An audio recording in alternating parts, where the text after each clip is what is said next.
What's going on, everybody? It's Saul Sunforge back here on another Saturday for some D&D.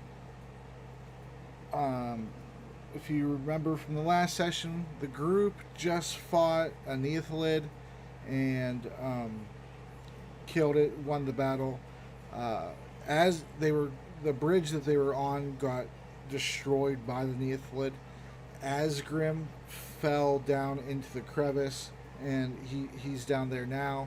The doctor is up in the arena on the concourse level, and she left off. She casted a wall of fire. Some guards were pursuing her. She locked up Martin Lesueur, the captain of the guard, and a minor noble in the city of Coventry. So we're going to go ahead and take off from there. As you know, the players, Foxodon the fighter, Raikou is his NPC. She's also a fighter. He was awarded from a deck of many things. And then you have Artemis, Raz Choppa. Those are the new players. Solid isn't here yet, but and Asgrim also, but he said he was going to be late, so that's okay. And Solid's the other fighter besides Foxodon and and Raikou. All right, that's pretty good. Let's get to it. We got a lot to cover today, so that's why my intro is So we left off with you guys decide. Raikou had let the rope down into the crevice below, and you had saw Asgrim kind of duck down and cautiously sneak out of view of the opening of the crevice. And also, Erebeth, Kriegor, and King Bernard are escorting the survivors, elderly male and female, and two children. And they're walking north to possibly try to find a way to traverse this crevice here. The doctor, she's in the concourse currently. She just casted firewall as two guards were pursuing her into the main level of the arena. So, did you guys were you going to take your long rest here, or what did you want to do first? You guys never really worked out too much of a plan of what you're going to do. Oh, also, that's right. Asgrim had the letter, and so did you, Artemis. You had a letter addressed to the king. Yep. So what all would you guys like to do as the group of the NPCs and the survivors are proceeding to walk north? I thought we were gonna go save Asgrim or something. Yeah, you were.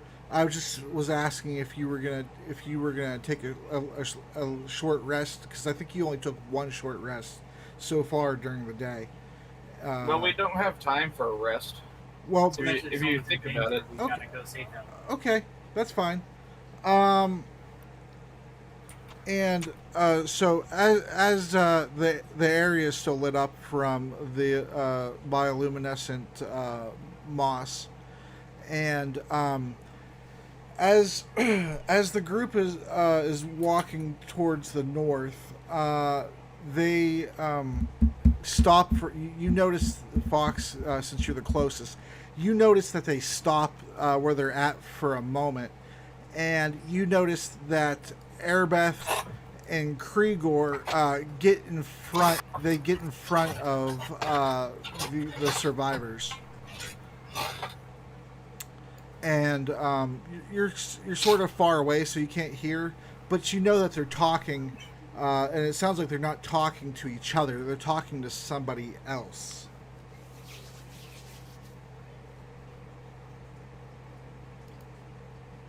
How far are they? Right now they're probably like maybe 100 feet away from you. So I'm gonna go ahead and look at Ross, Artie, and Raikou, and tell them that it seems like they've already encountered someone. Cool. I'm going to go take a look. I think it'd be best if I do so. Honestly, with you, you're probably not all that quiet with what you're wearing there, good sir. Me and Ross here are the best at being undiscovered, if you know what I mean. Okay, so you're both gonna use stealth then? No, I'm not going to do it. No. But I am. I'm gonna use my cloak of elvenkind and get closer. Okay. What would the that gives you advantage, right? Yes, it does. It gives me advantage on stealth checks and disadvantage on anyone to find me. And then the bright glowing moss would take away your advantage and just give you a flat check, right? I guess for them to find me, but Well, either way, go ahead and roll.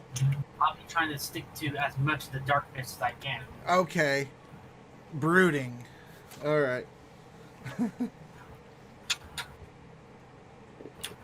Get it. Clicky keyboard.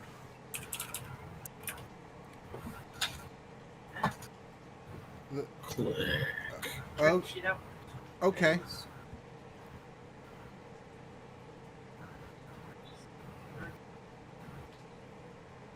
Yeah, there's stalagmites. I didn't put it on the rolled map, that kind of detail, but it is in the encounter map, so there is a stalagmite, so you're good. Sweet. It's like right here. So 25. Yeah. That's fine. So you creep up and you see that they are speaking to. Well, there's three drow, one female and two males. Two of them are standing. The third one is on the ground with some type of apparent injury.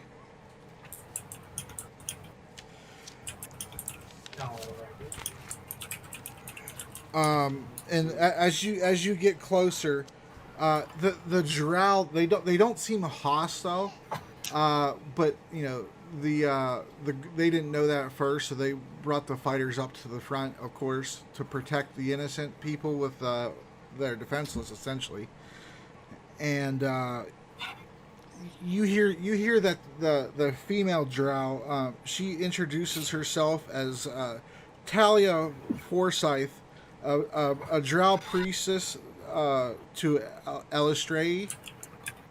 Are they speaking common? Huh? Yeah, they are speaking common.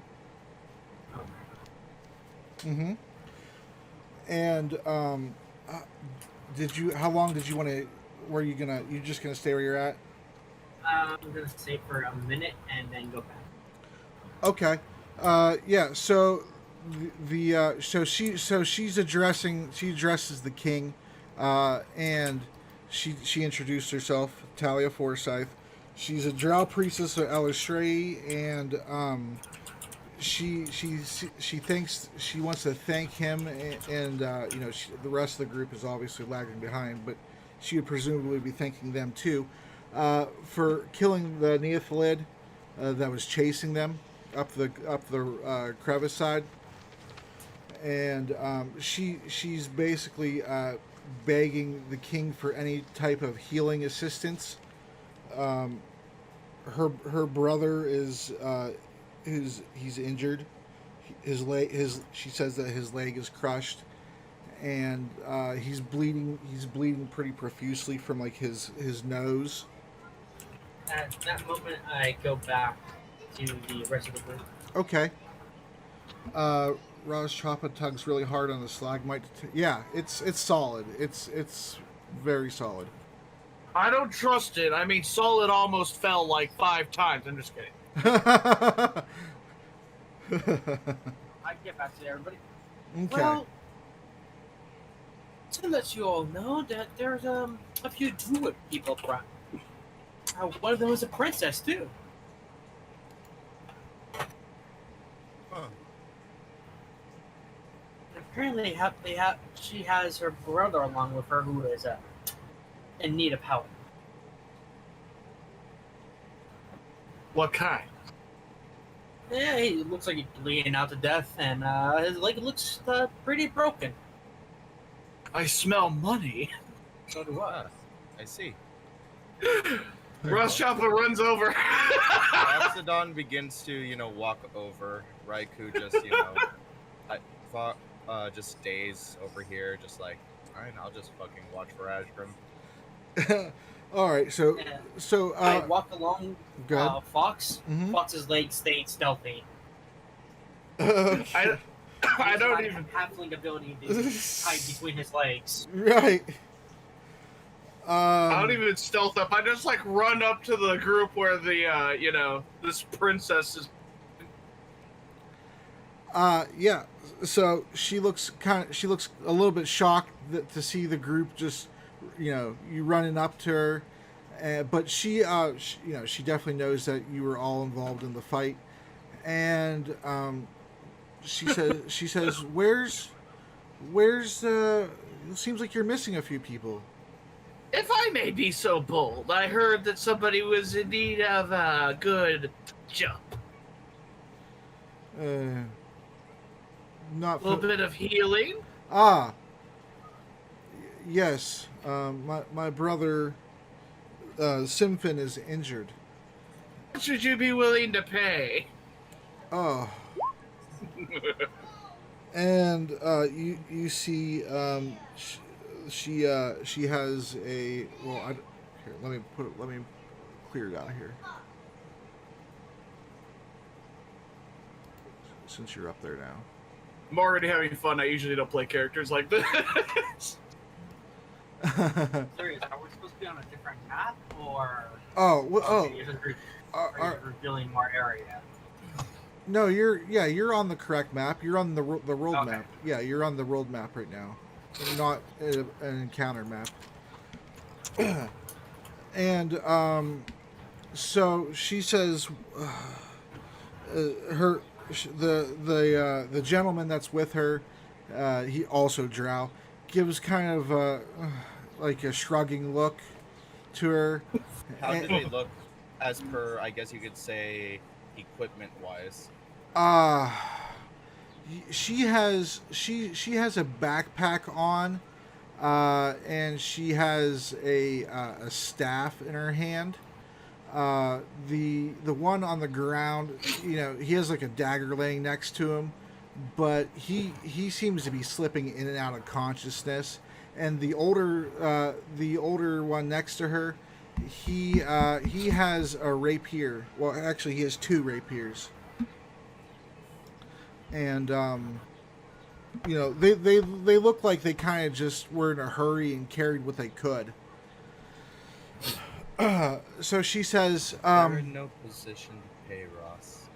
If you need payment, I'll pay. She Oh, said, don't be ridiculous. I mean, they look like they're in the perfect position to pay. He's also a princess. yes. It matters not who they are. Status doesn't matter. We They are just people that need their help.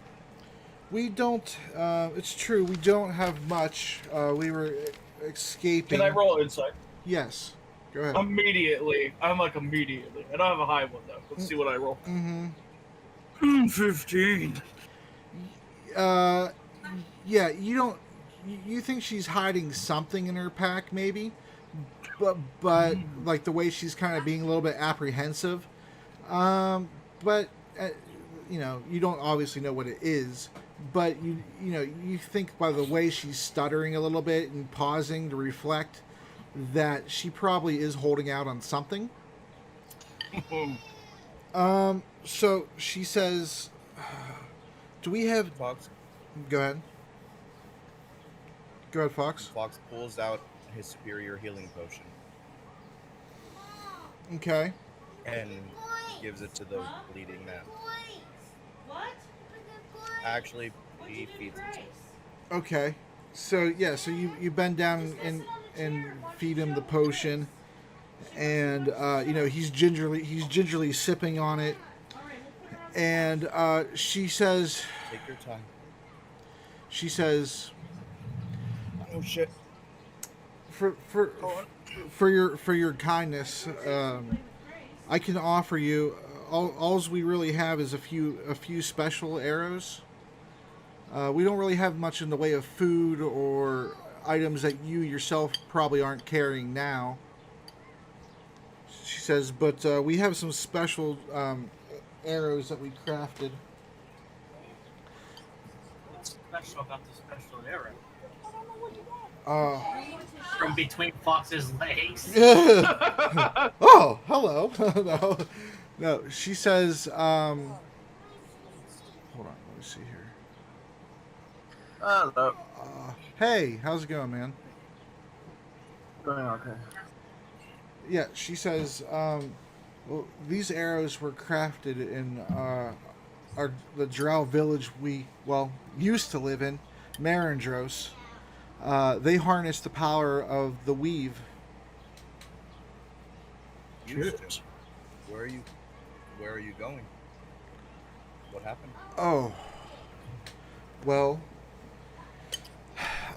And she looks around the party. How many of you are playing elves or half elves? I am. Okay. So she says, well, But wait a minute. Hmm. If it's Asgrim, he's not here though. Yeah. well, yeah, I know that. So It's just the NPC then? Airbus? yeah, just the NPC.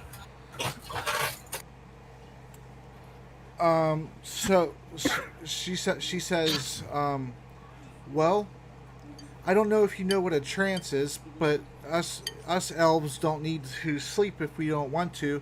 We go into what's called a trance. And then the older gentleman speaks up and says, during our trance, we had what's known as a shared trance. We all had the same vision at the same time. And our vision was to escape the clutches of our city, Marindros, which is, deeply in the Lolth's clutches. Although there are those who venerate Elestray, and we had in our trance we dreamt that Elestray was dancing around a fire. Doing a sword dance, and then she proceeded to take a bath in a hot spring in the moonlight, and she looked over and motioned us to come, and that was all we saw. And so we took that as a sign for us to, it was time for us to leave Lolth's grasp and possibly find this spring. It has to have some sort of significance if we all saw it at the same time.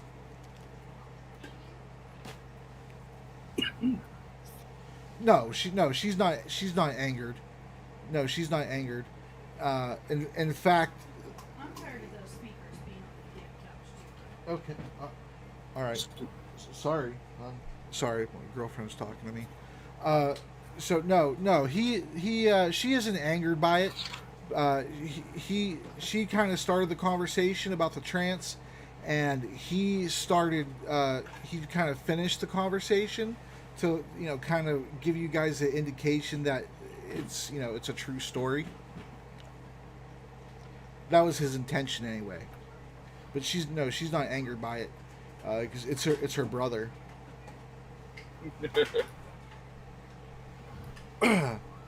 But yeah, so she says, since we all, and she motions around, and they're the only three drow who are still conscious or standing, or are alive. There's like five other drow in various places when the explosion of the bridge, like the shrapnel, the boards and things, and they basically flew through the air, and basically died on impact. And these are just the 3 survivors. But she motions around and says, we thought to start our own village at the location of the spring, although we don't exactly know the location where it's at. I feel like from the surroundings, it's somewhere near a rock face in a forested region. And she says that looking knowingly at the king, because it's his kingdom, but he's like, I don't know where that's at. If that's in my kingdom, I surely haven't been there.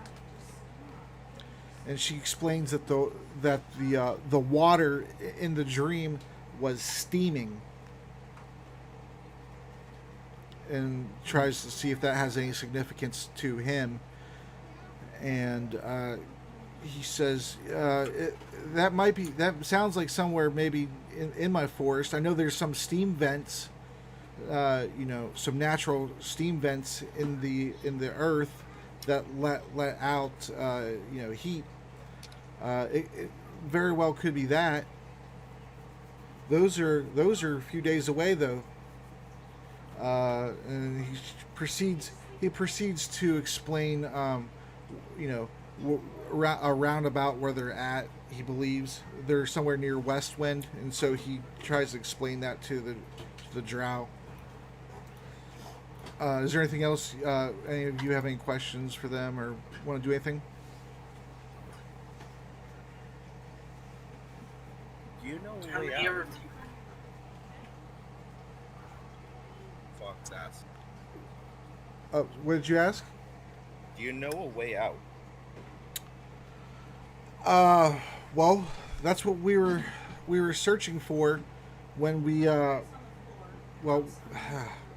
it's complicated, I suppose.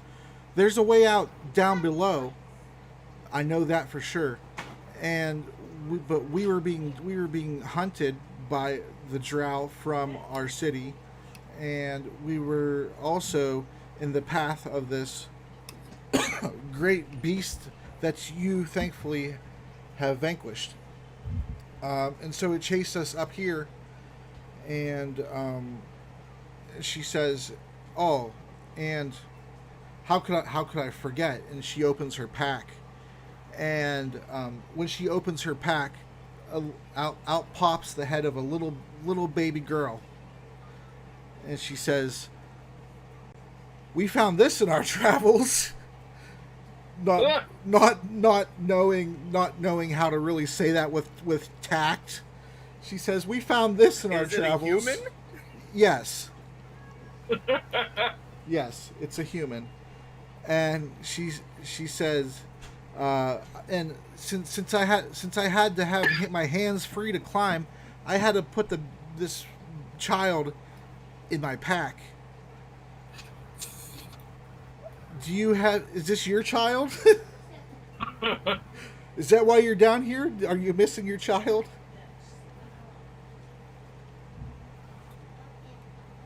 no? This may be one of the children.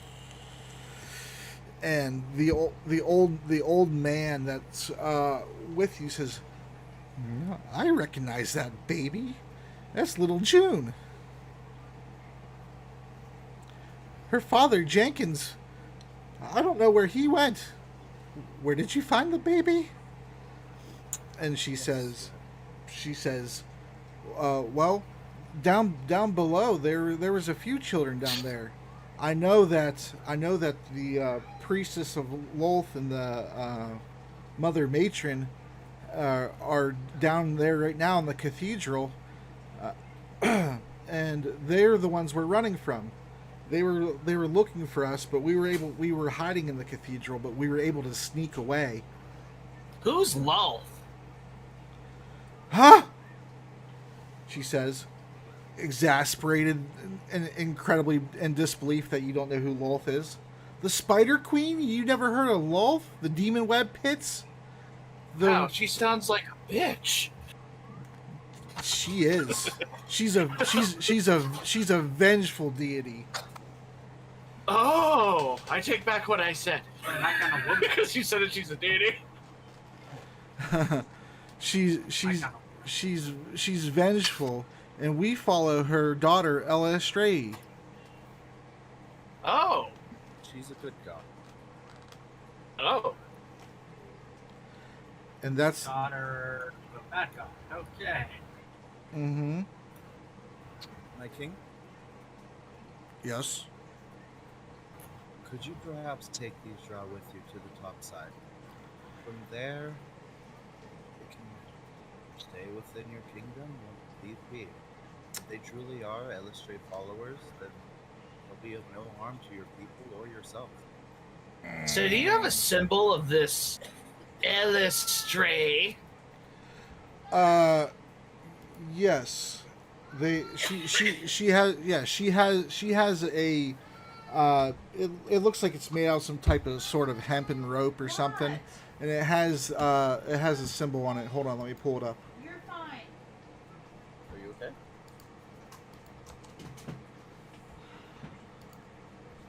Why would you close the gate?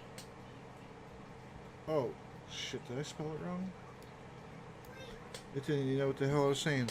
I had the page pulled up, but I had so many tabs up I had to fucking close it. Yeah. There we go. Yeah. And it's a Pick it up.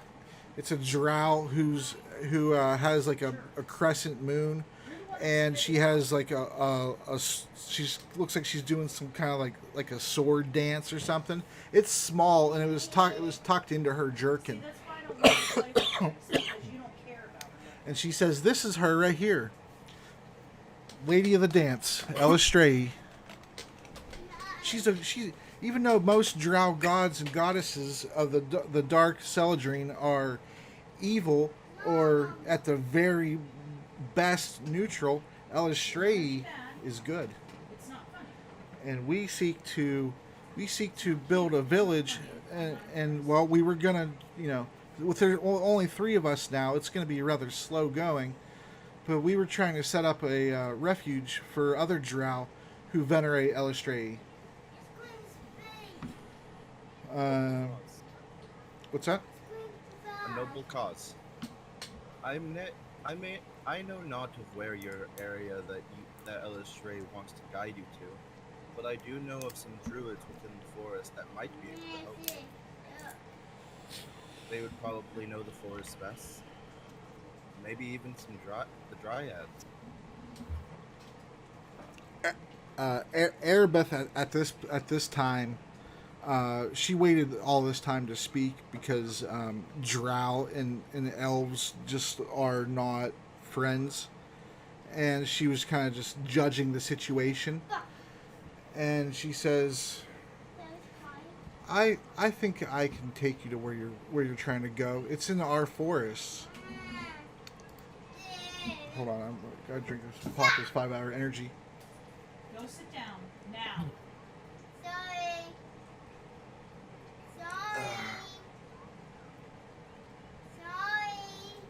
Go sit down. Callie, go get out of here. Stop saying you're sorry. Yeah, so sorry about that. Erebeth says,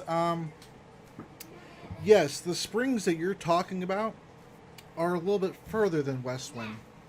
They're in the Elven territory, just outside of our city, Emil Alda. I can take you there if, and she looks at King Bernard, if you relieve me of my commitment and declare it done. She says I can escort these survivors as I go back to my hometown. And the king thinks about it for a while, and he looks around and sees all 70 of you. And he says, everyone deserves a chance at a new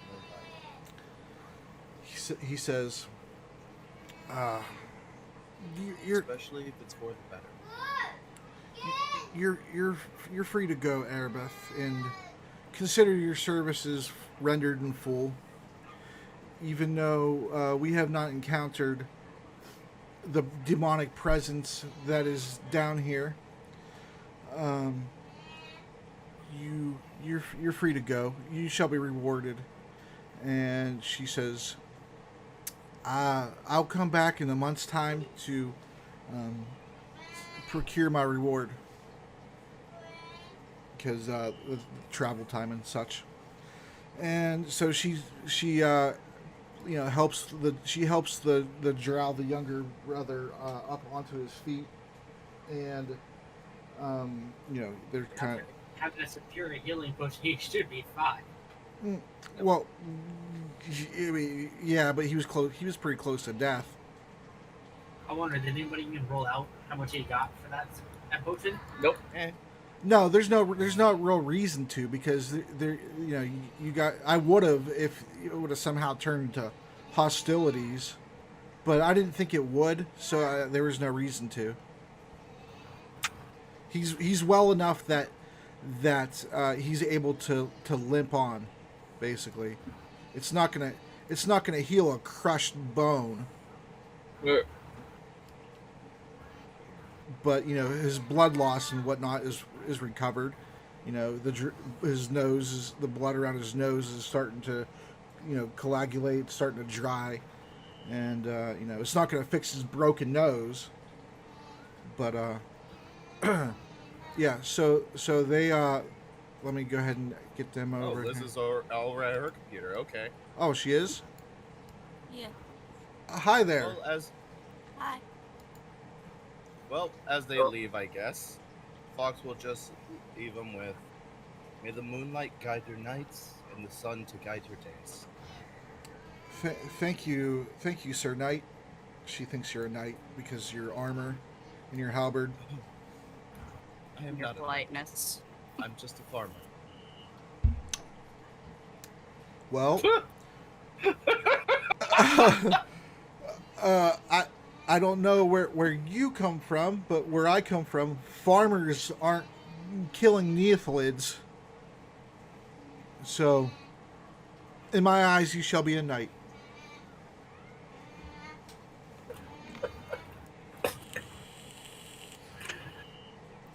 Did I hear an Asgrim? I've been here for a while. Okay.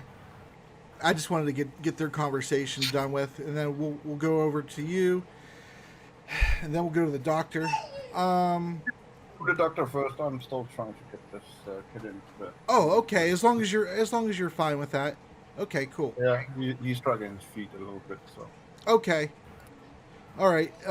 But as before I go to the doctor, as the group, the Drow, Arbeth, King, Krigor, and the 4 survivors are leaving, something is coming in from the east, floating in your direction, and just now going into the light. And now we'll go over to we'll go to the Before doctor. they leave, What? hey, I like those arrows. Oh yeah, they gave.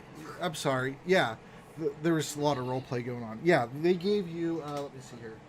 5. They give you 5 arrows, and I'll tell you what. They explain what they do, and I'll tell you. I give them all the Rothschild. Yes, Buck. actually, even Fox is like, "Ross, I believe that these will be very well to you." Yeah, so they're called Tempest arrows.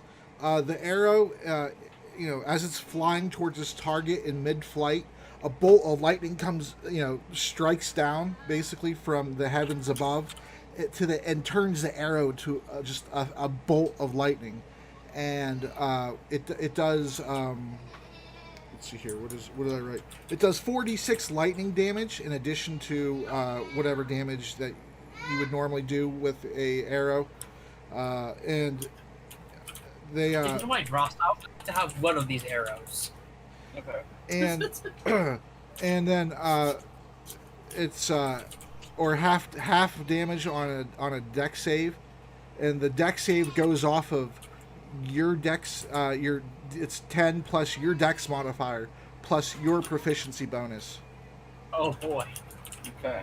and that's the save that they have to make. On a crit, it adds a loud thunderclap directly on the target that you directly attacked, and they take an additional 2d6 thunder damage on top of the lightning damage and the damage that the arrow would normally do. And then all creatures in 50 feet of the target have to make a DC 16 con save or be deafened for 1d4 rounds. You said 60 feet? 50 feet. What was the DC for the con save? The DC for the con save is 16. And if they Or be deafened. or be Or deafened 1d4. for 1d4 rounds, which you roll, I don't. You roll it. And then Oh, after combat, you have a Oh, Jesus. you have a 25% chance after combat to find arrows that you can use again with the same magical properties. oh. Okay. Nice.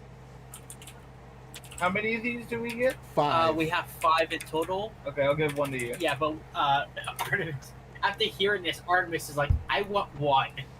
What do you mean hearing this? Yeah. Nobody told us this. Yeah, But I still give Well, you one anyway yeah. because you Well, know it's still a nice after arrow. the NPC describes that, it becomes a bolt of lightning. yeah, There was no NPC that described it, was yeah, there? yeah. yeah. That's Is it- yeah. It was who you called the princess. Okay. The prince, yeah, she was the one offering us the arrows for the health potion, basically. All I heard is they were made from the weave. It's like, ooh, fancy.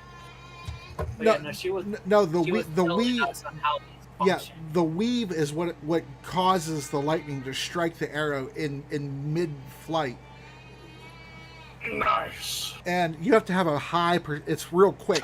You have to have a very high perception to be able to actually see it. Can I roll to see this? Yeah, of course you can. Once you shoot one, I imagine you're not going to shoot one right now. No. Oh gosh, no. Fucking breaks. Should we just roll a crit right now just to do this? I need to find the nearest bard for reasons. Okay, so let's go ahead to the doctor. Does everybody want me to drag you over there so you can see that too, or no? Or are you fine just having me explain it? You explained it. I'm gonna go to the bathroom, buddy. Okay, that's cool. Not like he built a map or anything. Sniffle, sniffle, baka. You probably did. He did. Yeah, and so what I did was He was over there. oh, okay, you want me to move you over there? Okay, that's fine, just so you can see what's happening. Let's see your world design map. Okay, so so what I did was since you were running through here to try to get to the cell, I cleared the most direct path to it for you, and you know, your surrounding area where you're currently at, you're able to see because it's in dim light, and then the area that you see in orange in the hallway, that's bright light, and then also of course in the concourse, it's because there's torches. So the orange signifies the bright light, and then towards the end of towards the end of the line of light is where it's dim light.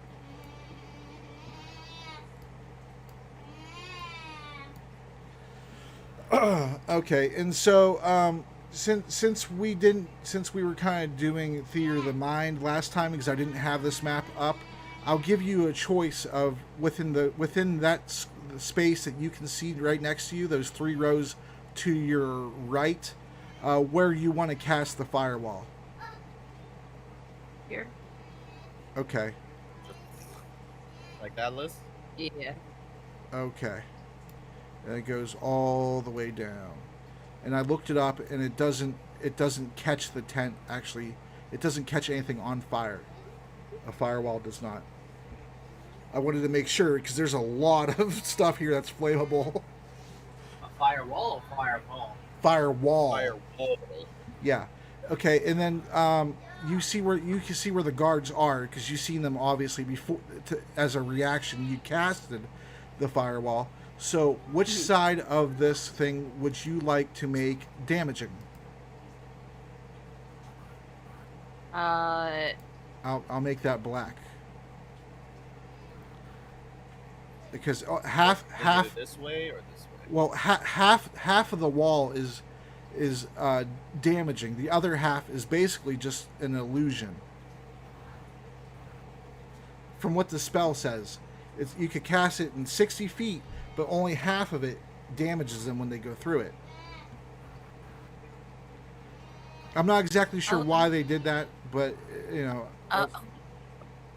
I'll say this way. Oh, okay, so you want the top half to be damaging. 5, 10, yeah. 15, 20, 5, 30. Okay, right. So right there. And it's 1 foot thick, and I think it said, what, 20 feet high, or is it 10? 20 feet high, 60 feet long, 20 foot high, 1 foot thick, Mm-hmm. and it emits the heat to 10 feet, so it's literally just... Okay, So Wait. basically, these squares will be damaging. right. Okay. That's the no-no zone, then, for this session. Fire noises. All right.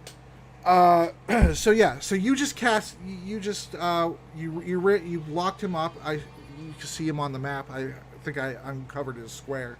And you ran back out. You seen the guards come rushing towards you, and you cast your firewall right down there. And one of the guards says,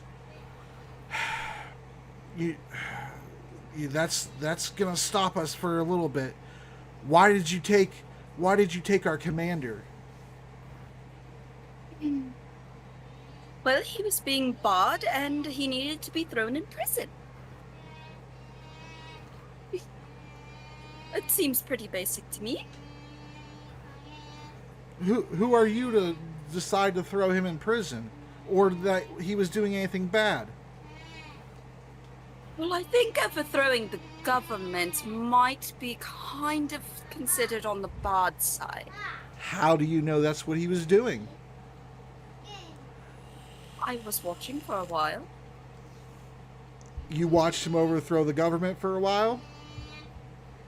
Well, you guys are all fighting out there when we need our forces around here and also in the sewer area.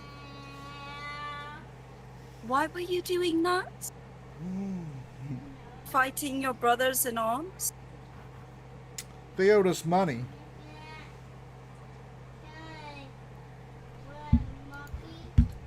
All of them.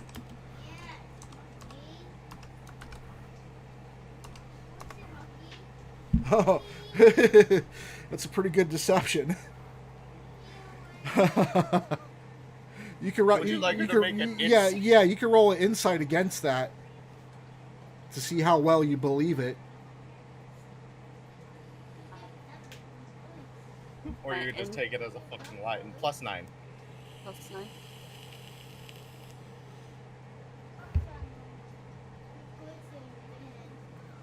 Okay. So yeah, you're on this. You really don't believe it, but it sounds like it could be plausible. So I guess play it out like that. You're gonna kill him too. I think it's up to the. He says further after you pause for a moment to reflect. He says, I think it would be up to the king to decide if he is a conspirator in some grand quest to overthrow the government. Idea. How about this? I take down the firewall, I go down and get the king. You guys stay here. He sits there in the little jail cell, and I'll bring him up, and the king can decide on whether or not he's guilty.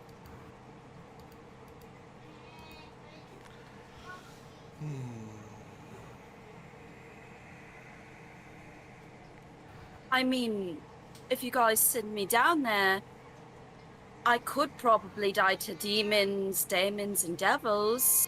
So the chances of me living while trying to get to the king are probably slim. You might actually be able to succeed on whatever plans you're doing. I'm just one little woman. Hold on, I gotta go pee. I gotta go pee real quick. I say that, the guard doesn't. Hold on. I gotta go pee on this firewall. I'm gonna try to extinguish it. And just so that way you know, Liz. Yes. Are you gonna do the rope trick?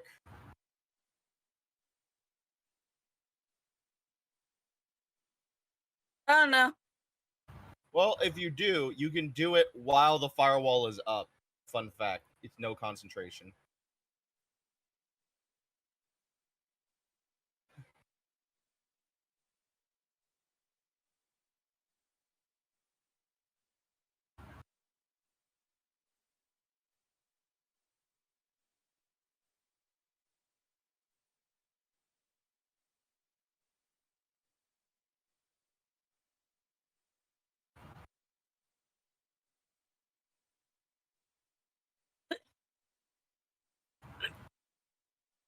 Oh God.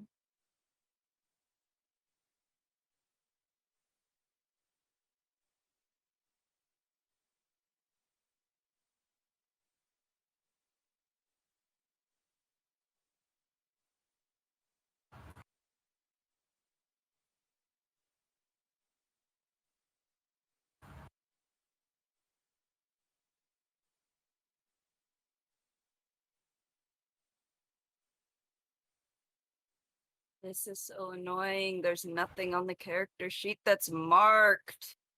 What do you mean, Mark? Nothing's bubbled in on concentration, so I'm just like, Concentration? It's just a Constitution save.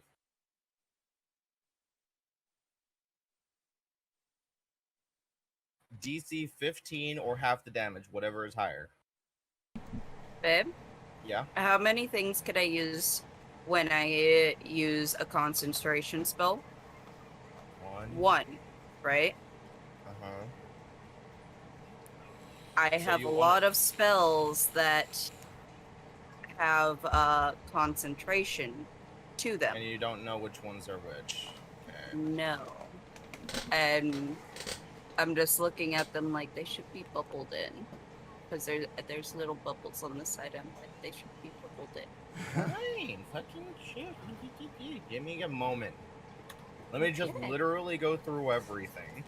Thank you. This is concentration.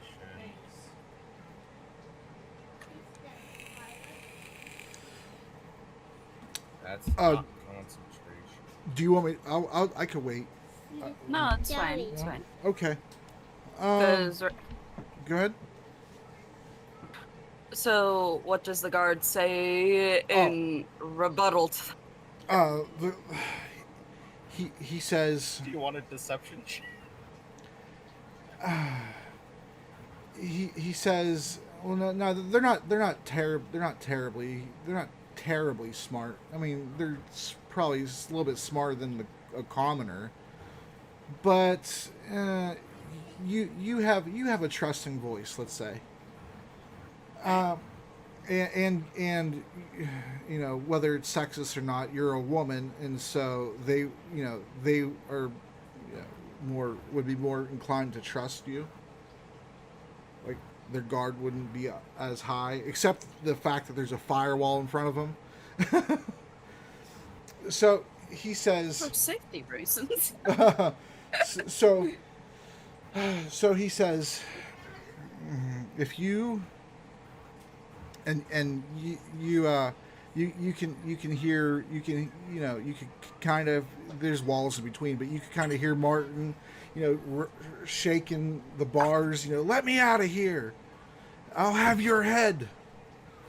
And the guard says, he sounds really mad. I don't know if that might cost me my life with him. He's like, Just fussy. he's just fussy. He hasn't had a nap today.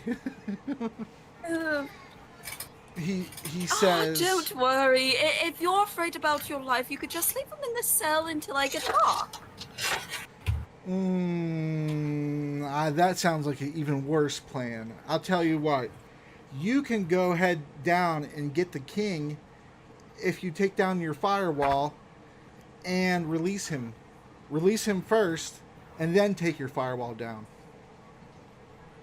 If not, we have no choice but to treat you as a hostile. You locked up our leader. Whether you had cause to or not, you can assume what was going to happen, but it didn't actually happen yet. If there was anything to happen. And he's kind of talking a little bit in circles, kind of revealing a little bit, but not enough to make you, completely doubt the whole money thing. That was just something he came up with real quick. Well, see, there's an unfortunate problem with your plan. I grabbed the nearest lock, and I don't know where the nearest key is. I think it's somewhere up there, so I would need to leave between you guys to get up there to get the key. This is what you told me last time. You said there was only lock. This is true. Persuasion. The key's on the desk. Okay. The key's on the desk. She quickly just grabs it, puts it in pocket.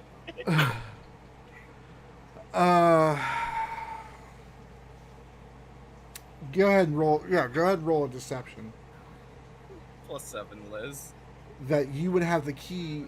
When they cut you off, and you would have had to have thrown the key or something, or had prior knowledge that the key was already over there somehow, for some reason. Well, you told me that the lock was there last time, and Oh that's it. yeah. The cell. Yeah. Well, we were doing theater of the mind. Yeah, the cell. Yeah. The cell. I mean, the cell door locks when you close it, but I mean, it's basically this enclosure is this is where the animals or creatures are held before they go up to the arena. So it's like in terms of capturing a sentient, intelligent being, such as a humanoid. It's, so just the lock itself would be fine in terms of creatures. Okay, 15. All right, so let me roll.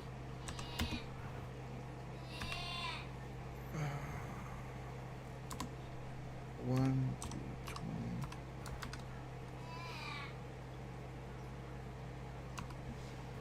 Let me roll his insight. Hey, Liz. Never mind, you can't see him.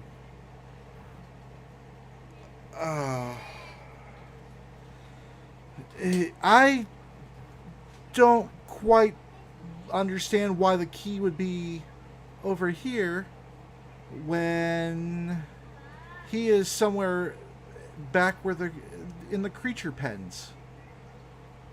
Why would the key for that be over here in the concession area?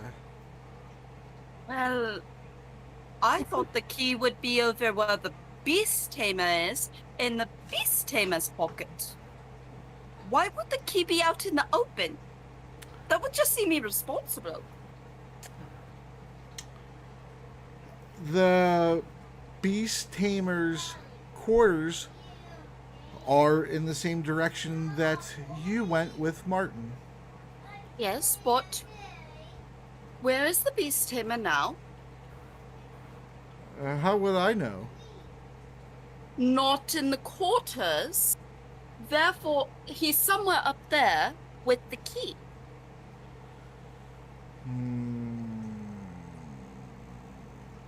Again, highly irresponsible to leave it out in the open.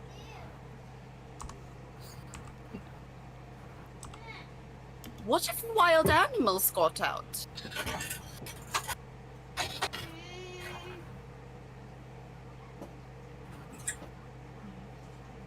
I get to make another.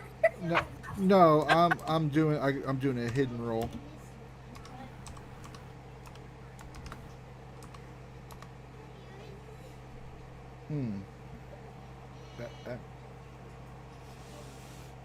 Roll a perception check. Her passive perception is very, very high.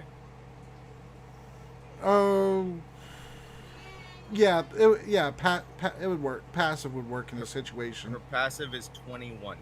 Okay, yeah. So, you hear the cage rattling, and then you hear.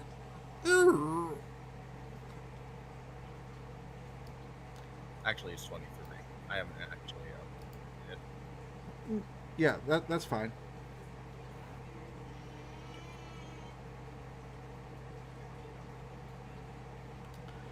And let me roll the guard's perception.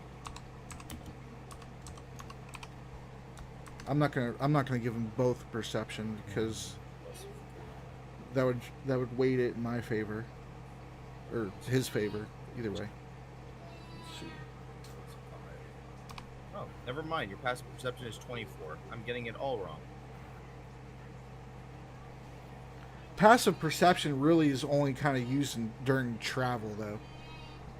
Like if you're traveling at a normal or slow pace. Passive perception is also the perception that you would use for like a guard to a person's stealth check DC. Yeah, he wasn't doing a stealth check, but it's fine. You heard the door. You heard the door basically creak. The rusty hinges of the door creaking. The guard did not hear it though, but I mean, I guess you wouldn't know that he didn't hear it. But he doesn't seem like he did. He's not reacting to that noise. But you certainly did hear it. Look, I'll go inspect around for the key. I'll be right back.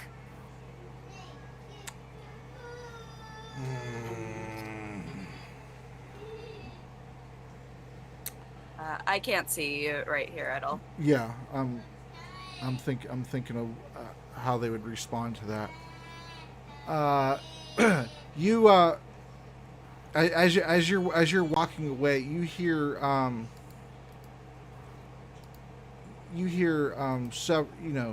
several footsteps, running towards their location.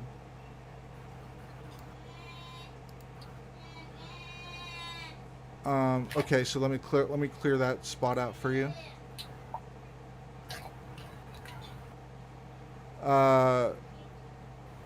And again, you don't have a torch or anything with you, huh? All right, so I mean, it's pretty dark down back there. There's no lit. The creature pens weren't in use for today's festivities that were going to happen in the arena. So there's no lit torches back here whatsoever. So that's probably about what you can see. But you do oh, let me roll.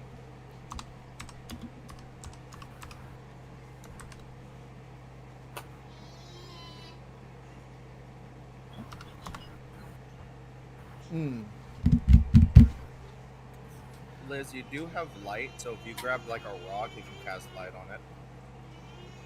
She could just cast light on her outfit. Yeah, that's but then also true. Yeah, you could. You'd just be a glowing, So you at the desk where you're at, you hear just as a oh, hold on, that's the wrong door. You hear from further down in the room the sound of a large stone against stone, boom, and you hear a chain. You hear a chain going real fast.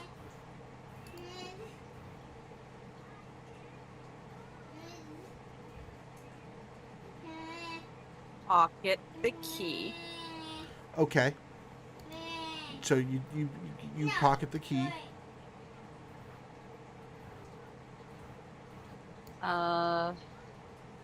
And she heard it from this direction or this direction?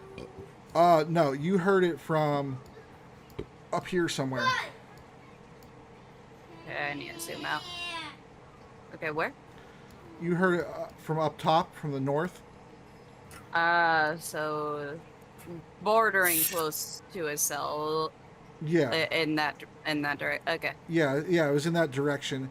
I mean, it's definitely echoey in here because the walls are close together. The sound is loud. The guards would definitely, even be able to hear it from out there. It's a pretty hefty door, Well, so she's gonna start heading down the hall. Okay.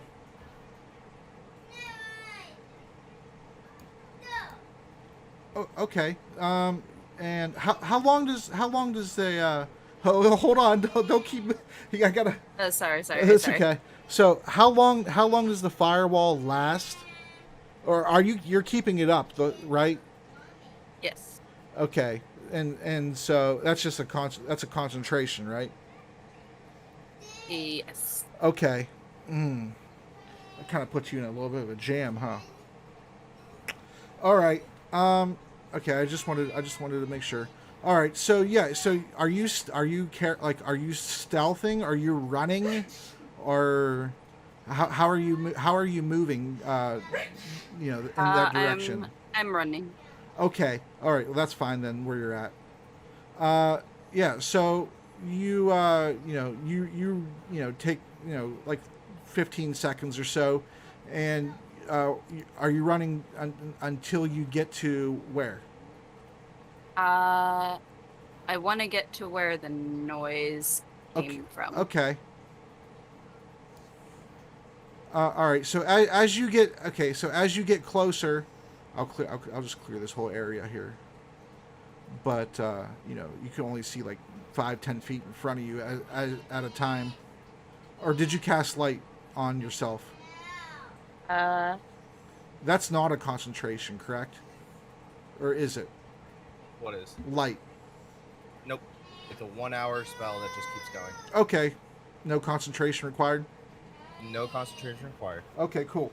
All right, so then you can definitely see in front of you as you're running.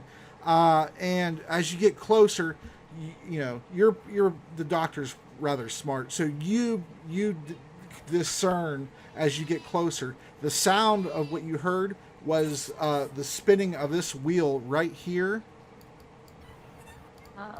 And what wheel? right here. And the sound of this door right here, and the chain running along it and through the wall to some hidden mechanism or something in there. But so that door had been opened and then closed. But you got the key and you're in pursuit. And as you casted light, of course, while you're running by, you see that the cell is empty. Okay. Which I assume that you kind of knew. figured. Yeah. By the way, just for detail, the light is on my shoe. Okay, that works out. That's good.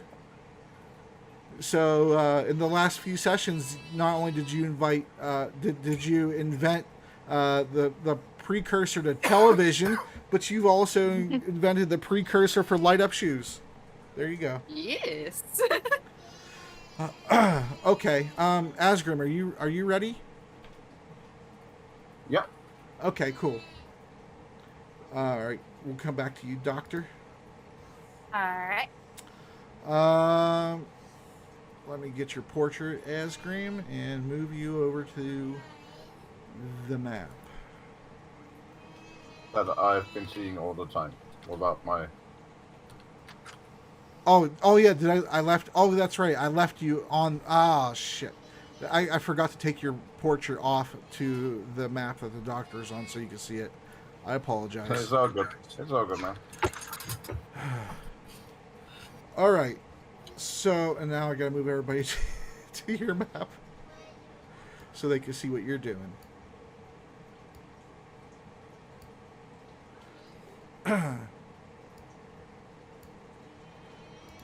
Okay. So, if I remember right, we left off with you. You were into the ruined cathedral here. Yep. You know, I guess I couldn't. It's smaller than a cathedral. You can call it, you know, whatever you like, monastery. And you heard crying, and while you know, a few different times from this area here. And let's see, where's your portrait? Where is your portrait? Wasn't on this map.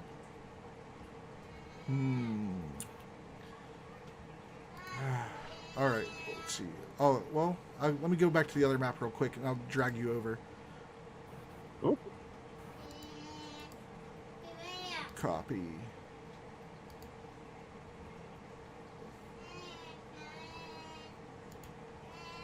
All right, so you're yeah, there you go. There you are.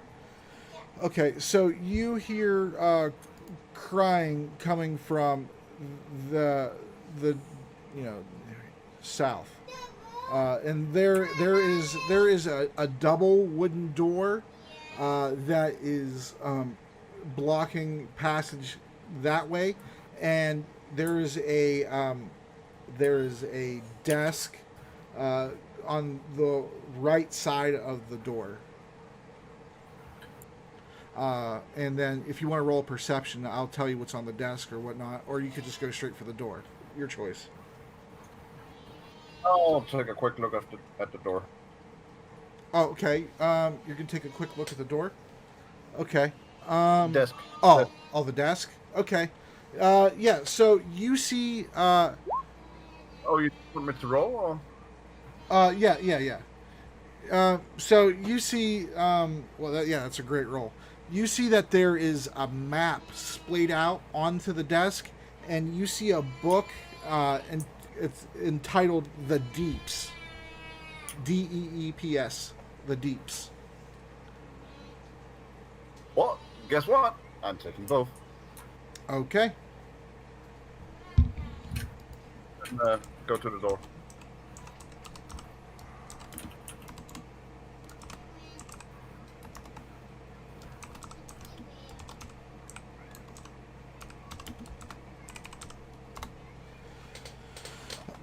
Okay, so you go to the door, and it is unlocked currently. I open it carefully as I look inside. Okay, yeah. So you carefully open the door, and you know, since this is like a dilapidated building, the door, as you slowly open it, it slowly squeaks. But to your relief, there is no drow in that room, or anybody that you've encountered so far. There's none of them. But you do find. Give me a second here. Oop. And also.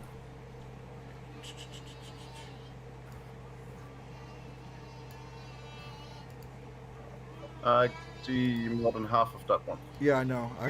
I not that fast.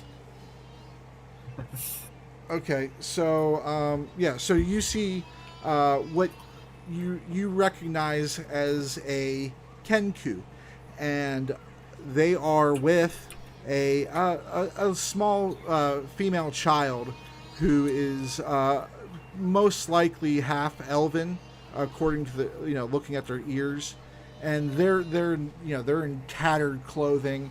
They got, you know, holes on their knees, and you know, their cheek is swollen, and he looks even worse than that. You see a lot of multiple incision wounds in him, and he's chained up with his arms outstretched up over his head, and he there's a chain on the wall that's connecting his arms to restrain him, and he also has a collar around his neck that is securing him fast to the wall, and there's a lock on both. And he looks over at you, and you can tell that he's barely conscious. He doesn't even speak. He just looks over at you with like this tired, just drained look of barely being awake, and he recognizes that you're not one of his captors, and just kind of slumps his head down. And the little girl, she's definitely, she's in better health, so she's, Mister, are you here to save us? I can try. Are those bad people gone? Did you kill them? They're not dead. They're fighting though, but we gotta hurry. But he doesn't look like he's in fighting conditions. So. He took a lot of punishment for me. He probably saved my life. They were gonna torture me. They had no qualms about torturing children. And No, they don't. Okay, we'll talk later. We'll talk later. Did you find the key? The key might not be necessary, but also the High Priestess might have it on her, so... Mm-hmm. And let me go ahead, since you're on this map, let me go ahead and add their... Okay,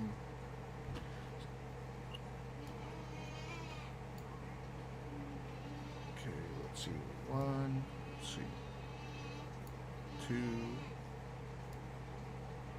3, and then the Yuan-Ti. Boom. And boom. There we go. Wasn't there 4 of them? No, there was. I believe there was 2 Yuan-Ti and 3 Drow. There was 4 Yuan-Ti. There was 4. Oh yeah, the There was 4 Yuan-Ti the basic and 3 ones. Drow. Yep, the basic ones. You're right. Making this. Thank you for being honest. I'll give you inspiration. You have an inspiration dice. Do I really? No, Asgrim, but you already have one. You just never used it yet. No, I've used it a long time ago. You I did? do not have inspiration. Yes, Well- a long ass time ago. Hey, man, our campaign's on 3 years now. Okay, I'm starting to forget things in the past. Except Solid did piss in that fireplace. He did do that. Okay. A grand moment within our campaign. And then he pissed his pants. And he fucked that hag. He did. All right. But now you know, I do not have inspiration. Okay. Well, yeah. You'll give you inspiration too. That's fine. Yeah. Why is it? Okay. There we go. I am gonna pour a superior healing potion down his throat and then start unlocking his chains by picking them. Okay. Make sure you decrement your potions. Yeah. So go ahead and give me a. Are you proficient in well, no, that's for knowledge. But other than that, you're not proficient with lockpicking, correct? I'll be right back. I am. Oh, you are? Yeah. All right, so then that's your dex Because plus your proficiency bonus, plus your roll. Because we based this class on the Bard's class originally in 3.5, and back then the rogue was proficient in lockpicking, which fit the class. So you just let me carry it over. Okay. All right. Yeah, so go ahead and roll then your proficiency bonus plus your dex plus your whatever you roll. and then we'll go from there. Which one are you undoing first, by the way? The one around his neck that's keeping him flush against the wall, or the one Yep. that's keeping him chained by his hands? If I take the one around his neck, he will be able to move a little and swallow the potion easier, right? Oh, well, yeah, of course. Hmm.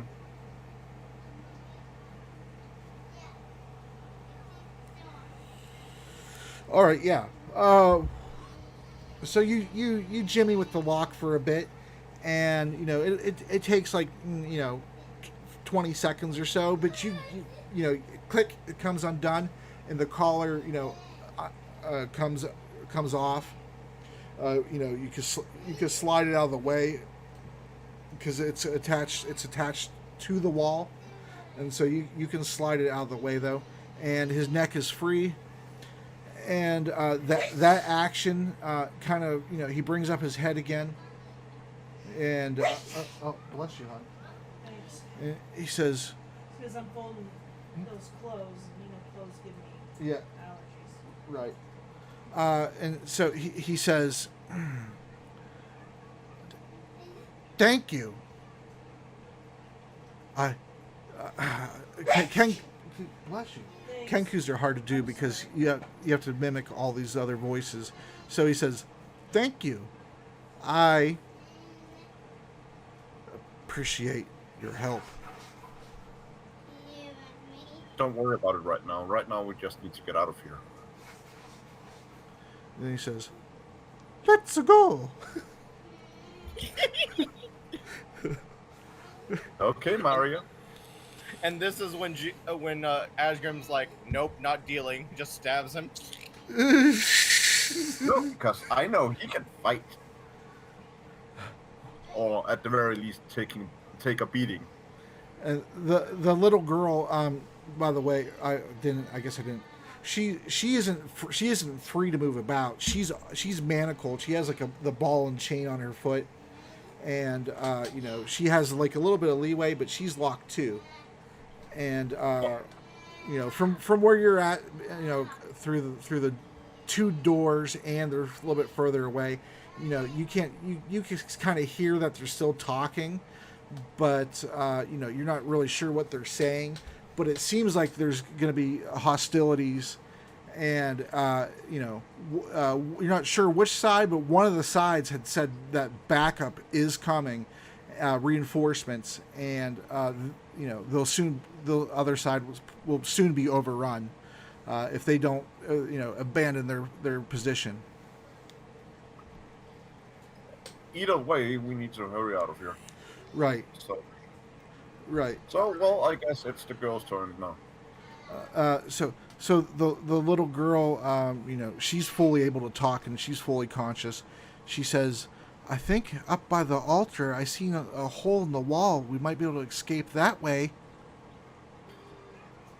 Oh, that sounds like a good idea. Although my friends lowered a rope out in front for us to crawl up. I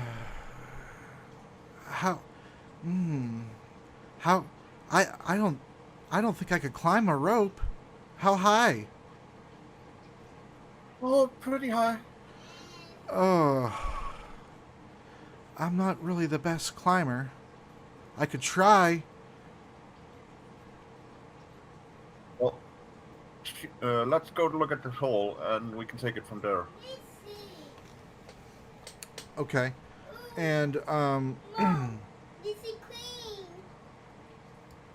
the forces outside are still occupied, and they have no idea. They were so preoccupied, they had no idea that you actually snuck into their sacred area, and they don't even remember. I mean, they're so occupied they don't even remember you even being there necessarily.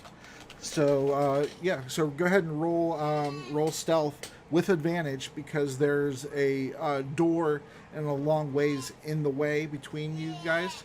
But I'm gonna have to roll stealth for the little girl and the Kenku. Okay, so 23. 23. Okay. yeah, so you're able to, you crouch down and you follow the wall. There's the flickering light of a torch here in the corner, and you see the dais, the staircase going up to what looks like a marble slab, and it's a little bit damaged and cracked. But behind there's two unlit candelabras on each side, but in the between them there is a hole in the wall. It looks like it's probably about 2.5 feet, wide. But it's definitely something that is doable if you sidestep or something. All right, let me roll their stealth here. Let me see. Okay. This is for the little girl. And this is for the Kenku.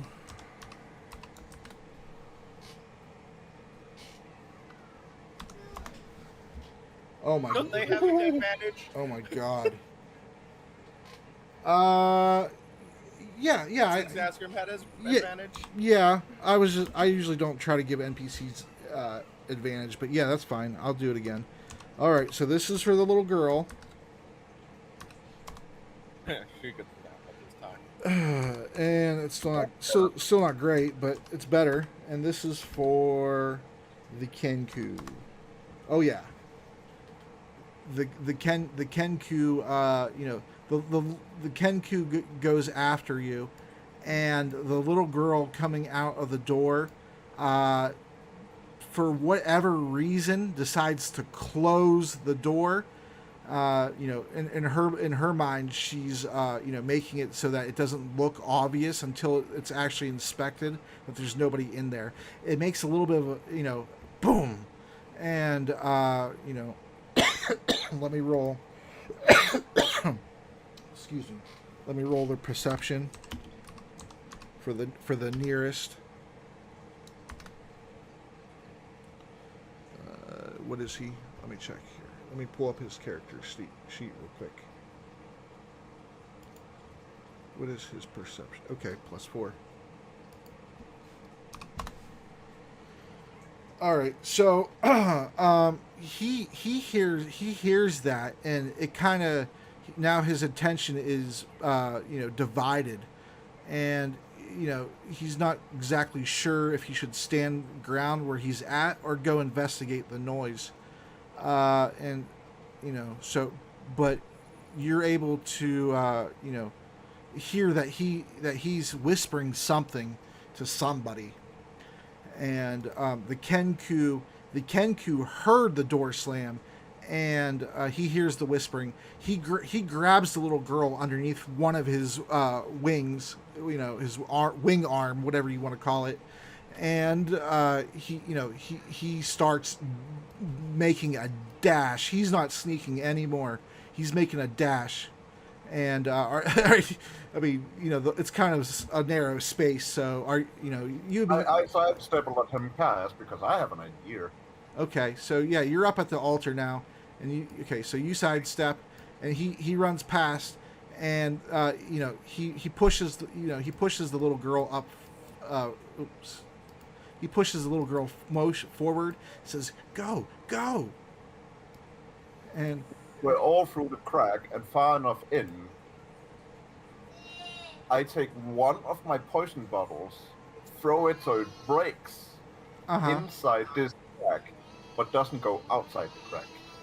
Okay, so after you're free, you're basically lining the, you're basically smashing it against one of the sides. Okay, right?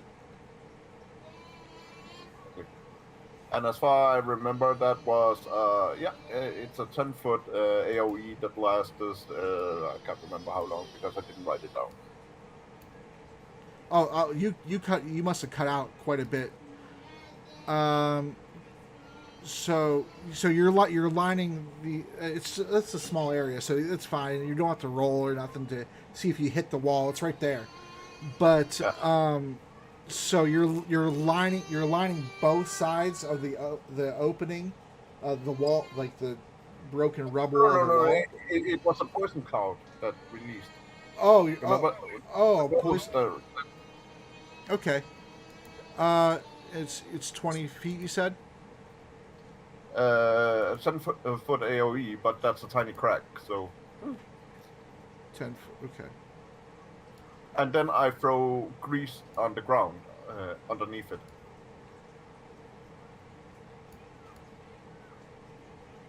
Okay, and grease. Yeah. That oh, your spell. Yep. Okay.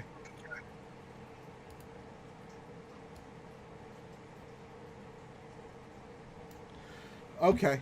And let me go ahead and clear up the reveal here. You don't? Do you have dark vision? Yep. Okay. Sorry, I No, low light. Low light. Oh, Not dark. well, that's actually fine because there is low light. It's just not on the source isn't on this map. It would be like 1 or 2 squares off of it, so you can see right here low light. But roll a perception after you do all these things and you all 3 are out now.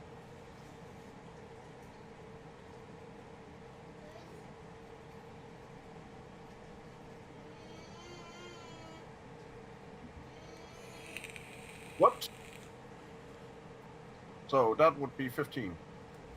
Okay. Yeah. So, yeah, you see in front of you a large, like it's 10-foot square statue of. You're a scholar, so you know who Lolth is. Of Lolth, you don't need to roll a check or nothing. Beyond that, though, you see some sort of opening in the cliff face. The when you fell, the side you were trying to get to, there's the bottom of that. There's an opening, and there's light coming through it. Ooh. And from what you can tell, it doesn't seem like a magical light. It's not a bioluminescent plant. It looks like it's actually sunlight. Well, I guess we're going that way. Okay.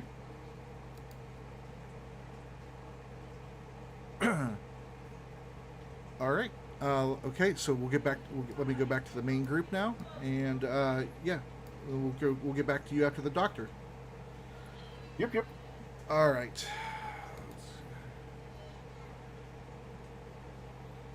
All right. Is everybody from the main group here? Yes. Okay. Possibly. Okay. Possibly. Yeah. All right. Okay. So Switch back. yeah. So I switched it back, didn't I? Yep. Okay. Yeah. Cool. All right. Cool. All right. So as King Bernard, Erebeth, Kriegor, the 4 survivors, and the 3 drow are going towards the north, and then they kind of disappear from the luminescence of the moss, the glowing moss, towards the north. From the east comes, into view slowly a pack of creatures. They look like floating, like floating jellyfish, and they're floating. And if you guys want to roll a perception check, that's fine. If you want additional details, but if not, that's okay. Yes.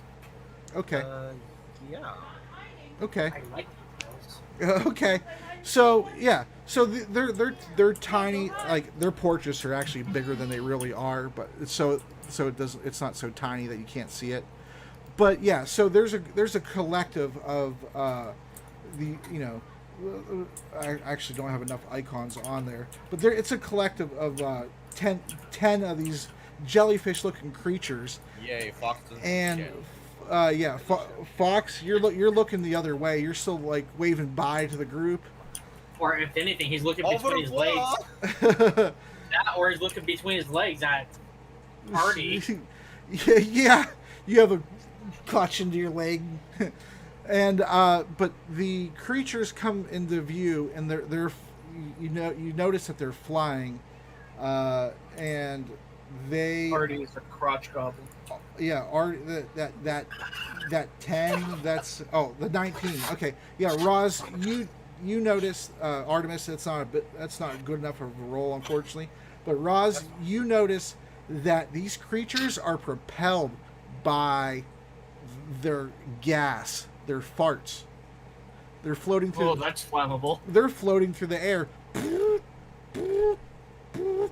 And as they get closer to you guys, you don't see the mouth that they have. You don't see it moving, but you can hear, and then everybody else too now can hear at the same time. Hello, strangers. We've seen you kill that large beast. May we ask why you're in the area? They're farting the whole time. Who are they talking to?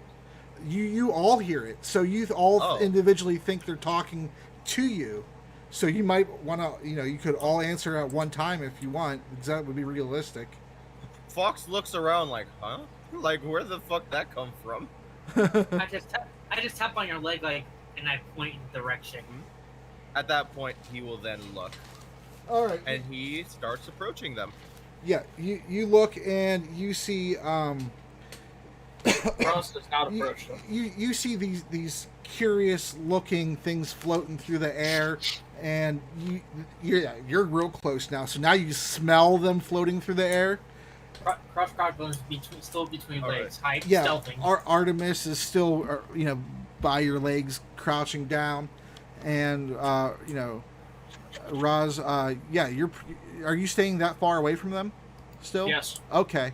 Well, then I would have to put them a little bit closer because this area isn't that small. Okay, go ahead and move us however you'd like. Okay. There we go. Like that. You may Artie, also go want to ahead. put the Yeah, grid on. Well, no, because the grid, I can't measure it in feet. I mean, You can reduce how much space is each one. right, but then it makes it look like, okay, so this staircase up here, for instance, is a mile long. It's all a little bit. I have it all a little bit bigger than things are to. So you're Religions where everything is. for your convenience. So, I mean, if you understand that, then I'll put the grid on. so. Greeting. We're down here to look for others that are like us. They're scared and frightened, and we wish to take them home. Have you seen any? Since you have indirectly and unknowingly helped us, we shall help you. We're very grateful. We have seen somebody who doesn't belong, a child, to the east, on top of one of the mesas. I assume that's probably who you're looking for. Very likely. How far is this? Well, let me see. It's close to half a mile to the east. But I shall warn you that there are evil beings that way. Several of them, in fact, but we are too fast for them. Raj Choppa eyes Fox as he responds to these creatures. They looked to be doing some type of evil ritual that we are unfamiliar with. They were chanting, and they're near a stone portal. Be careful. I thank you. Stay safe. as a token of our appreciation for helping us, if any of you need healing and require it, we shall do so. I do. Who was that?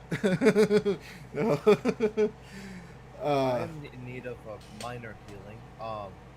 Okay. Kind of looks over, Raiku's direction and kind of loudly exclaims,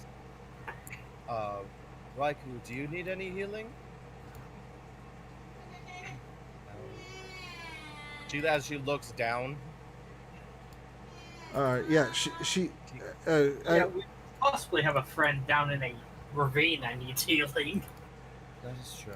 Oh, that's where the dark creatures are. The, Dark creatures, you say? yes, What do these dark creatures look like? they are elves of darkened skin. The Drow priestesses. Loth. We don't know much about Lolth, but they can't be good then. Your friend might be in great peril. She might be, or he might be. Play. Okay, and so you said you needed minor healing? Yes. All right, so only two of the creatures come over. They come over to hover near you. Do you allow them to? Yes, he does. Okay, and they hover up over you and start farting on you. Okay.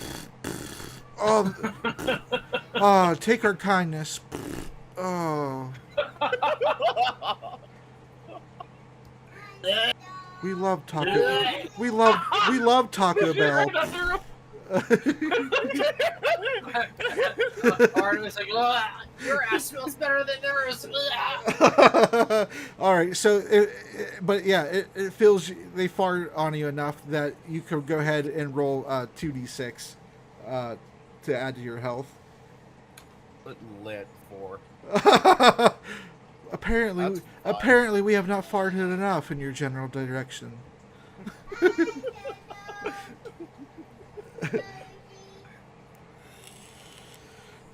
We shall try to help your friend. Do you when's the last time you saw him? It's been a couple of minutes, or a few moments. Please don't call me scam likely. I don't want your bullshit. Goddamn telemarketers. We shall Even Fox hates them. we shall try to find him. And then you hear a different voice now. With minimal risk to us. Of course. Yes, with minimal risk. We have already lost so many of our people to that creature that you've killed. He's eaten countless numbers. You've done us a great service. Is anybody else in need of our healing? King Jurgen, are you in need of healing? Not like that, I'm not. It's very perfectly safe. If you do find him, he looks like, and then describes Asgrim, and tell him that Fox Sadan says that you're a friend. We will go fart on him immediately. Thank you. Our gaseous healing will help him. And You appreciate very much so. I think he is in well need of it. shall we ask him for permission first, or just do it? Just do it. As If he is in no condition to respond, then do so. If it looks like he's bleeding out, do so. if the area is dangerous, we will do a drive-by. What is this drive-by? I guess it would be a fought by. Yeah. Yes.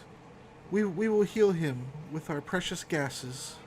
Fare thee well, and remember the danger.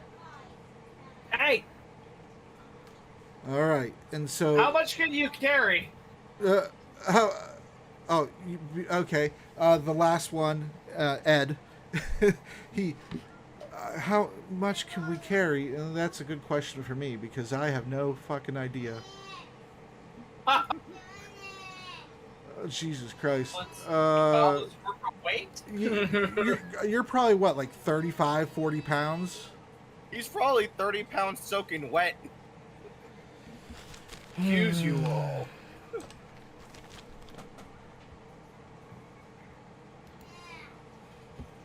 I fucking already. I think goblins are between 40 and 80 pounds. yeah. My bad. Yeah, that's why I was saying yeah.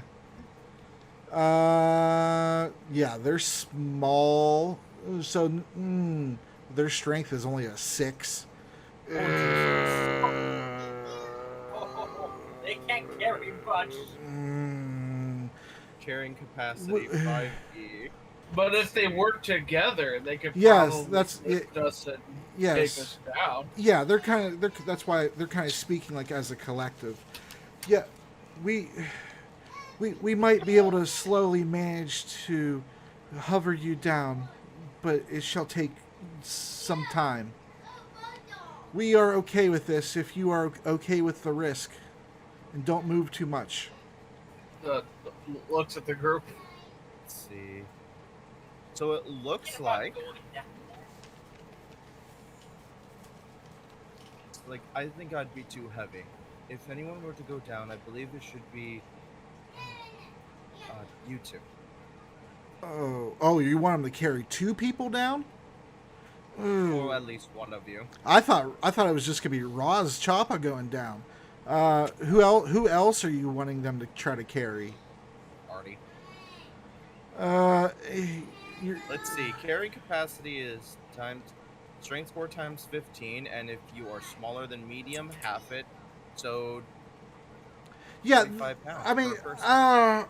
Per thingy. Yeah, I guess there's enough. It's going to be a lot slower still, but yeah, they could probably carry both of you down if you wish. If you don't mind the smell. I do. Ew. Then perhaps only one. Ross, if you could. Well, before we said, are we all just going down though, or if we send Ross and me down, what are you doing, Fox? Well, just in case, our new friends here wouldn't be able to pull up Asgrim if he's in danger. So I'm going to be ready to pull them up. And you think me and Ross could? No, but Asgrim is not a fighter. Sure, he's tactful and innovative, but fighter, he's not a combatant. Ross will go down. But just so you know, Soul, Ross is evil. Mm-hmm. Okay, just reminding you. I'm gonna lay down for a little bit. If we Alright. both go down, what Yeah, are you going that's to fine. do, Fox Don? All right, love you. I'm going to wait with the rope in case anyone needs to be pulled up. Because of the lights that Ross dropped down, I can still see the end of the rope. Well, All I mean, someone between has the to two do of is grab us. it. between And I'll the two pull of you us, he actually can see in the dark if it gets to a point where there is no bumps. You can also tie the rope against the stalagmite over there. Raikou has it onto her immovable rod. Oh, okay.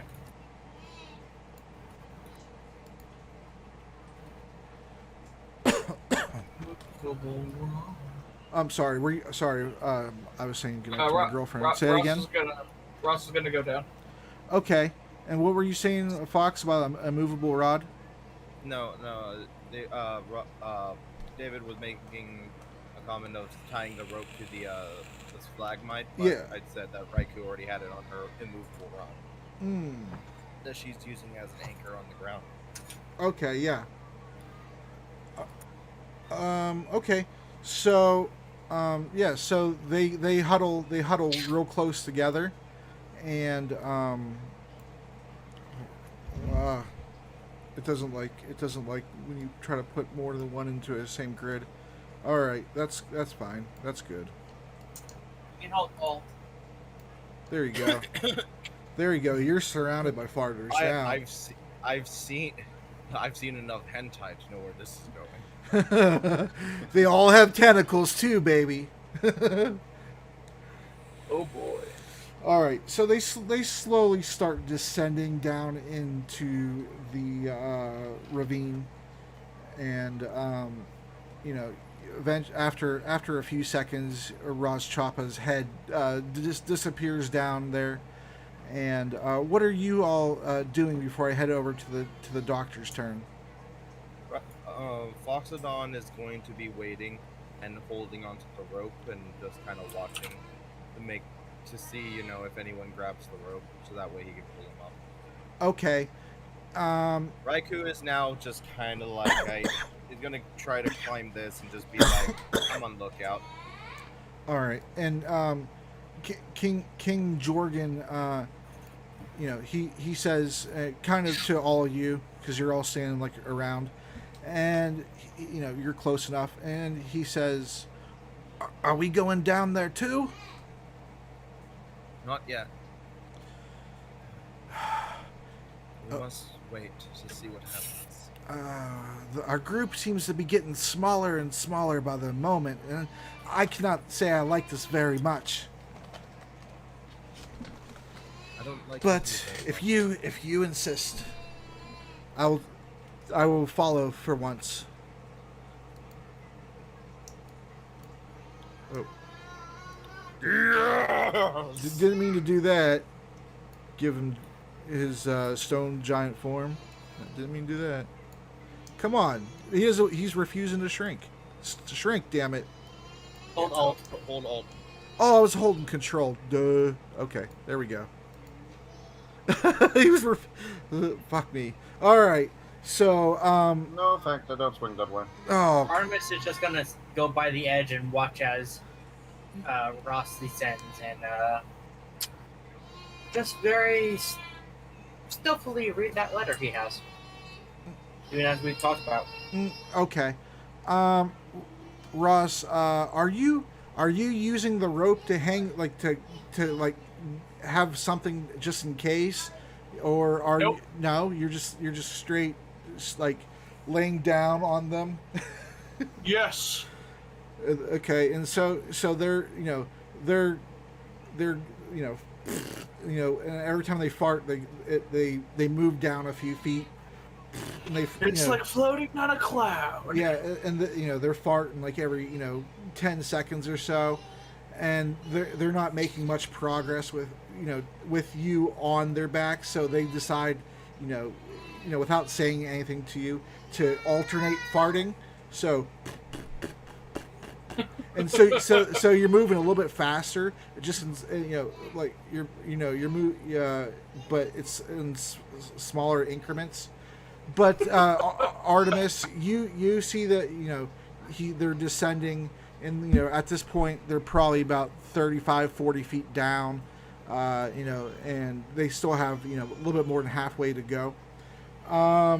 Fox, what'd you say you were doing? He's just watching. Okay. Down, and if anyone grabs the rope that he can see, then hey, he starts pulling. Okay. From where you're at, from your vantage point where you're at. Wait, did you threw Ross did. Yeah. Okay. That's what I was. Bioluminescence. Right. That's the only reason why we even knew that Asgrim was alive. Okay. I just want to make sure because wow, my mind. All right. So yeah. So you see. Go ahead and give me a perception, Fox. You see. Honest. Here you go. Woo! Damn it! Woo! You see everything. Yeah. You see. Asgrim's the fuck out of there! Just go into that hole. Yeah. You see that there is. I believe you at your current level, you probably would know what you on T are now, but you see several of those, and you see several of the drow who are most likely, based off of your intelligence, the Drow of Lolth, who are looking for the Drow of Elistrae, and they seem to be rather close together, but there's no actual fighting going on just at the moment. It seems like there's a lot of threatening and posturing going on, though. But you can't hear nothing from where you're at, even with the echo. It's just too deep down. But you see all that, and of course you don't see Asdrim near them, but he was near them when you first saw him down there. Fox is hoping that this is, or at least possibly the priestess of Lolth is who he saw, because that's where they probably came from, in the direction that he left, and is now hopefully okay, but he is getting nervous. Okay. All right, and that's I believe that's everybody. Oh wait, you already wanted to read that letter. Let me give you the letter first. I almost forgot. All right, let me see here. Let me find it. That's Asgrim's letter.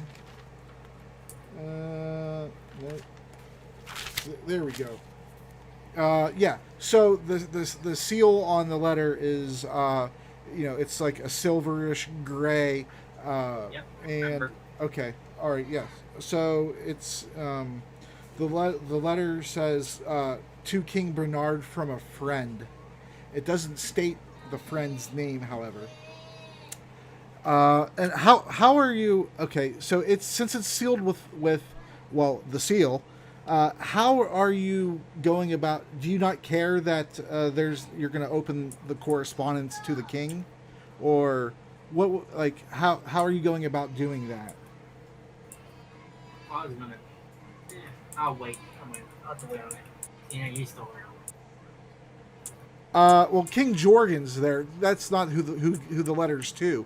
It's to King Bernard, the one who left with the Drow of Elistrae and the survivors. Yeah, so if you wanted to, you could, but I just, no one's going to say anything necessarily. They might see that you're over there doing something and may inquire, but, in terms of who the letter's addressed to, there's not going to be any recourse immediately as of now. But I want to know how are you getting to the letter without damaging the seal? Yeah, just basically using my knife to just slip underneath the seal itself. So you're trying to kind of like delicately get the seal off, and then you're going to try to reseal it somehow? Yeah, using like heat to just melt the bottom that hasn't been impressed and then put it back together. Okay, the bottom. Okay, cool. So you're not going to... Okay, good. So leaving everything intact and not damaging nothing of the object. Okay. Yeah, I'm not gonna make you do any kind of roll to take it off to unharm it, but I might in order to put it on. All right. So the letter says to King Bernard, or should I just say Bernard? I regret to inform you that you have been relieved of your crown. My guards occupy your castle, and reinforcements will be arriving shortly. But my ally has assured me that you will perish from what is down there with you. Confidence in your leadership is non-existent, as our citizens disappear daily. You once were a hero, but your age has caught up to you. I wish there was another way, but your stubbornness will be your downfall, and not Coventry's downfall. It was very fortunate that group of arena contestants convinced you to accompany them down into the sewers. Mighty convenient to petition a king, and not just one king, but two kings, isn't it? I assure you that the citizenry will come to no harm if they don't interfere. Your wife, the queen, and her daughter, her daughter, not your daughter, just so you know, because you're intelligent enough to pick that up, will be allowed to leave the city, never to return. As for the arena contestant left up here, ... we'll have special arrangements with her. You can interpret that how you like. So long. Fun times. so long we will never meet again. The demon will see to that. You get to play the hero one last time. If you come up to face us, an army will be here looking down on your city. If you stay down there, you're going to be fighting a demon, and we will probably die there too. So either way, I win.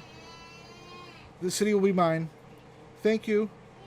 Thank your, in quotes, friends for me. Okay. All right, Doctor, we're going to go to you. All right. Hopefully I'm getting through everybody's turns fast enough so you guys aren't bored. It's all good, man. All right. I'm still trying to keep an eye on kids, so it doesn't really bother me in any way or form. Okay, and since Solid isn't here, I mean, I guess I'll just quickly gloss over what he's doing. He ended up getting to a waterfall, and there is, as far as he can see, there is some sort of large, girthy, beast with something on its back and smaller little creatures on whatever's on his back. That's what he sees right now. Okay, so Doctor, it is your turn. And you had just ran. What would you like to do?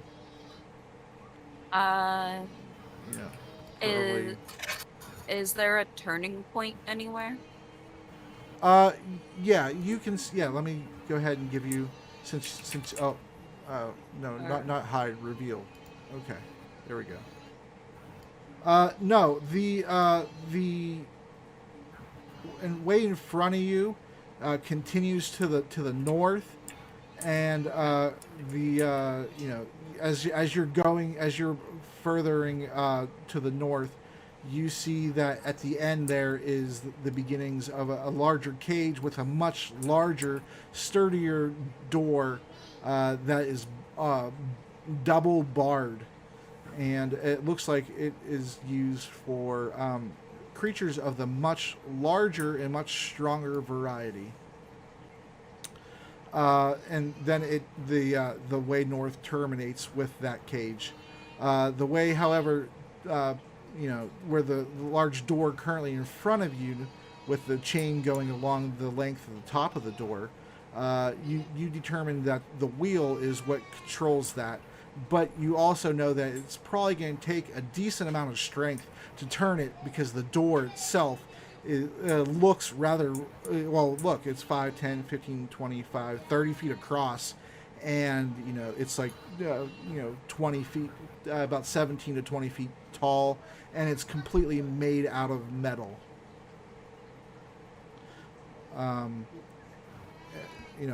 As for the thickness of it, you really don't know, I guess, without inspecting and things.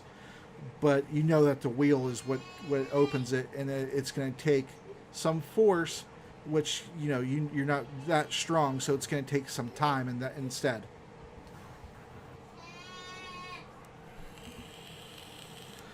And I'll give it to you with your passive. You're close enough that you hear the same similar sound, but more muffled because of the large door in the way, on the opposite side, further away.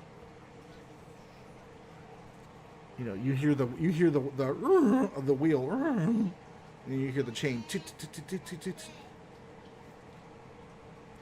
What would you like to do?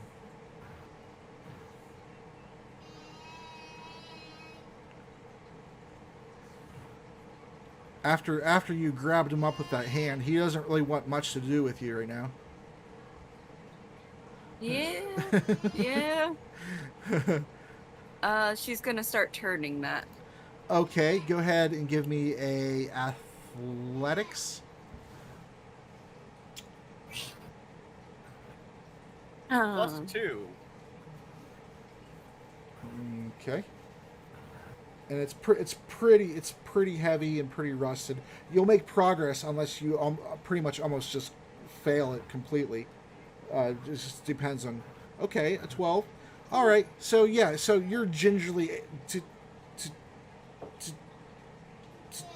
and the door. You know, it's it's like a quarter of the way up, but you can tell that it has to get to at least a certain point before you can just let the wheel go, or else it's going to abruptly slam into the ground. So you're making progress, and then you hear boom from the other side, and then you don't hear you don't hear nothing else after that. But after I'd say probably about maybe a minute and a half, you're able to get the door up far enough to where you can see into the other room and probably crouch underneath the door and be fine without it slamming down on you to your death. Death by crush. Yeah, that would be a shitty way for your D&D character to go. It's not epic at all. No. Death by snoo. Yes. Death by crush. No. I'm able to move into this room, or was it this door? I'm You sorry. could have both if you date a dragon. Yeah, it's to your left. It's this right here. Okay. Yeah, okay. that's the one. Sorry. Yeah, the wheel. It's just like this thing looked, also like a thick door, so I was like, what? Oh yeah, no, that's the cage to the north. I said, and then to your left, this wheel right here opened this door that's right in front of you with the chain going across. Yeah, so that's the way. Okay, so you can see into the room. How far is? I guess it doesn't really matter how far light goes. We'll give you that. We'll give you right there. And yeah, so you walk into the room. You see several unlit torches against the wall, and there's another cage over here. But I assume you're running to try to catch them. Yes. Okay. Are you inspecting the cage? No. I'm basically running. Okay. Yeah. I kind of do glance to see what's in the cage, though. Okay. Like, not inspecting, just kind of glancing. Right. So as you're running, you turn your head to the side and just look, and there's nothing, at the beginning of the cage certainly, and you get to the other door, and there's another wheel, and let me move him. Let me move him. Hold on, let me look at my map real quick to see which way he would probably go. 'Cause I don't want to take him, he's a minor noble. He probably would, kind of have been down here before.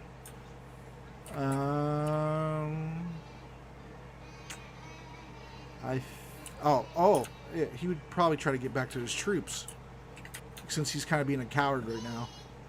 And that way would be okay.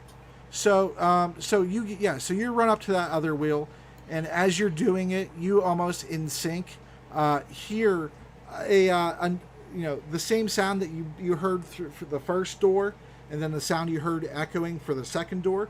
You hear another one, ting ting ting ting ting ting. Let me roll his strength, because that's important. If he's the doctor right now, give me a break. I'm a doctor, not a bodybuilder. Who do I look like, Fox? Oh. Fox when I need him. All right, so yeah, you hear ting ting ting ting ting ting. It's even faster than the first time you heard it, and boom, and then then nothing, and you're still doing your wheel. Go ahead and give me a strength, or athletics, excuse me. +2. Yeah. Okay. Do it, Yeah. So you're determined to get through this nonsense, and I mean you're kind of dainty. You're not frail by any means, but you're getting kind of winded, but you're determined, and so you go a little bit faster, and you get up, like 45 seconds or so. You get the thing up to where you could go underneath of it, and but let's see. Yeah, we'll go ahead and just right here we go. This is what you see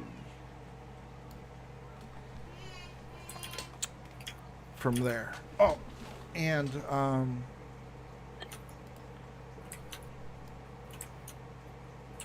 yeah, you see the corner of the wheel. It's right across from you.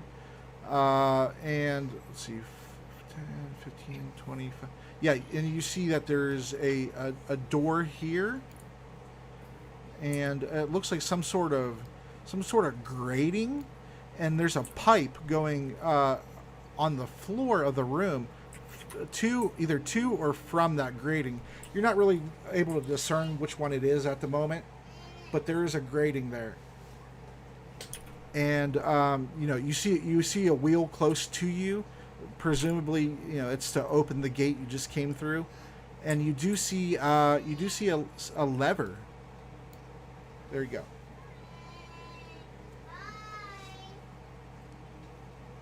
Okay. All right. Because she faintly heard it, she's gonna. Okay. So so you run and you jump, or you step. Are you jumping or stepping? And it doesn't. I just Kind of just going over the pipe. So. Okay. Yeah. It's like about 3 feet tall. It's circular. So it's it's it's decent size. Yeah, she's not gonna jump that. She's just gonna kind of put her hand over and slide over it. So. Okay. You're gonna do the Starsky and Hutch hood slide, huh? Alrighty, and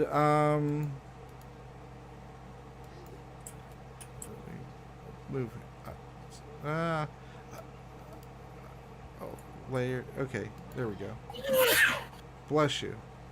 Okay. All right, and then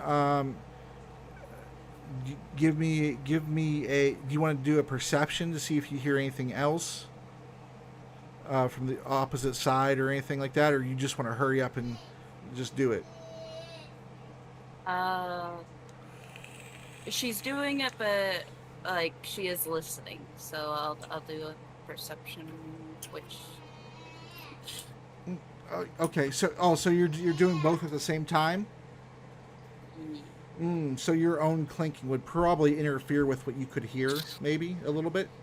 Yeah, that's fine. Though. Go ahead. I won't make you roll with disadvantage. But yeah, give me a perception. Okay. 22. Oh yeah, you hear, running, echoing, and it's getting further away. You don't hear another wheel or another clinking of the chain or a slamming of the door. You hear, then that's what you hear. Go ahead and give me another. Sorry for this. Give me another athletics check. Okay. I had to make this realistic for large creatures so they don't escape and all that kind of stuff. Yeah. Okay. Yeah. Wow. You're getting nice. You're getting nice rolls. Yeah. So I'm slowly getting better. Yeah. I'm improving. Yeah. So you're even though you're getting more tired, you're getting more pissed off and more determined, and you open it pretty quickly within like 25 seconds or 20 seconds or so. You're able to open it up, and let me reveal here what you see from right there. On the opposite side of the and also are you I guess I should have asked you this before, sorry. Are you closing these as you're opening them to secure them back up, or are you just running? I thought that they automatically slam. No, they don't automatically slam. That's why there's a wheel on the opposite side. Once you She just hits the wheel on the opposite side. Yeah. Okay. So Yeah. she's She's closing them. Yeah, it's basically like teeth or something that keeps it in place, and then the wheel removes the obstruction out of the way, and so you know, it doesn't take terribly long to close it. It takes way longer to open it, of course. Okay, so yeah, so then I'm gonna. That's okay. I was gonna compensate by moving him a little bit further, but for the time, but that's okay.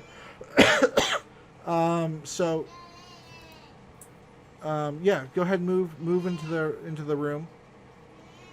Yeah. All right, and you don't have to roll a perception for what you see because it's small enough of a room that you're casting a decent amount of light. That is what you see. You see that there's 2 wooden doors on opposite sides, pretty much directly even with each other, and you see that there is another chain door directly even with the chain door that you came through. And of course, you see that there are unlit torch sconces on the wall, and there is the other wheel here. And then as you get closer down, you see that there is another one right there. He looks into the room. Okay. Are you opening it stealthily, or are you like shoving it open, or seeing if it's locked, or what are you doing? Wait, it's not a cell for one of the monsters. No, it's an actual wooden. It's an actual wooden door. Oh. Yeah. Stealthily opens it. Okay, go ahead and give me your stealth check. 1. Oh shit! What the hell? 9. I think I was on the wrong layer. There we go. A 9. Okay, so the door hinges squeak in protest, and you open it up, and you don't see anybody, but I will show you what you do see.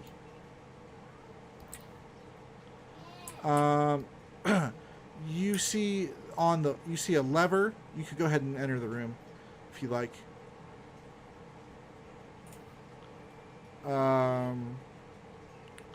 Okay, so you enter the room and you see that I had to for this one I had to kind of combine the top floor in this one. You see the turning gear. You recognize it from what was in the arena, but however, the large wooden planks that are sticking out of it that were up there aren't on this one down here. But it does look like it turns or functions in some way, and you can determine it's most likely that lever that's right there in the corner. And then you also gotta keep going, moving layers, damn it. Does this lever help control what exactly? Yeah, so you determine that this circular gear shaped thing is some sort of is the same one that was up above in the arena when the arena events were going to happen, but since they did not happen, basically it lowers and raises this up. It's like it's not permanently in the arena, so it lowers down into the floor, and that lever controls it. I'm gonna go and look in this. Okay. And do you mind if I go to Asgrim now? Go ahead. Okay. Let me get to the... I wish I was better at the hotkeys. Alright. Objects and tokens. There we go. Reveal.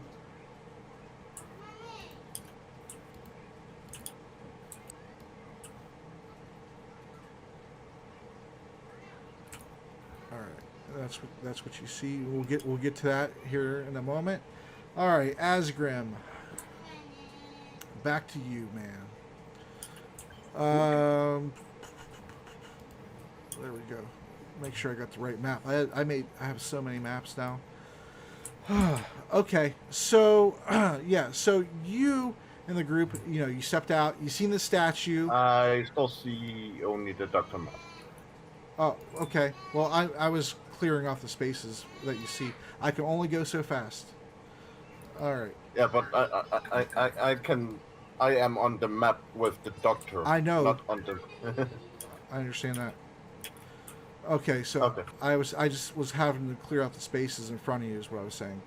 So yeah, so you see the statue, and then I'll have to move you to the location map after you walk past that.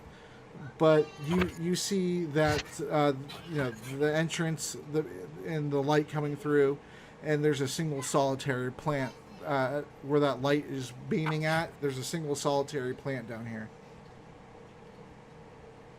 I take a quick look at it. Okay.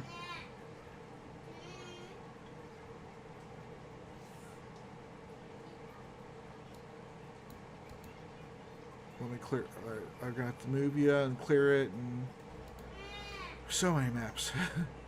All right, so you go take a quick look at the plant, and you see that it smells kind of minty. It has the leaves on it are they're serrated edges, and they're a little bit prickly. But beyond the plant, though, you see it kind of looks like it was somebody tried to disguise it, but not very well because the light's still shining through. So they didn't do a great job, and it's been open. It's been like that for a while, long enough at least for a plant of a small size to grow here, but it's the first plant you've seen down here. Oh. And I actually have a shovel, so I'm gonna dig it up and bring it along, just to piss off whoever planted it. Okay. I guess give me an athletics check, I suppose. See how long it takes you to dig up this plant. It's not that big of a plant, but I guess your shovel could break or something, because the ground the ground is rather hard and rocky here. Oh, okay. So you go you go to you don't use your foot on the shovel to get leverage into the ground. You just spear the ground with a shovel and do it again, and it makes like a hard clink against the rocky terrain. It's real hard. And then the Kenku says, "What? Why not use your foot?" And then you do, and the freaking metal part of the shovel that actually scoops it comes apart from the handle, and it breaks. I throw it into the water, take out the next one. Okay, you throw the shovel into the water, and let me roll a perception check. What was there?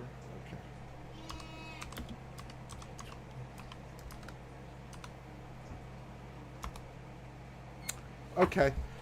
Yeah. So you throw it into the water, makes a splashing noise, and then slowly starts kind of drifting away, and then the metal portion sinks down into the ground, and and then give me a perception check.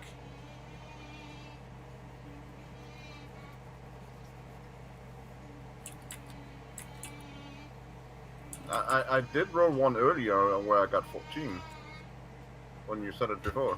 Oh yeah, I know, but this is for something different. It's fine, I guess. If you want to use the same one, fine. But No. I was just trying to figure out if it was for the same thing. No, I wouldn't make you. Okay. No.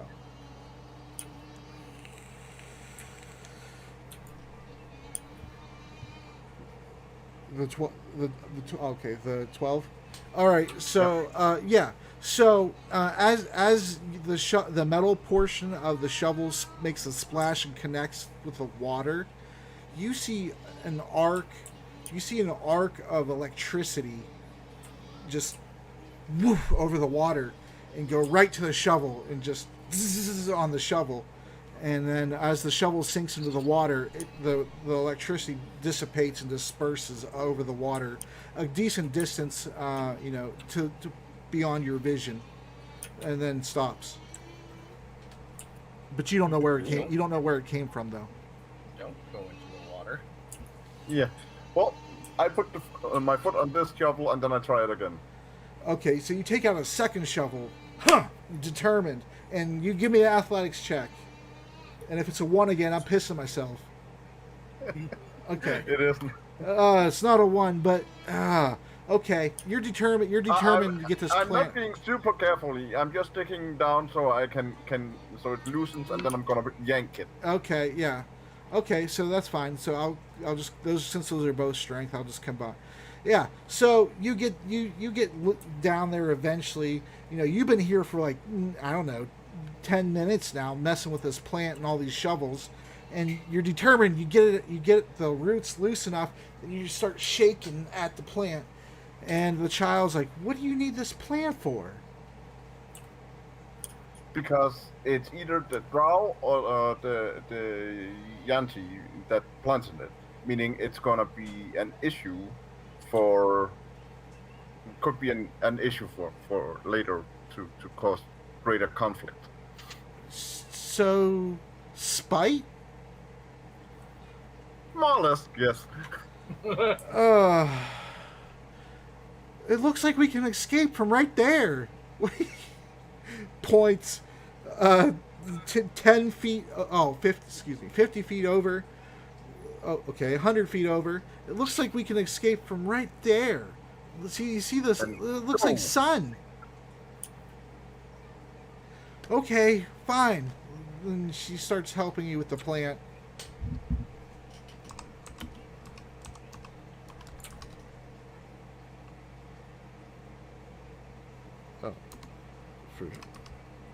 Plus her athletics. So it's just a flat 1d20 then. She's trying to yank at it too.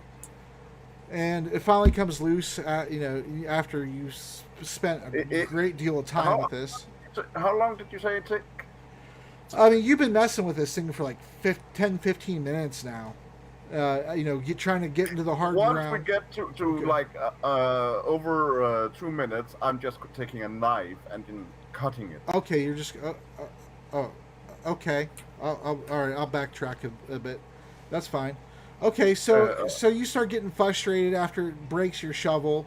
You try to use your second shovel. It loosens the rocky terrain a bit, but it's hard. It's hard ground here.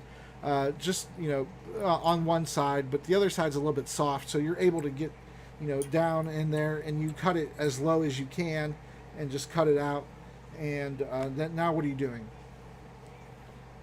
I take it along and then I go for the light. Okay, so you store this plant in your pack, and your bag of holding's full, of course, since you have a large table in there, the top of a table. No. The shovel came out of there, the one that broke. So. Oh, okay. So, okay. Well, I mean, I was still giving you liberty with that large table top, but okay. Okay. All right. So. You put it in your pack, and you start walking. Are you running or walking or stealthing still? Well, since we made noise and it's kind of far away from the temple now, I'm running. Okay, so you guys are bolting towards the light, and the Kenku he had let the little girl down to try to help you with the plant, and he picks her up, and as he does it, he kind of in one motion scoops her up and then goes sideways to squeeze through, and you guys are you guys are it's how big was it? Let me see. It's after like it's not that big. About a minute or two of running through this area, it opens up wider into a larger cave. and then it starts to close again, and you see where the light came from, and you can see out the hole. Besides the light shining through, you're able to see a large body of water in a sandy beach.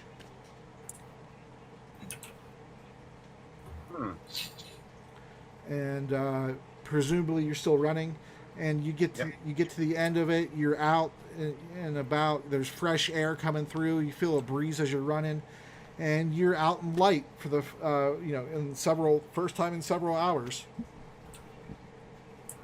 And the bright light hits your eyes, and you're like, you gotta, you kind of adjust to it, and you give me a perception check.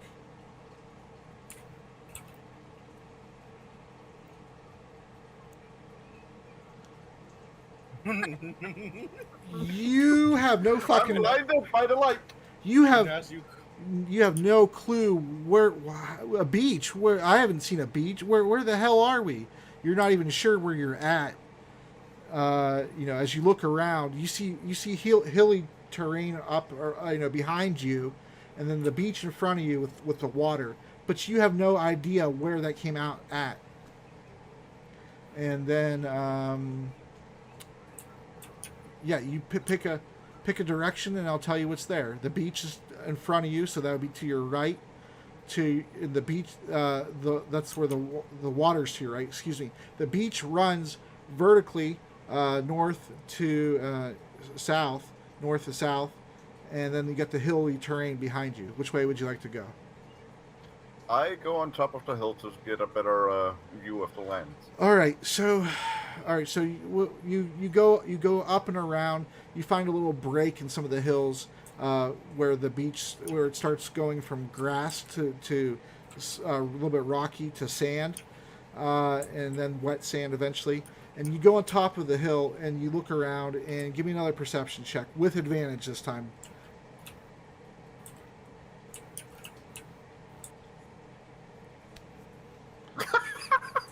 Okay, so you're on top of the hill. You're doing one of these things. Your eyes you're still, I guess, still a little bit blurry from being in the dark for so long, and then getting hit with direct sunlight on a sunny day, and you're looking around, but you do see the castle, and or keep more accurately. It's more accurately a keep because you're now behind it, some ways though. And then you see the tree line in front of you, the sparse tree line. You can see the back end of what was the garden that you had met Thurwasa in. You can see from where you're at on top of the hill. You can kind of see the gazebo or pavilion if you prefer, and so you're not terribly far away from the city proper. Well, I just assume and say we're going this way to get to safety. All right, and there you go. Is there any? Did you want to role play the Kenku or the child, or can I go to the main? I'm gonna like a general small talk with them, and just ask them a question of how they ended up down there. But it's not something we need to play out if you wanna keep going with that, or people. No, that's just gonna be like filler. Yeah, that's. Well, I mean, I could play it out real quick. The child, the little girl, she says, "Well, I came from the city and the sewers there. We, as far as I know, my parents couldn't afford to live in the town, and so we found that there was a small village there, and we've been living there for a while." And then some large creature came, and we got scared. The adults told us to run to try to get to safety somehow, and then I was taken by those dark women. She has, yeah, she had the drow. Okay, the drow. They took me, and my friend here, he was a newer arrival to our village, and you know, he seen that I was taken, and so he tried to follow, but he slipped and fell, and you know, he hurt himself, and then was easily captured because he had lost consciousness. Cool. Well, then it's a good thing we got him out. He says, "Yes, thank you, friend." All right, all right. I'll go to the main group now. I guess go to Ross. Yeah. Okay. Yep. I guess because that's another group again. All right. So, Ross Choppa, you Yes. let me go to the other map and get your icon here real quick. And then I would have to black out the air. Floating fart cloud. Yeah, I would have to black out the area for you since you haven't been down there.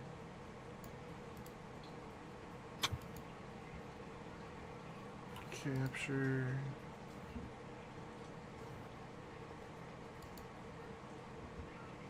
All right, where would it land? Okay, it would land like somewhere, probably like right there. Oh, I didn't mean to bring Asgrim with me.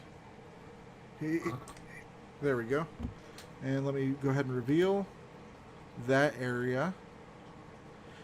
And right there we go. And one in front of you. There we are. Over to your side. Okay. So, and then, let me darken the other area and then resolve what they were doing over here. And then we'll start your rolls and all that. Oh. Huh. Fucked up. Damn it. I'm gonna probably say this 100 times in the rest of this campaign. I very much prefer to play in person. Very much. Next two of us. All right, so yeah, so you go ahead and the flump cloud that you're riding on, you know, is farting their way down into the cavern below, and you're just about to reach the ground. You're about 15 feet above the ground right now. I assume you're not going to jump off or anything like that, are you? No. Okay. Yeah, so after like another 30 seconds or so, you go ahead and reach solid ground. And as you're like 2 feet above the ground, they kind of just float off in separate ways.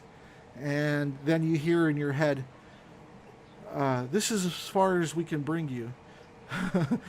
We're going to go ahead and we're going to look for your friend using the description your other friend gave us. Seems legit. Okay, dog. See ya. All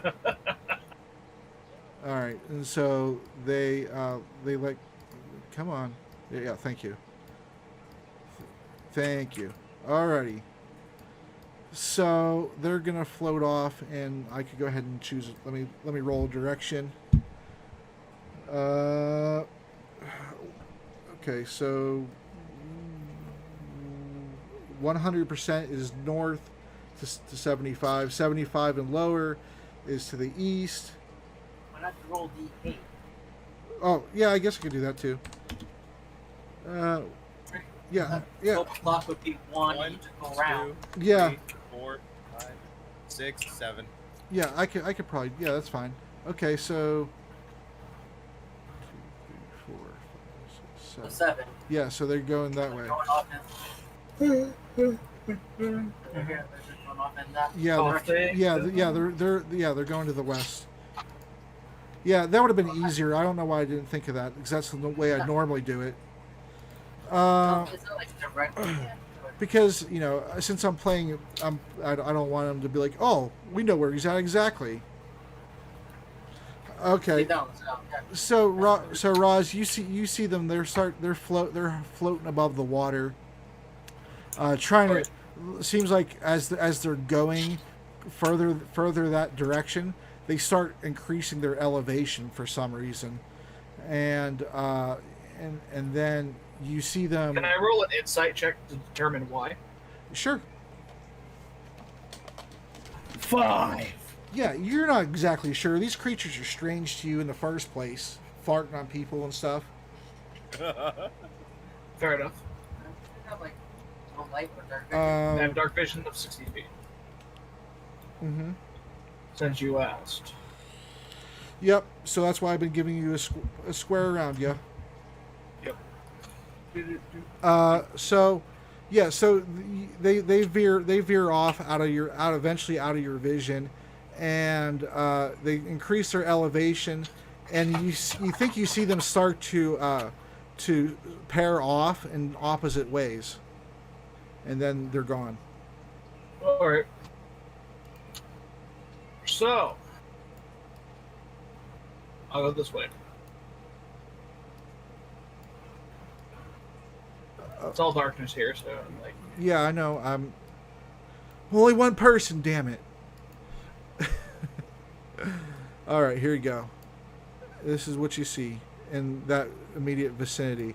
You see the edge of the water and some stalagmites, and you can see. Wait, how far is your dark vision again? 60? 60 feet. Okay, and you can't see anything beyond that if it's darkness, complete darkness, or dim light, or what? Do I hear anything?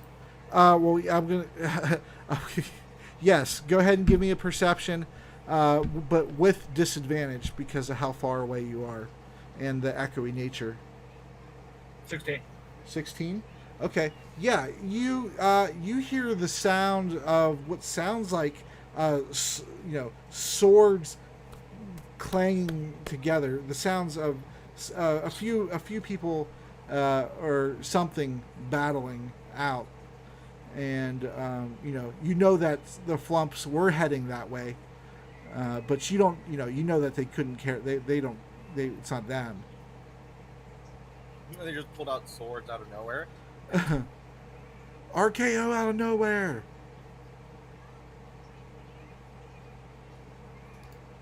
I see. All right.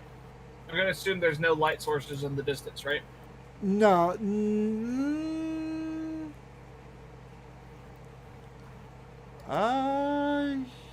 Yes.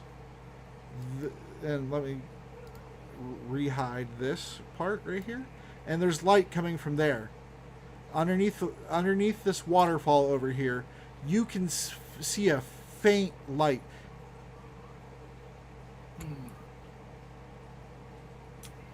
All right, seems legit. And your perception, the water is kind of clear, so you can actually see that it does not look like a natural opening into that surface area underneath the waterfall. From where you're at right now, though, I mean, it looks like it was intentionally placed there or hidden. Tried to be hidden, maybe. All right, move onward. Okay. And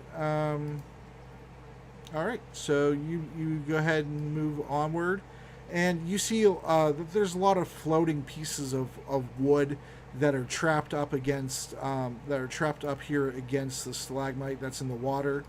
Those are you can see that they're leftover scraps of wood from the bridge when it exploded. They're all various different sizes, from like a few inches big to 3 feet big and like a foot wide, and they're just sitting there in the water. There's no current or anything like that from where you're at, but you do see something shiny.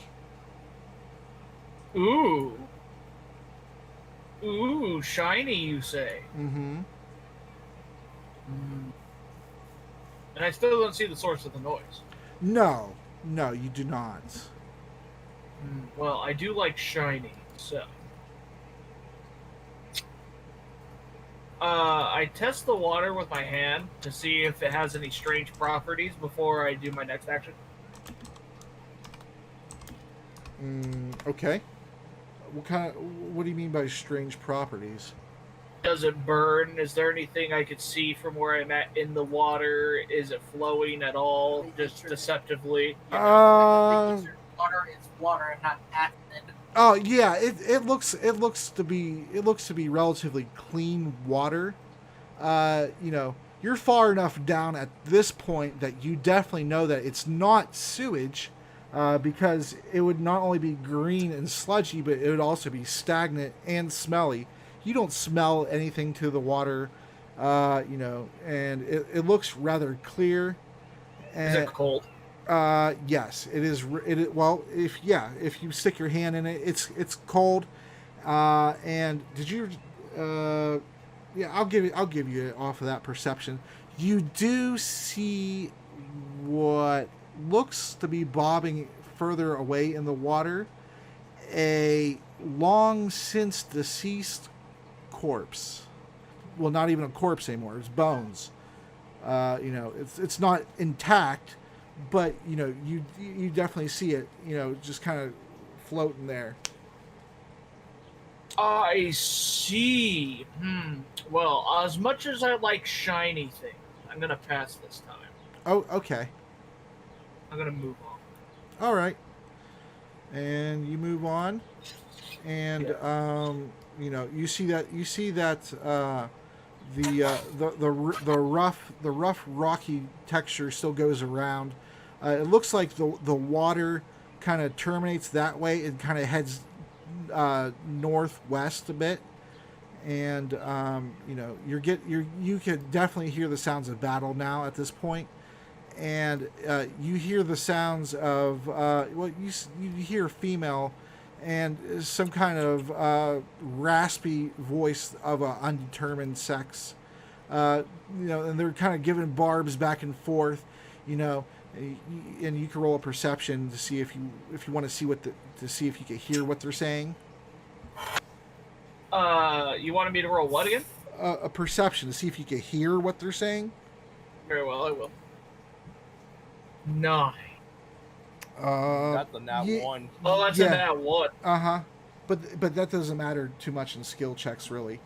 But yeah, it's still it's too echoey in here. There's far too much echoing, and the sound of the waterfall that you're getting closer to drowns out what they're saying specifically, or how many people specifically are talking, like how many different voices there are, or things for you of that nature for you to determine how many there are, or who they are, or anything like that. Well, I would like to pull up my Cloak of Elvenkind's hood, and I'd like to roll stealth at advantage. Okay. And So 24, I guess. Mm-hmm. And how far are you gonna be stealthing? Well, I assume I still don't see anything because I don't see anybody, you know? Yeah. However, I have Natural Explorer, which allows me, while alone, to move at my full speed while stealth. And I am alone at the moment. Mm-hmm. So, while I'm, like, stealthing, I'm gonna try to, you know, get a little closer, see what I can hear. Mm-hmm. As you're getting closer, you see that out of the waterfall area that you can see, from the light, like the little bit of light that's shining over there. You see from as far away as you are, you can't really tell, but it's definitely, you know, it has the hair of a female, and you know, pass through the waterfall. You see one, and then if you wait a little bit longer, you see a second one, and it's a male, but you're too far away to determine anything else about them really, other than they're humanoid. Can I determine that they aren't or are black? I mean, I probably would say no, because of how far away you are, combined with the waterfall masking in the way, so they would look black anyway. Alright. So I guess yeah, you know whether it's because you see them actually being black or because they're obscured. Yeah, I guess they would be black. I'm However, gonna keep moving up then. however you determine that is up to you, though. Up to me. All right. So I just keep moving up. Okay. Yeah. So you're going from you're going from stalactite to stalagmite, and you're Dark. Yeah, I know. I I understand. I This. can't see. I'm blind.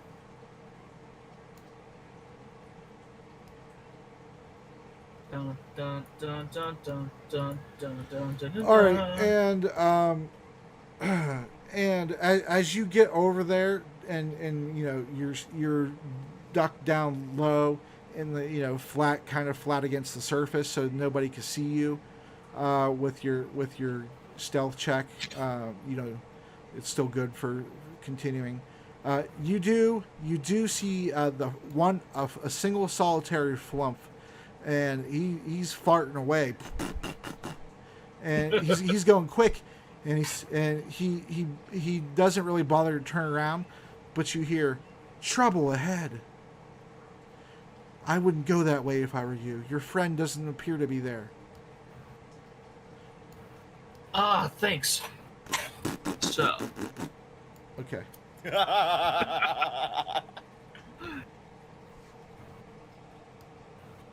And he's taking big farts to catch up to his friends. Try to. I need a black bean burrito from Taco Bell. I continue my stealthing. Forward. Okay. Forward unto battle, probably. Okay, and we'll get back to you. Okay. And let's get to the group. You are back on the Upper Dark Level 1 map. There we go. All right. So, and let me get rid of these. Since I presume you're gonna come back up at some point, I'm gonna leave you on the map so I don't have to re-add you. But if you don't, then I guess it's not gonna matter, right? Get rid of the flumps. Asgrim, I'll put you up there too, just in case you come back into play down here. And let me move Krigor and Erebeth and all them, just because they made progress. And Solid gets up to investigate who that is. He sees that it is two ogres with howdahs on their back, which are basically wooden carrying temporary fortifications for small creatures to stand on. And he sees two of them, and they each have 4 goblins on their backs, and they're trying to get up. They're trying to get up the side of a rocky, grassy hill, and he comes in. He sees that Erebeth and Krigor are climbing and then starting to cross a river. Upstream, and they have presumably survivors with them. That's his turn. And you guys feel free to let him know if you want whenever, since he apparently isn't going to be here today, what happened with his turn. Okay, so back to the main group. Artie and Fox, Raikou, and King Jorgen, and are the only ones left in that group. So what are you all doing? I'm gonna be honest, I have absolutely no idea. Like, They're kind of on standby. yeah, we are really on standby because Okay. until we get confirmation that Asgrim's just not down there, right? Or he is down there, right? Or until Ross comes up or Asgrim comes up, we're pretty much on standby. Okay. All right. Let me make my roll.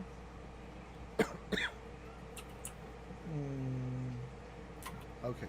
Oh, okay. I had to look to see what the shortcut was. G. 6.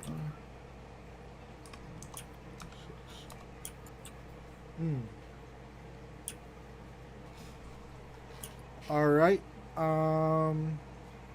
So give me a perception check, all of you. Artie, you're pretty far away, so you can make one, but Fox? with disadvantage if you'd like. And right. Well, Artie is, I think, in the bathroom. So, Oh, okay. let me see. If I mosey on over here, unless anybody knows his perception by heart, I don't see his. There. Perception is 2 apparently. Okay, so he gets to roll with disadvantage because of how far away he is. But there is a little bit of light, so it's creating. But as far away as it is, it's in. Dark. Okay. Yeah. There you go. So there's his perception. Okay, so You're rolling perception, Artie, but at a disadvantage. All right. So you got 8 for whatever the hell you're perceiving. All right, and then Jorgen.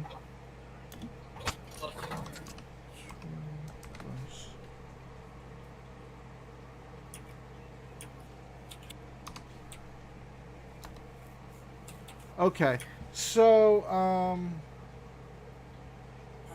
that first roll is who is that for? Fox or Raikou? Fox. Okay, yeah. So Fox, you see, and you see, and instantly know what they are. Come into view. You start to see one of the Avuzal cultists that you had originally fought in Mordavia. Oh dear Lord. And he looks a bit different than the other ones that you fought at Stonegate and that you encountered in Mordavia. He looks to be a bit more deformed than all the other ones, if that's possible. And let me see if he notices you. I mean, you guys are kind of surrounded by light, so he would probably get advantage, I'd imagine. Raikou is hiding up, up there, looking about, a little away from the light because she has actually dark vision. Okay, but she didn't. She's facing the ravine though, right? Because has the movable rod and the rope and all that. Nope, she left it down here. Oh, okay. She's looking this way technically, so. Okay, so I guess that's why she wouldn't see it then. Fox is mostly like. Yeah. Yeah, but you see it. You Yeah. you see one of the Avuzal cultists. What do you want to do with that information? And King Jurgen? yeah. Looks like we have some old friends from Stonewall. Old friends down here. Well, they wouldn't be really friends. And then he points it out.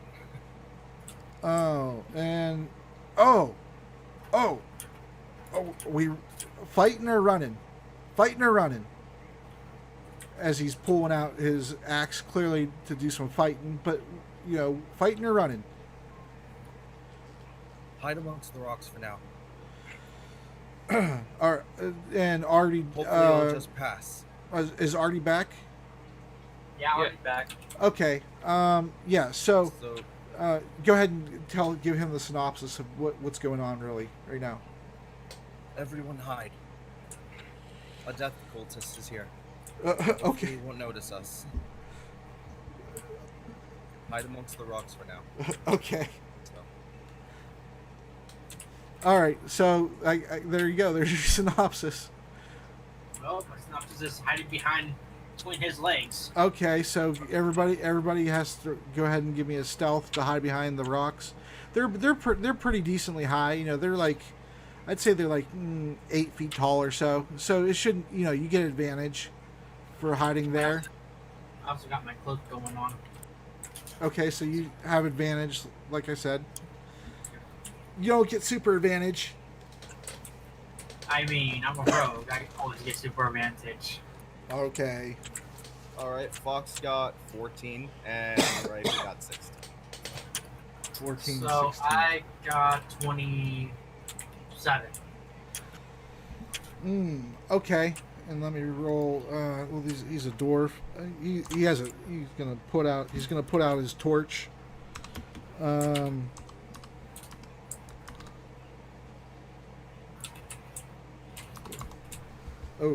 Oh, he has advantage. He has advantage. We'll give it to him, even though he had a torch. Okay, there we go. That's more like a dwarf. All right. Oh, let's get over here and cuddle for warmth. No. Okay, and so you guys hide there. Are you in a position where you can still see them, or are you completely obscuring yourselves? Because that will matter whether you can observe what they're doing, but the benefit would be they have a less chance of observing what you're doing. Fox is gonna be outside of you. Raiku's outside of you. Okay. If Fox is not in view, I'm not in view. All right. Fox does whisper to Artie, if we do have to fight it, try to get behind it. It uses spells, so you might be able to disrupt it. Okay. So then since you're completely obscuring yourselves, then you can't see what they're doing. You could hear what they're doing, though. But so I'm understanding that, right? You're all obscuring yourselves. Yes. Okay. So, Wants to put himself out there. what's that? Wants the king wants to put himself out there. No, hell no. No, he's had enough of this shit. Okay, so you're all rather close together, huddled up in the opposite rock face that they would be able to see, and then about a minute or so passes by, and then you're able to. I'll give it to you for free. You're able to hear some of the rubble, what you feel like is probably some of the wooden rubble, further off moving, and then you're actually, for the first time, Fox, because you never heard them speak before, you're able to hear him. You're able to hear one of them. I can't say him for certain.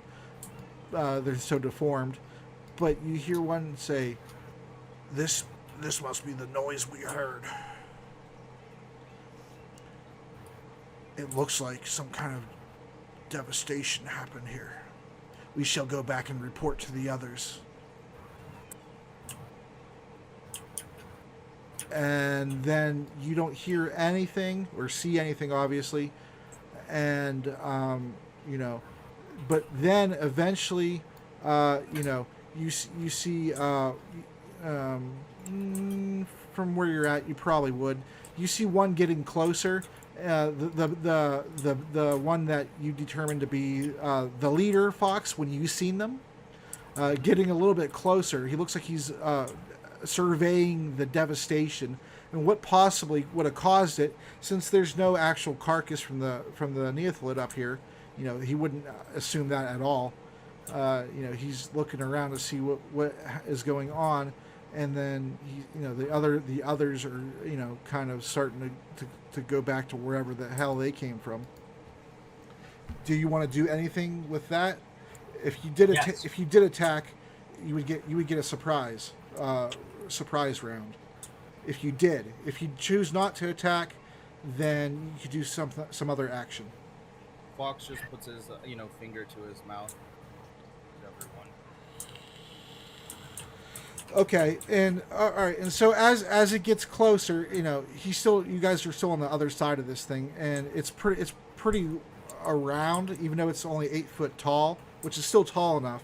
It's it's like 15 feet around or so, and so he can't see you guys at all, has no idea that you're there. He might be able to smell you, but you have no idea. And he's looking across. He sees that the bridge is collapsed, and you can feel the area around you. You start instantly getting colder. And Fox, you probably know what that is because you've dealt with it a few times.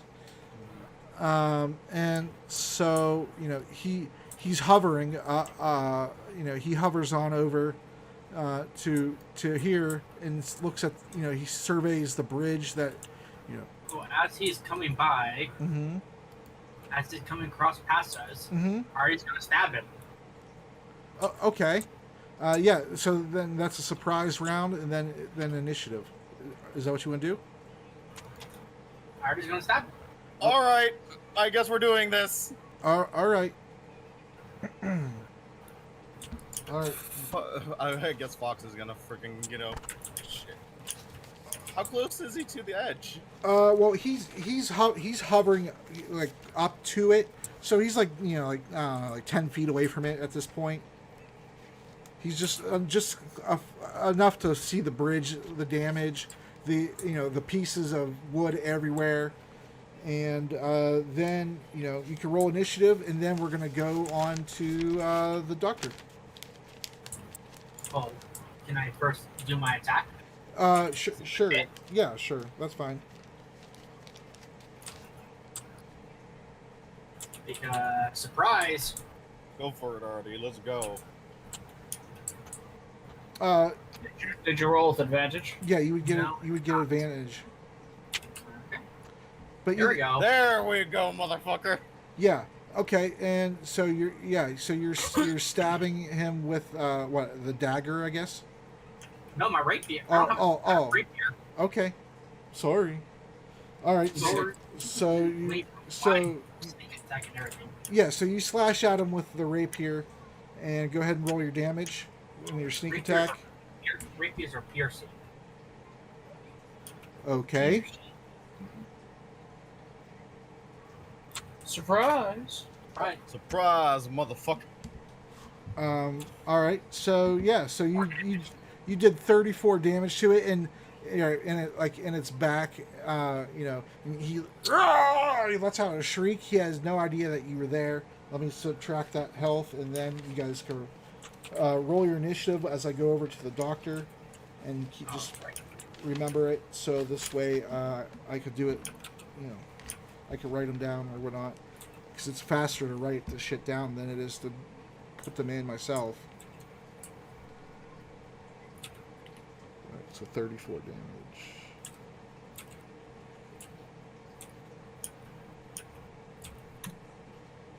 All right, Fox. I guess you're going really fast. Raikou is going really slow. Alright. Well, I got a 27 for initiative. Alright.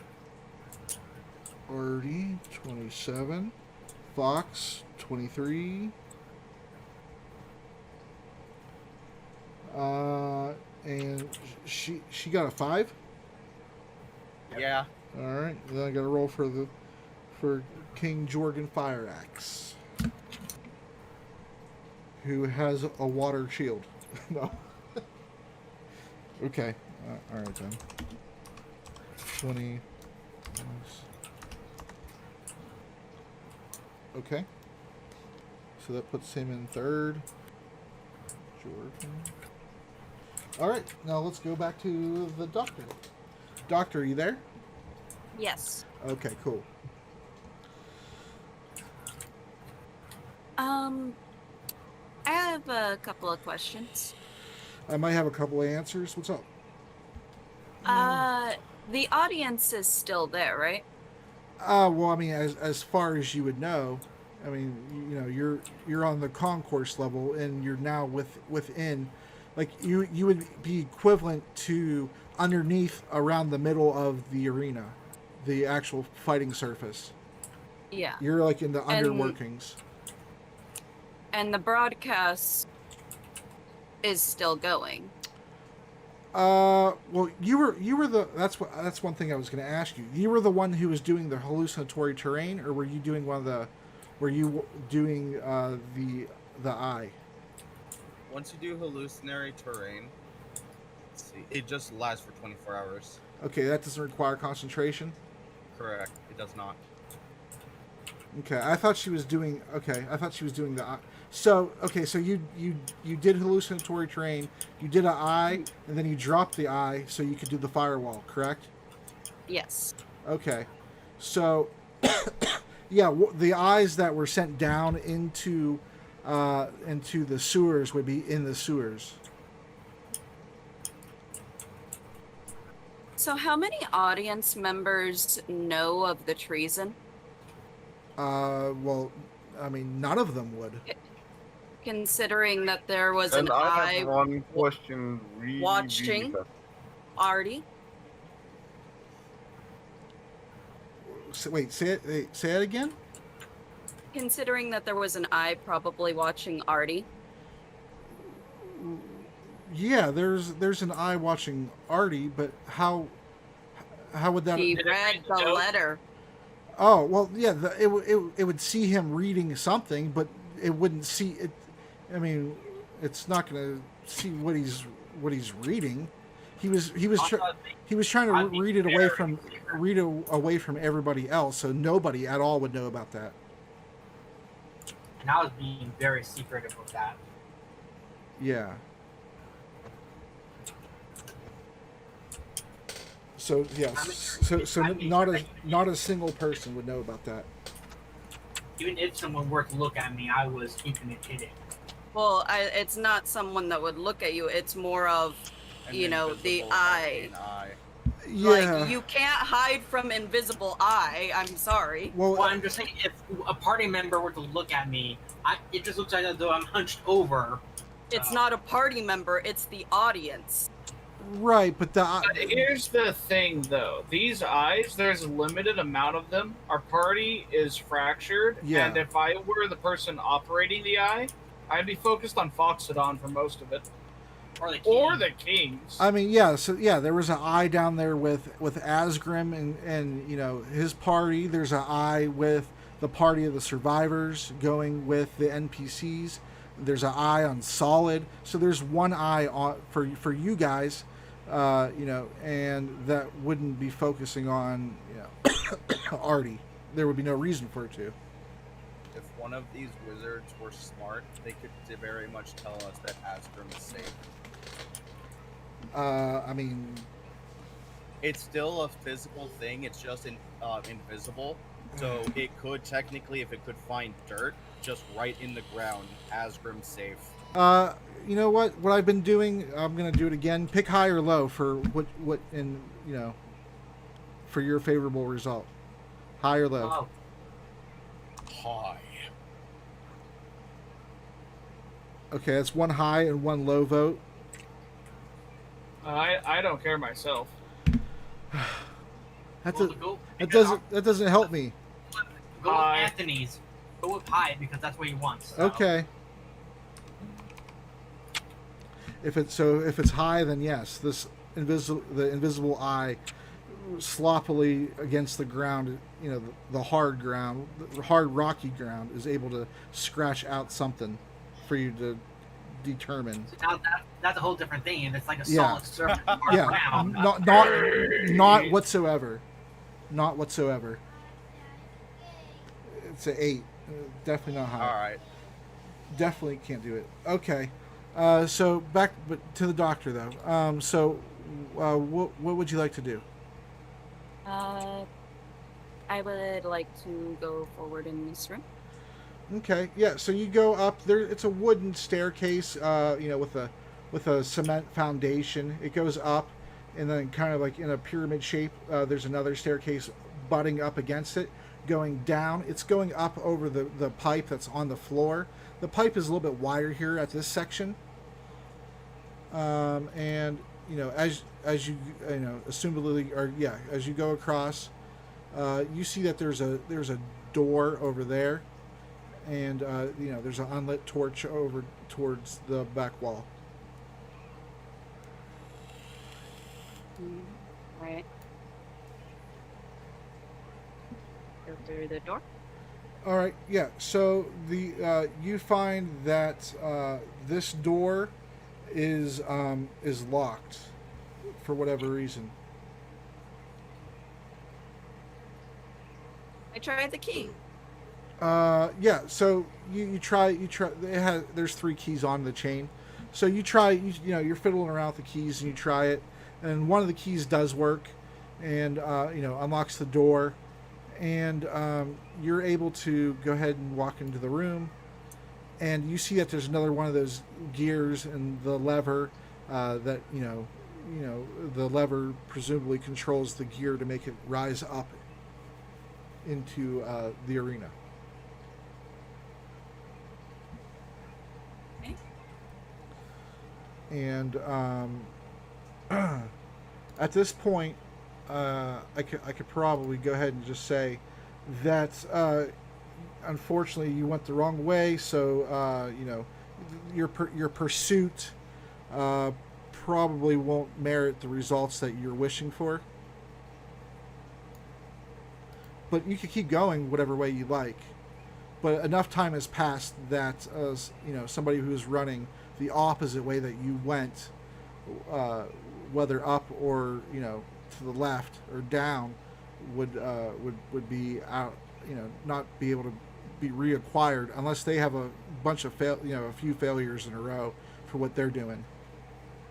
And I can roll those in secret and all that if you like. But what would you like to do? There's no other doors in this room? No, this room terminates into a wall.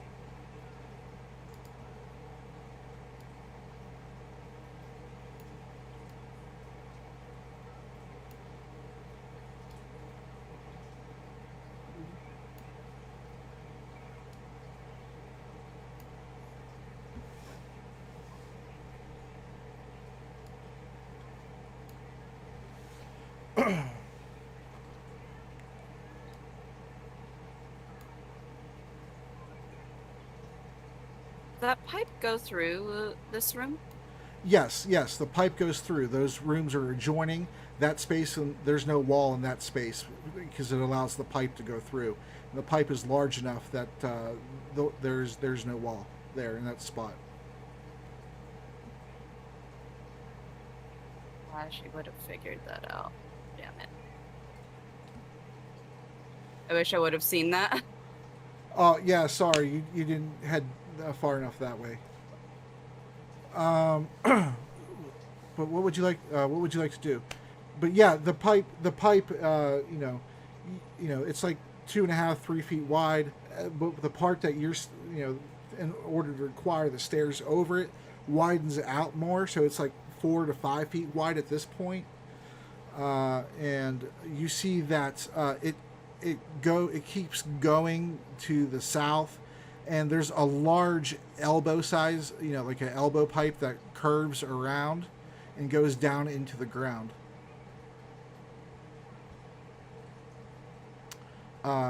You are able to from the bridge, 5, 10, 15, 20, 30. Oh yeah, you're able to see from there that the pipe goes through to another room, and the wall there also is missing, to allow the pipe access into that room.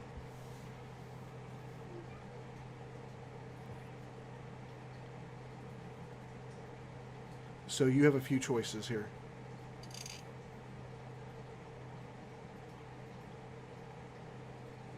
She's just gonna walk back to the firewall. Oh, okay. And how? Remind me, how long did the firewall last?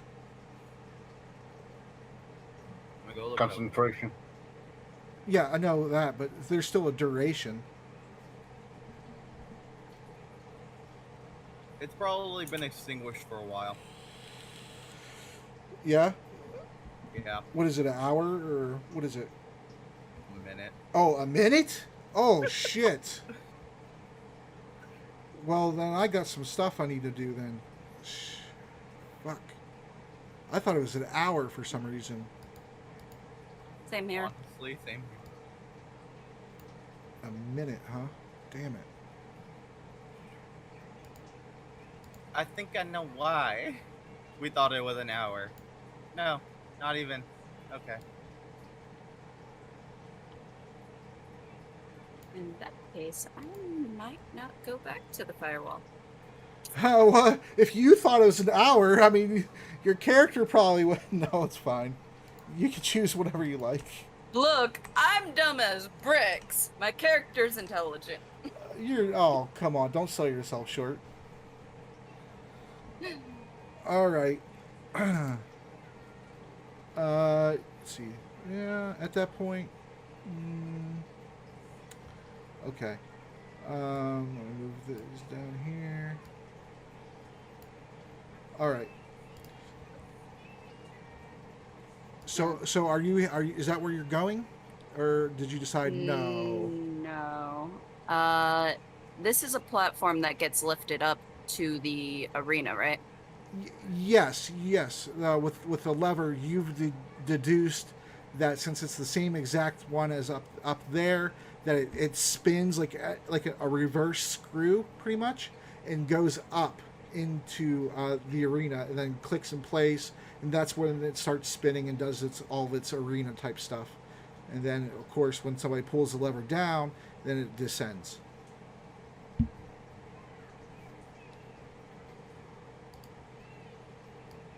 Oh, shit.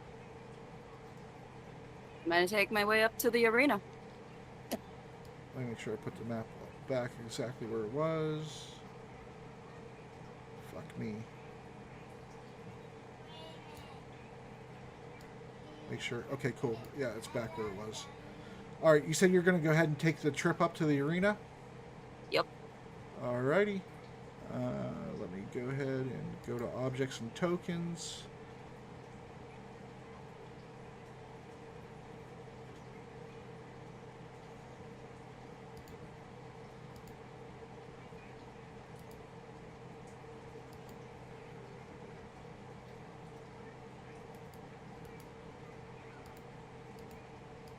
Just give me a second here. Got a few things I'm doing.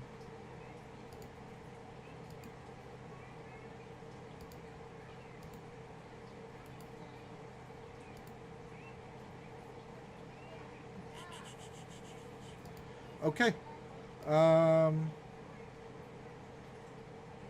right.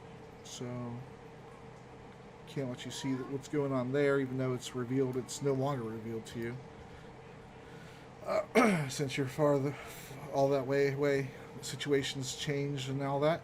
All right. So you go ahead. You pull the lever. It's real easy. There's nothing.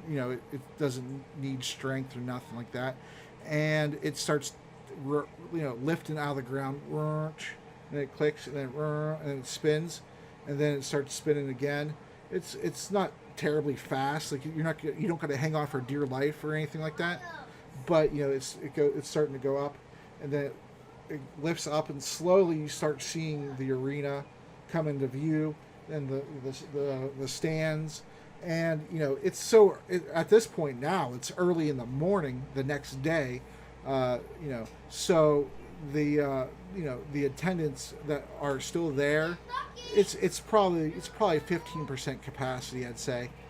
People who were people who were thoroughly engrossed in what was going on are still there, but most of the citizenry has gone away.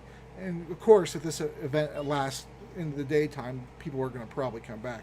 But yeah, so you lift up and it sets in place. And you're now in the arena, and I guess I could put you on that map now.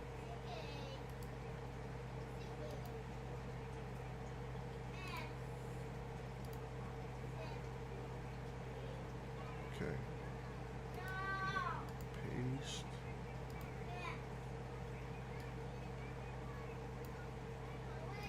All right. And yeah, so there you go. It lifts up into place, it clicks into place, and then the wooden parts of it come out and extend, because that's what it's made to do. And then it starts slowly spinning at first, and it's going to get faster and faster. What would you like to do? Get off of it. Okay. Yeah. So you jump off into the to the north muddy side. It's all in the middle. It's like in the middle of the mud side. So yeah, All right, so you get out of the mud and get more into the sand portion, and the sand's kind of sticking to the mud that's sticking to your shoes. And you're going where? Or doing what? I beat Go. Oh, give me a perception check.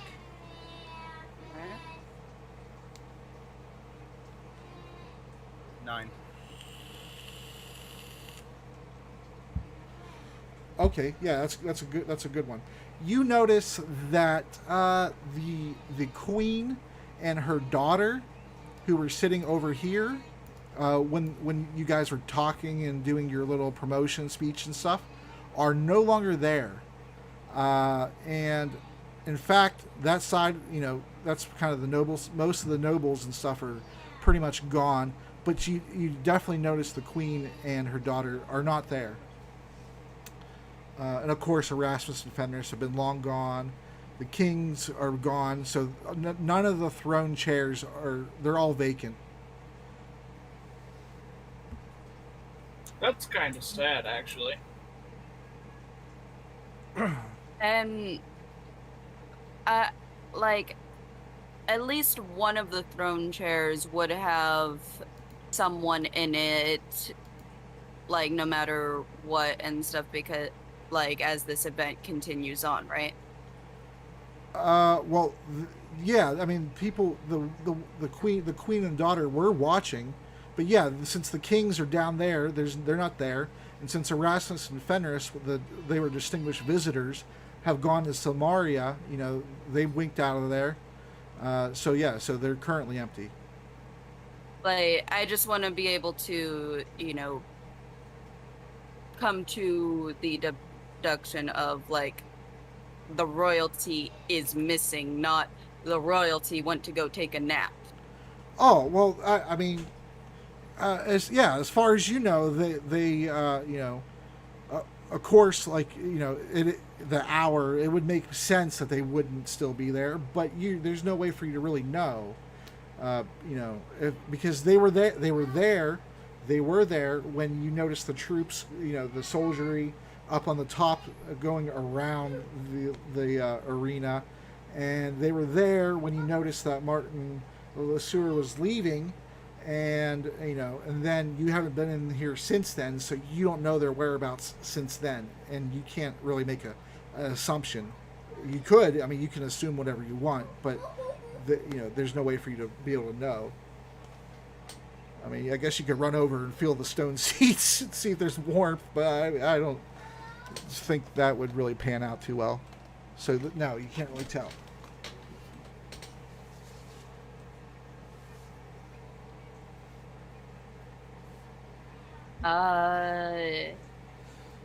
It's gonna. There is still quite a bit of people here, right? Yeah, it's like I said, it's like about 15% occupancy. So that's like, let me see, that would probably be like 800 people or so, maybe. So it's still, it's still pretty, it's more people than you've seen at one time so far in the campaign. So yeah. It's just there's a lot of empty spaces, that's all. So you get up, you climb up the wooden ladder up to the platform, and you're in the center of the platform. What do you want to do? She's going to cast the eye on, and basically put it on herself, and causing, basically an image and stuff to kind of come forward in the middle. Okay, so that's a 4th level spell. So yeah, you're deducting the. Yeah. Okay, are you? Okay. Basically, we interrupt this broadcast. Okay. So continue.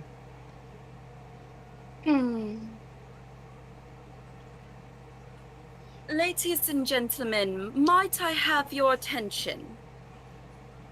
Yeah, you already have their attention because you're up on the platform. You rose out of the ground seemingly onto the Yes. the wheel and everything like that. So you got You made that. quite the entrance. That's like a rock star entrance. You got their attention. We just need, the fog cloud and, the lights, pyrotechnics. Yeah.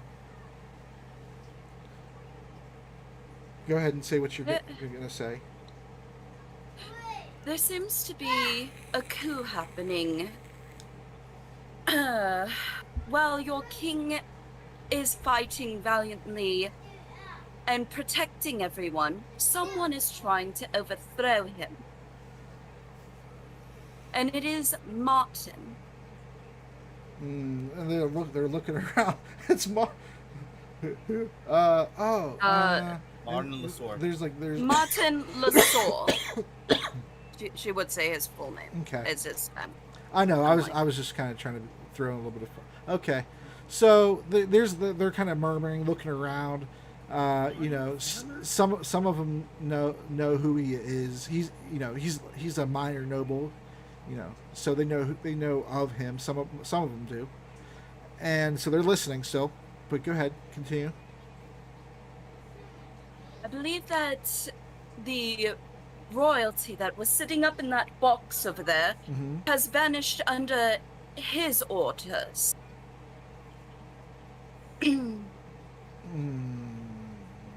And you kind of you see I put everybody him looking in- over that way. They're looking over and they're kind of looking around, and they you could tell that they're some of them are definitely nervous. And what do you want from us? You think they're in danger? Somebody calls out from the front row. I need your help rallying together. He's bringing more men, people that are guards of this town. I need your help Where is he to now? help stop him. Where is he?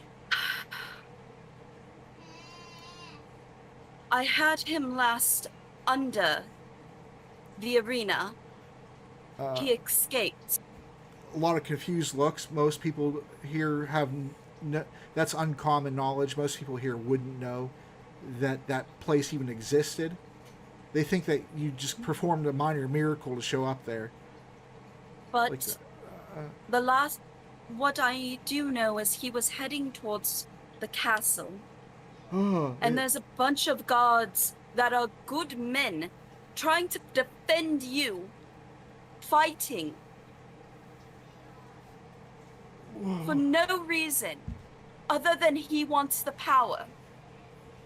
What would you have us do? Most of us are simple folk. Most of us don't have weapons. What would you want us to do? Barricade the castle. Barry. Oh, with ourselves? Or with what? Throw your bodies in front of the train to defend my life. It'll Wood. slow down. I'm just acting like an average commoner probably would. There's Tell wood them to around. rally the guard. Jesus Christ. Okay. All the guards are fighting in the courtyard. Every single guard in town. All the There's ones that are aligned to us. There's 800 people here. They could send messengers to nearby settlements. They could go get other guards that probably aren't even aware that this is happening. Yeah, any of those are options okay. if you want. Yeah, any of them are. Although the nearest settlement would be about an hour and 45 minutes away. That's Solidstown, Lycia, to the north.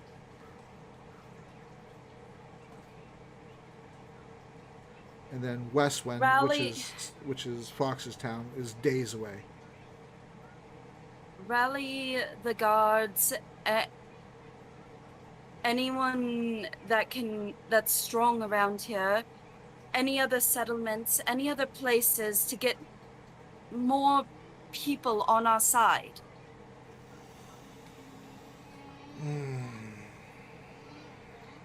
What if he's already at the castle?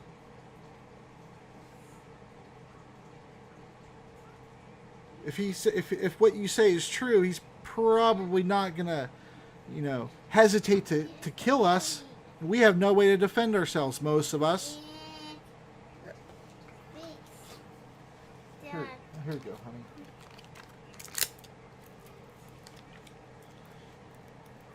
And then after you're done with this speech, I'm gonna move on. But we'll resolve all that first. If you guys still want to, I mean, oh shit, it has been about 3.5 hours. It's up to you guys. I'm good to go. Well, I need to leave in like an hour at the latest. Okay, yeah, it's your turn next anyway. So, I'll describe exactly the situation you have came across. And remember, I said that you're at the back of the castle. Well, back of the garden, technically, but also the back of the castle. Thank you, Callie. Love you, honey.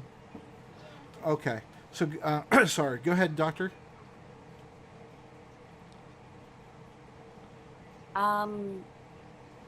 What are we supposed to do if we see him? Or his guards? What colors are their clothing? It's the same, isn't it? No. One's blue and one's red. The blue side is, as far as you're concerned, the good people, the skeleton crew of guards that are left that didn't go out to fight the war, and the red people are, as far as you know, Martin's quote unquote bodyguards, henchmen, soldiery, mercenaries, whatever you'd like to think. One's in red. Stay away from them. Okay, but what if they're already at the castle, though? What do we do then? They're like sheep. You kind of have to lead them along. Sorry. If they're already at the castle, then leave the castle be for now.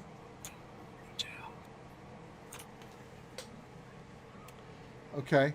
And let me go back to the other page real quick.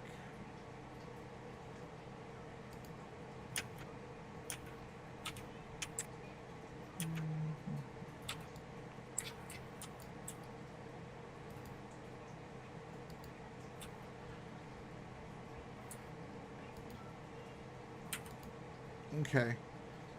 And as you're up there on the platform speaking, go ahead and give me a perception with advantage. Right.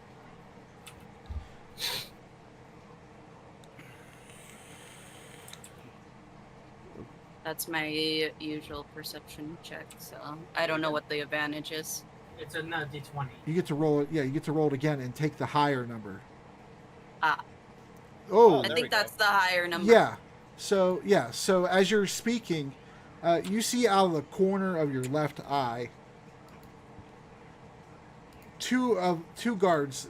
And you're not sure if they're the same. They probably are the same guards that were at the firewall, and looks like they were trying to sneak up on you. They didn't get very far though, because you saw them, and now you're looking right at them.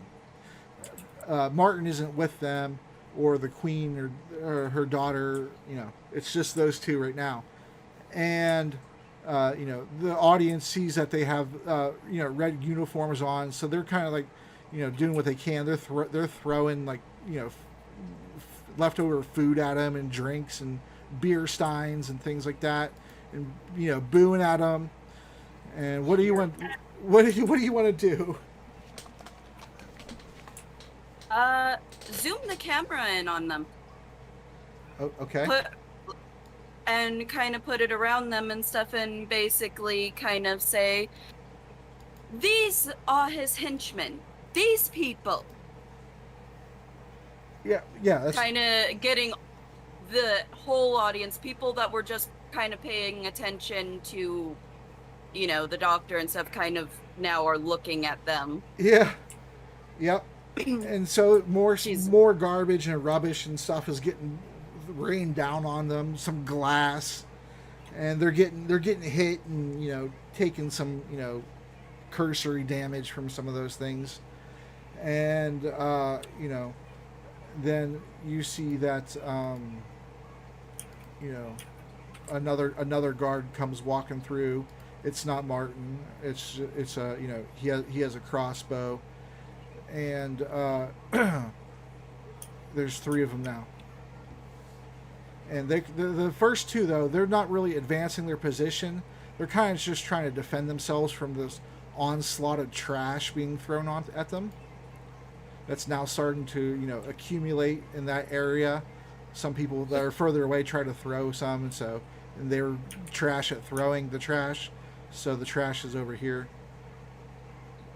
There's some trash over here, but most of it's in that area.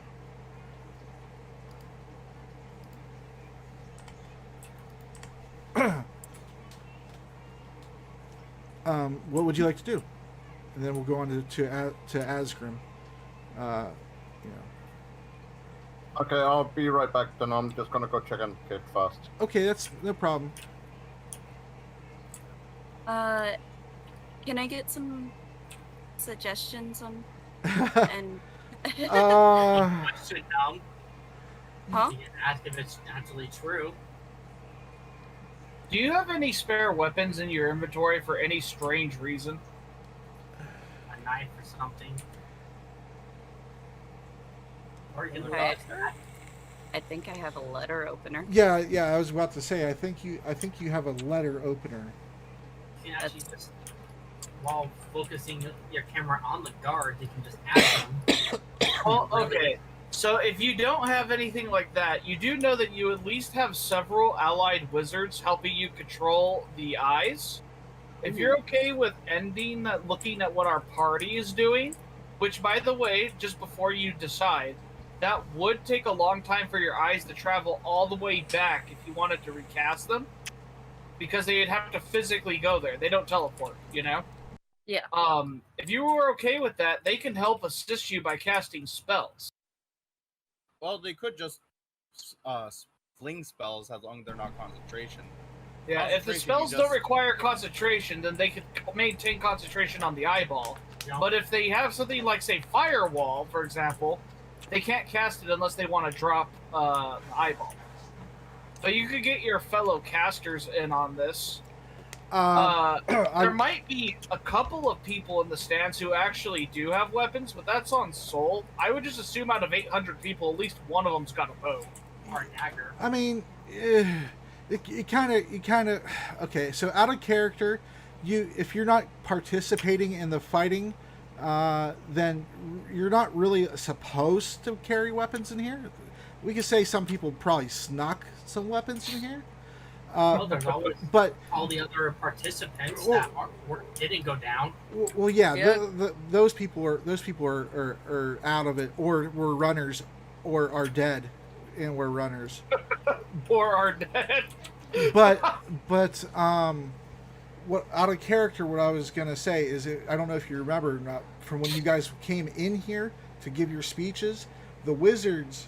There's protection on this to make it so that the crowd, they can't, like, the spells and stuff that are casted, for instance, in the arena can't affect the stands, so the vice versa would work as well.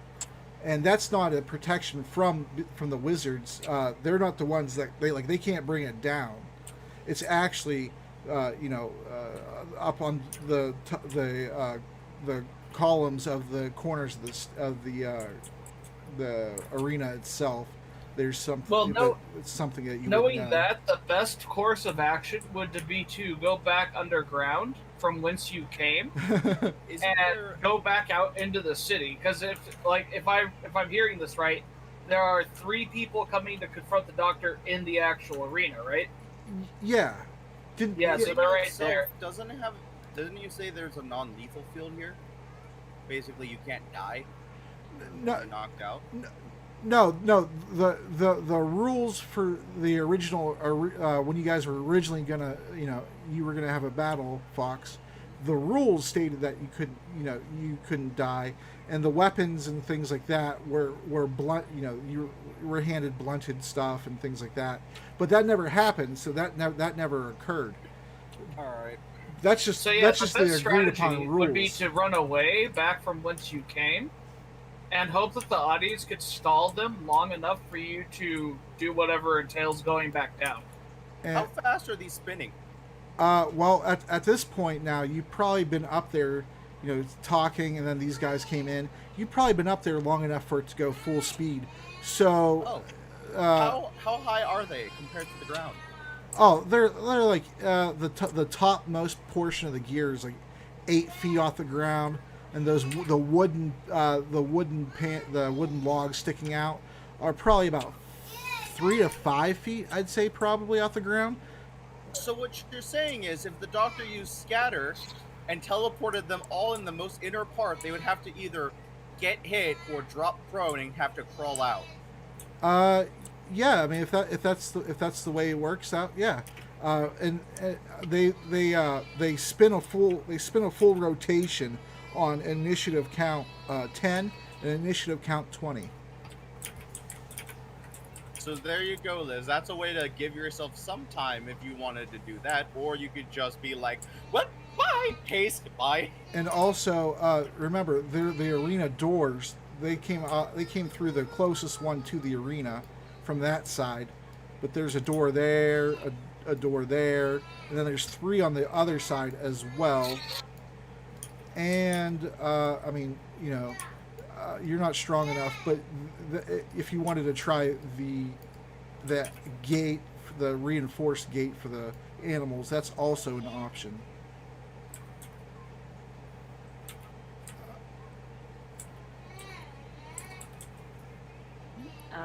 And then, Funnily enough, you could also scatter yourself, so you could just be like, yoink, and then teleport them over here.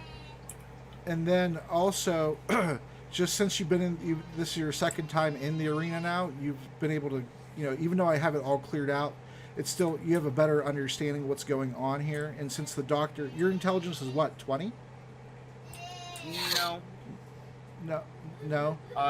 It is 22. Oh yeah, so yeah, you know that these right here are drainage grates, and they have to lead somewhere.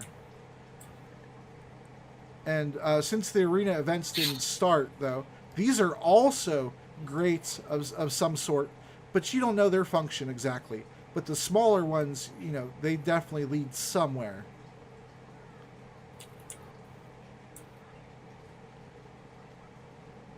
And since this is just sand up here, they're basically just laying on it.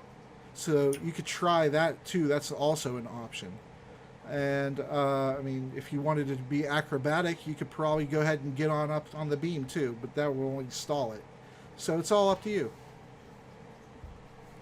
I think I'll try the scatter spell. Okay, let me go ahead and look that up. 120 feet is kind of far. Yep. The rate. Isn't there a barrier to prevent me from going into the stands? No.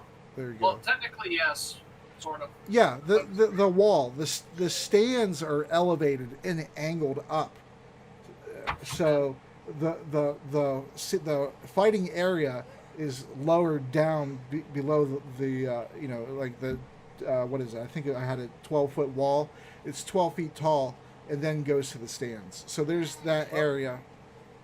Well, can she still see see a space maybe a little higher that's up 120 feet away? Oh, for sure. Yeah, for so sure. You could definitely teleport yourself into the stands, teleport them down here, so that way they have to deal with it, and then you could just kind of, run out. Yeah, that's fine. I'll allow that. But that still would be a spell. That still would make your effect go through the playing field. But yeah, that's fine. I'll allow that. I mean, the alternative is just teleport yourself to a door. Like, you could go for the farthest one, you could go for that one. choice is yours. Mm-hmm. Go to this one. You're gonna teleport to the bottom one over here? Yeah. Alright. So now we know. These three have to make now a wisdom saving throw to resist it or be teleported literally around this. Oh, wait. So you're doing scatter and then teleport? No. Scatter Uh-huh. teleports people. Uh-huh. Right? It scatters up to teleports up to 5 people. Uh-huh. Right? You teleport each affected creature target to an unoccupied space that you can see within 120 feet of you. Okay, so, So- you could actually literally scatter, if you wanted to, scatter them on each end of that radius, or the diameter of that. Anywhere within 120. So Right. basically put them here so that Mhm. way they have to deal with the spinning rotation thing and have to crawl or run through it or whatever. And the doctor is teleporting herself because she's still considered a creature Mm-hmm.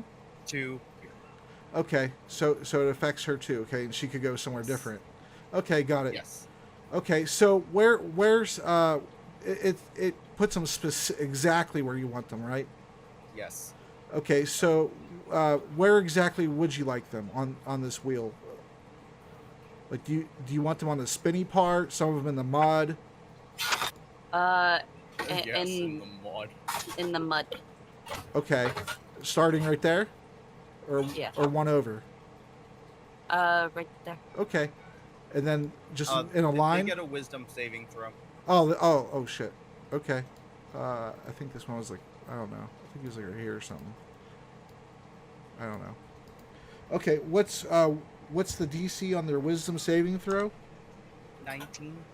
Ooh, yeah, you're probably gonna succeed on at least 2 of them, I'd say. Fail, fail, fail. There you go. All right, they're all stuck in the mud dealing with the spinny thingy.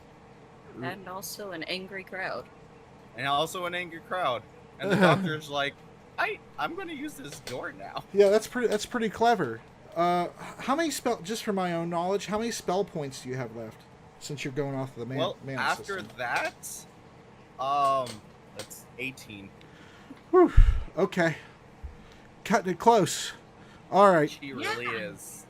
Okay, so you teleport to the door, and it's the basic type of door that you would see at most arenas, the barred gate door that you would have to lift out or force open from that side.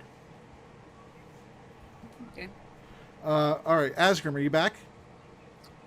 Yep. Okay. Let's take you to the town map then, since that's where you're at.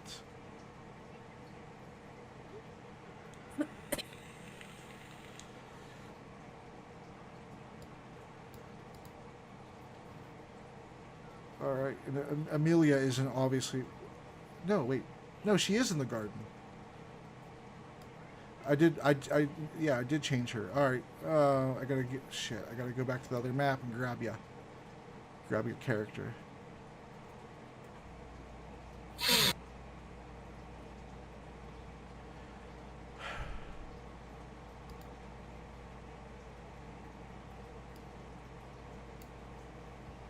Grab all the characters that are there. Copy. Back over.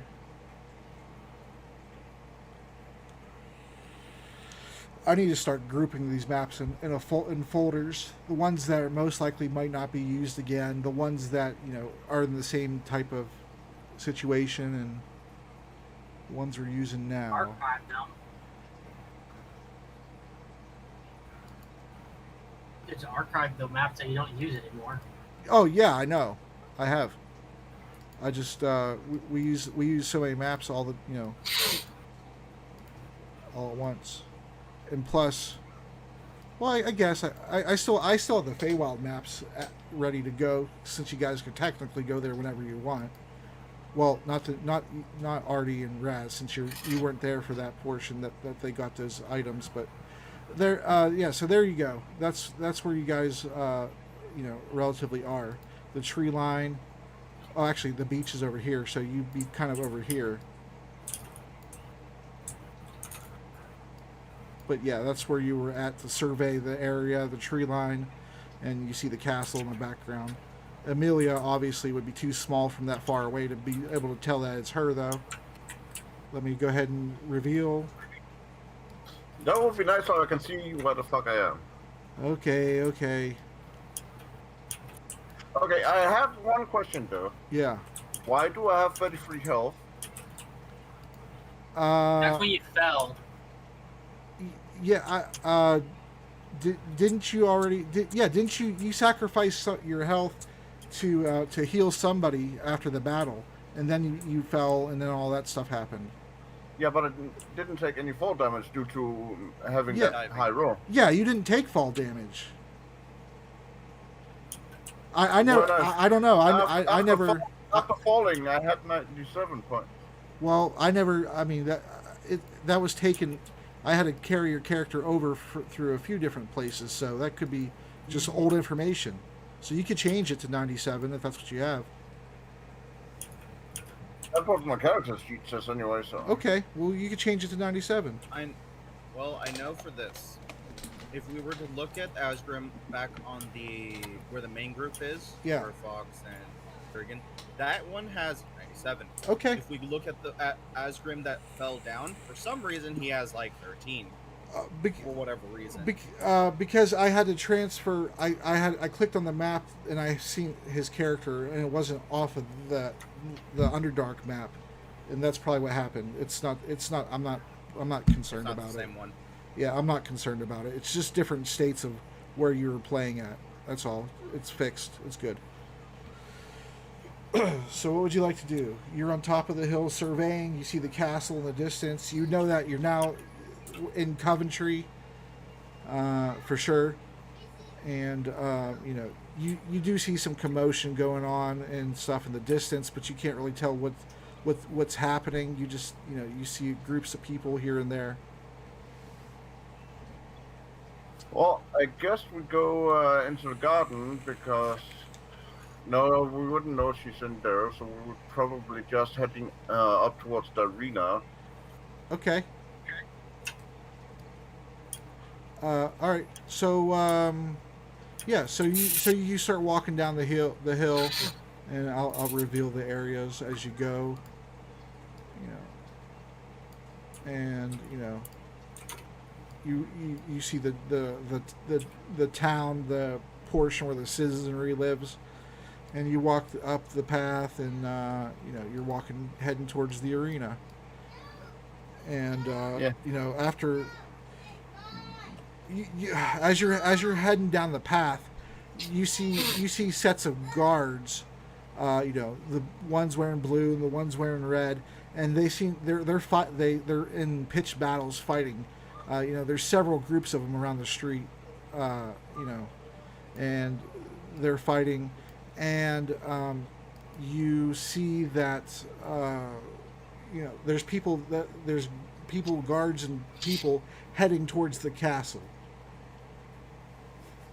Okay. Well, I guess something is definitely going on here since the city guard is fighting among themselves.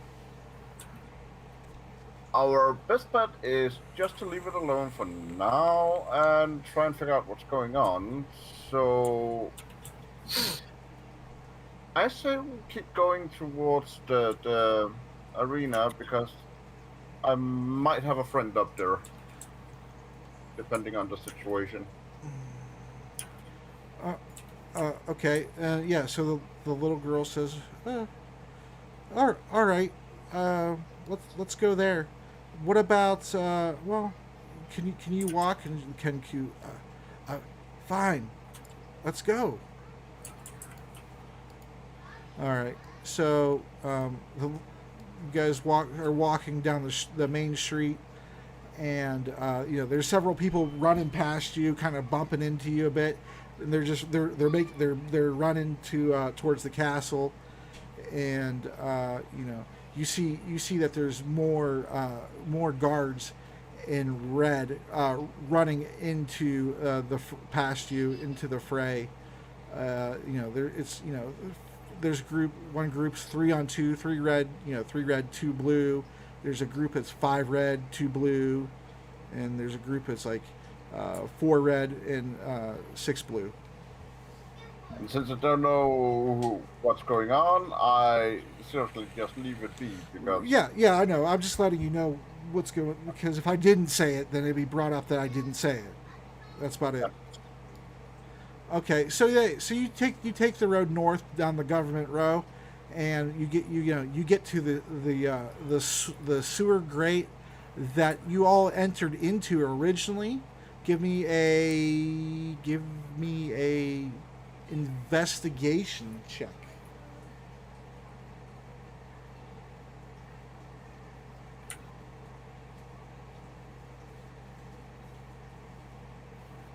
I didn't even think this was gonna that's pretty good. All right. Yeah. Wow, your investigation's a 14 plus 14. yeah. Holy shit. All right, fucking MacGyver. All right. So you. Ulysses is a 60. Jesus, damn Sherlock Holmes here. All right. Yeah. So as you step onto the sewer grate, you get something sticky on your shoe. I assume you're wearing leather boots. You get something sticky, and you look down, and you see that the sewer grate has some type of substance around the inside of it, fitting through the little tiny cracks where it fits into place, and there's something there. And you see that there is a bar now over top of it. How is the bar secured? It isn't. I could just remove the bar and pull the grate out before this sets. Yeah, you as you bend down to pick up the bar, it's pretty heavy. I'm not gonna make you roll a athletics or anything like that. But you go to try to pick up the grate, and you now have to roll athletics. I use assistant crowbar. Mm-hmm. Okay. So go ahead. With the crowbar, you get advantage.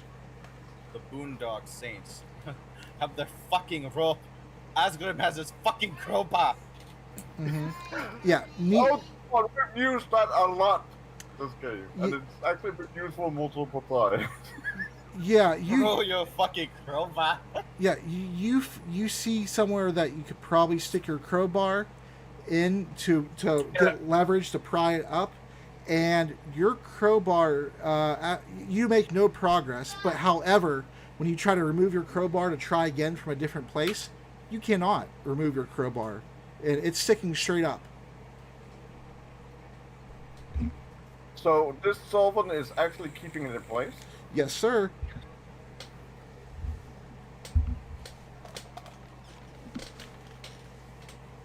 No, just adhesive. Yeah. Because if you had alchemist solvent, then you can actually get through it. I do not, but I do have something else. Do you have acid? I do.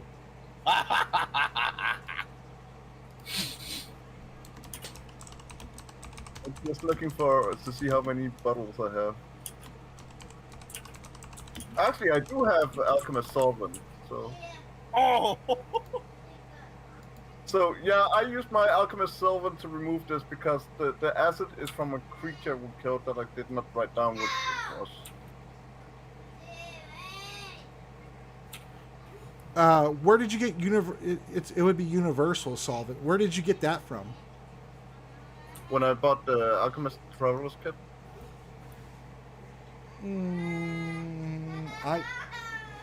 Let me see. No, that's a legendary item. Hell no. What is? Universal solvent. That's a legendary item. There's Universal solvent is a legendary item? I yeah. believe Sovereign Glue is also kind of very up there too. Yeah, it is. I mean, out of character, that's what it is. But yeah, universal solvent for damn sure wouldn't be in a kit that only costs a few gold. Holy fuck! That went from like one of the common thousands and legendaries, like first edition, second edition, third edition, 3.5. It's always in the alchemist set. So I just assumed it was. No, unfortunately, I can't give that to you. Okay, I take out a mallet and I start hammering the concrete.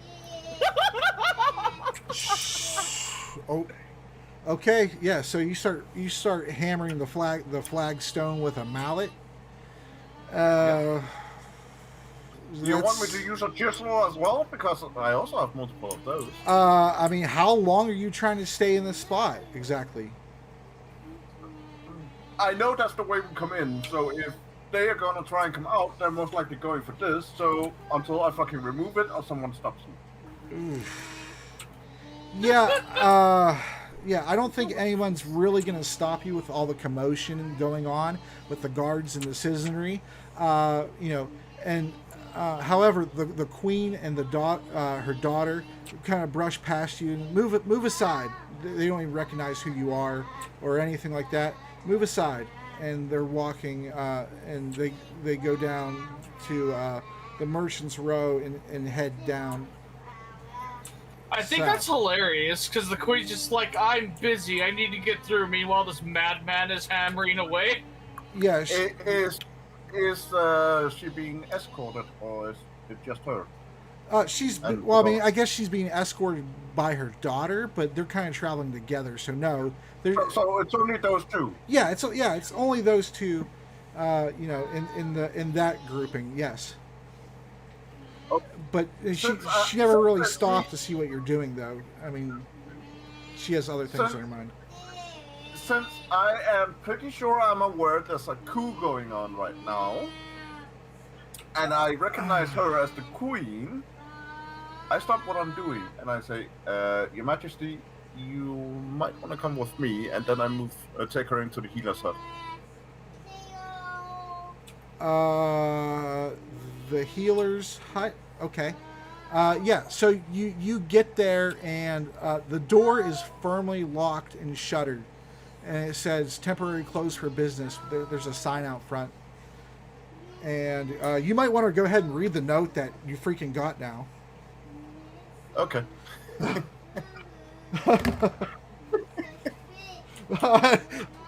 I know you forget those things. That's why I reminded you. I guess. I had completely forgotten that you gave me a note. Yeah, I mean, there wasn't really a time for you to read it, I suppose. All those other situations you were in were inappropriate. This time probably would be too, except the fact that it's closed and you kind of need to know why. So I guess it would work out. And the queen's standing there, and she sees you pull out this package. It has a nice pink wrapping paper with a green bow, and the note's secured by the bow wrapped around it. And she says, "What manner of joke is this? I have things to do." I'm pretty sure there's a coup going on, Your Majesty. This is where one of my friends lived, and this is a note from her. So, since the shop is closed, there might be a connection. Yes, I was heading to the castle as a better defensive position. The healer's hut has no concern of mine right now, but here's what the note says.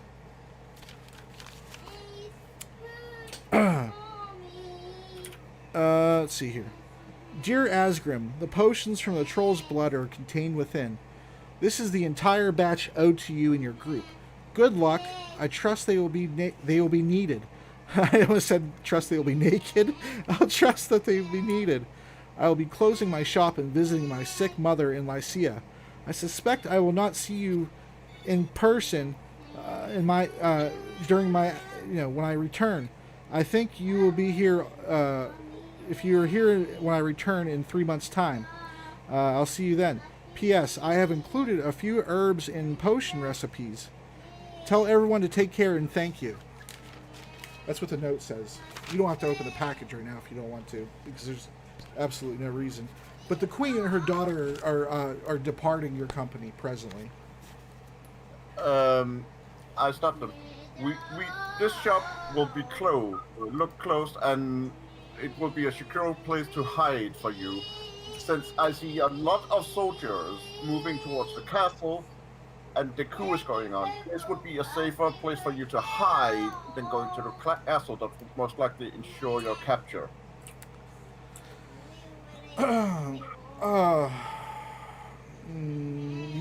Roll a persuasion with disadvantage.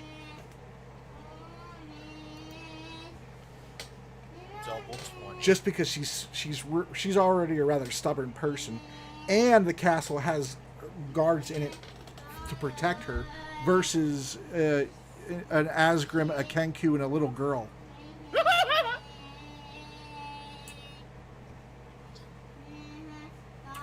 Okay, so Other than the fact that she's actually been watching me go down with her husband, so She doesn't seem to recognize you for whatever reason. she doesn't. That's what I was saying. She didn't seem to recognize you, or she would have stopped at the grate and probably been a little bit more cordial to you at least, and not been like out of my way. She would have been like, "What the fuck are you doing?" if she starts to leave now, I know what I'm gonna do. Okay, so Treason! so Partake in the coup! yeah, so that's a 6 Coup then. the coup. Yeah, so she motions to her daughter and says, I don't have time for this.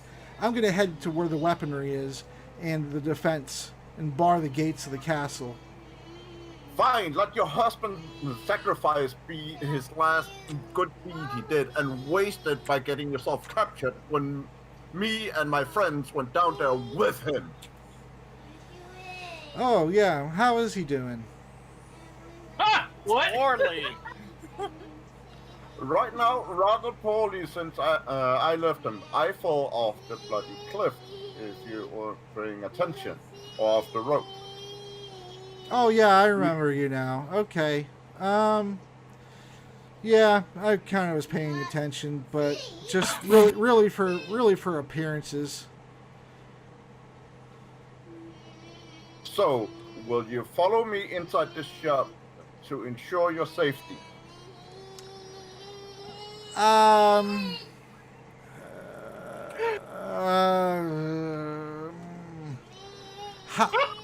I mean, that little girl looks tougher than you. Oh my god. Yeah, that's why we're gonna be hiding, laying low until this resolved, and we can either get you out of your city and meet up with your husband. You're determined to do some breaking and entering into the healer's hut, huh? Yeah, Hey, who knows? Thorweza might have some universal solve. Oh my gosh. I mean- they might have some glue in the healer's hut. Who knows? Maybe there's some explosives. Jeez, it's just a hut, man. Come on. I didn't go. I go to pick the lock because right now I don't give a shit. Well, she kind of. Whenever.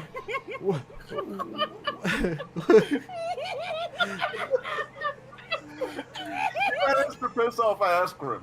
That's it. We're going through the window. She's watching you break and enter and knows that it's definitely not your hut. And she says, of course, the common people try to loot and pillage whenever something goes wrong. Oh my god. I show her the fucking note, and then I go back to try the luck again. Using a new set of luck picks since I assumed the first one broke. Oh. Everything's breaking on you today. Yeah, I didn't even see That's your not roll. true. His back is fine. He did a perfect dive. That was the best time. That was the best time to do a perfect dive.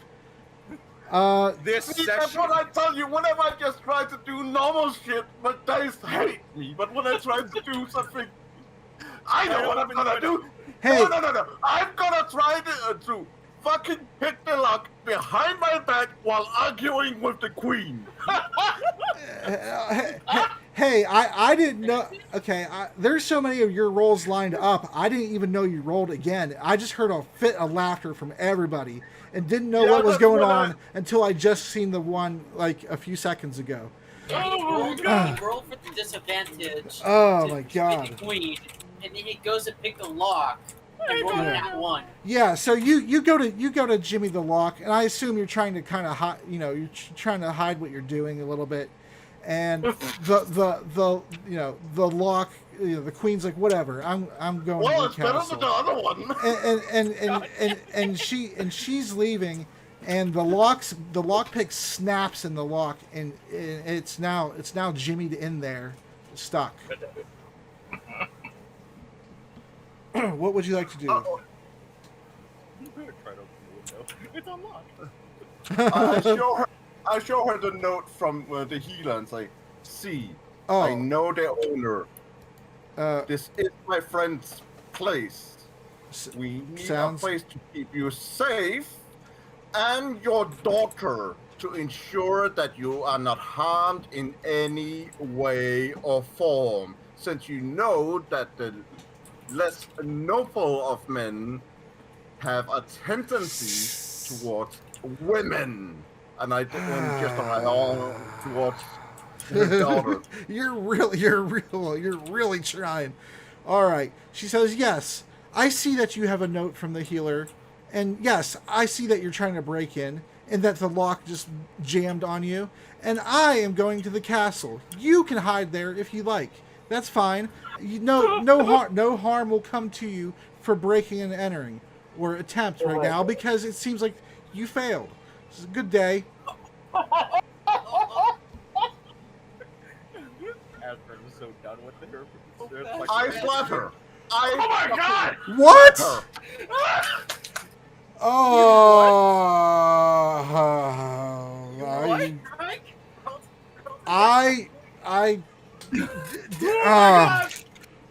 do you really? Yeah. Roll- because roll she's it. dumb enough.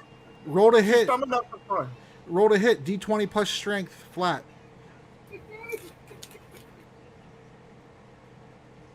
I love it. She catches your hand, and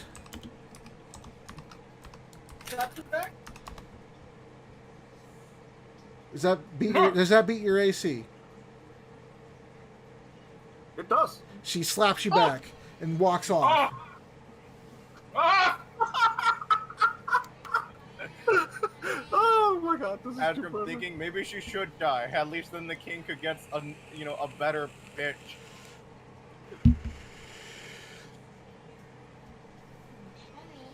Everything he just tried, he failed.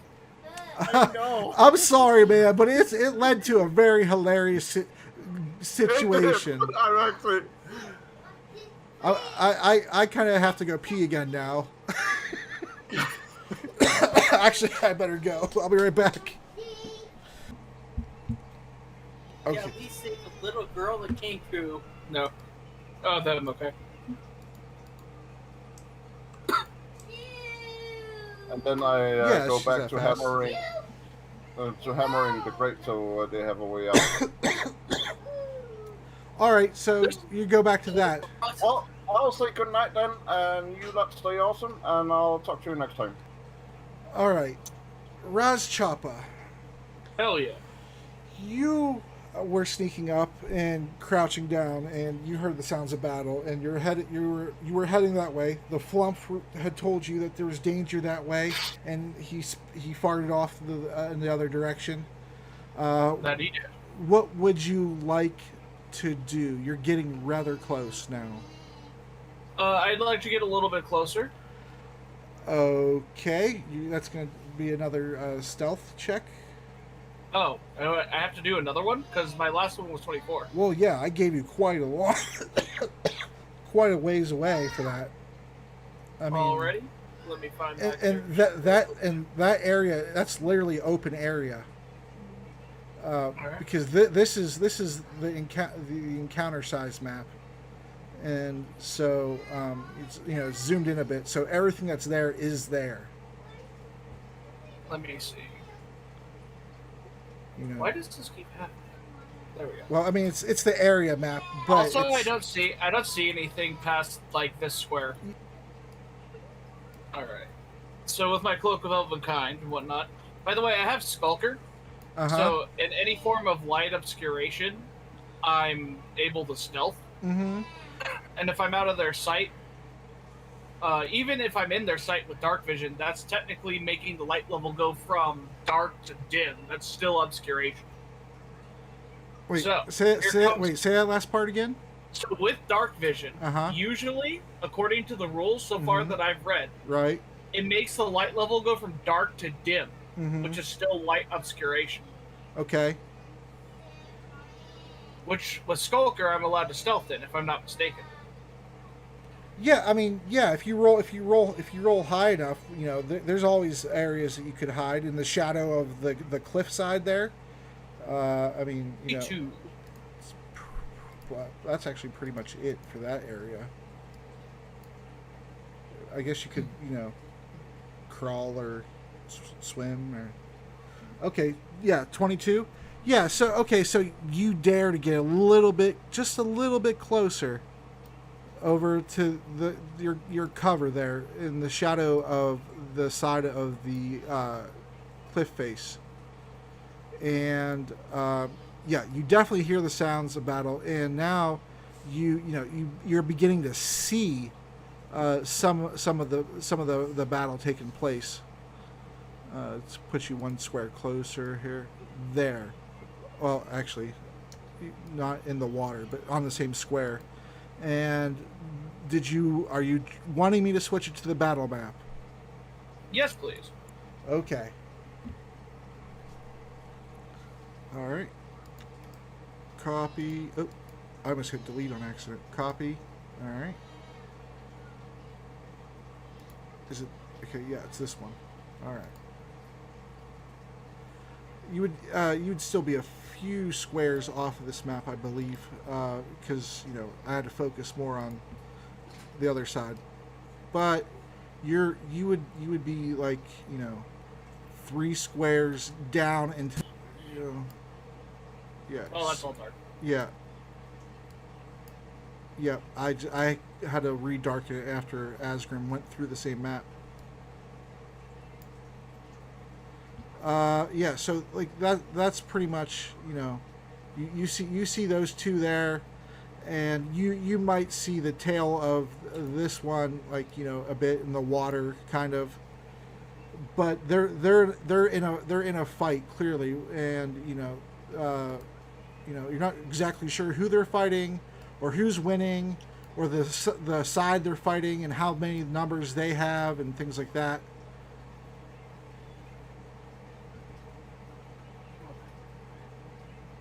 So, where am I? See you, Gila. Thanks for the host. So am I technically off the map right now? Yeah, Like- yes, technically you're off the map right now.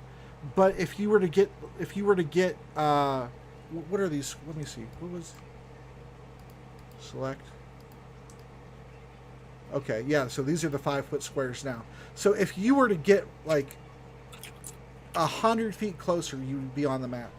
So I guess you're not technically on this map yet, but that's the way you were heading, unless you're heading into the waterfall area, like underneath it or something. Or if that's the case, I could just go back to the other one real fast. But but either way, you see what you see. So you see, one some type of snake or lizard type person. And yeah, you probably know what Yuan-Ti are. They are rare, but they're not like unheard of. All right. I would like to get closer, still stealthing. Mm-hmm. Oh, okay. How much closer? Hey, up 35 more feet.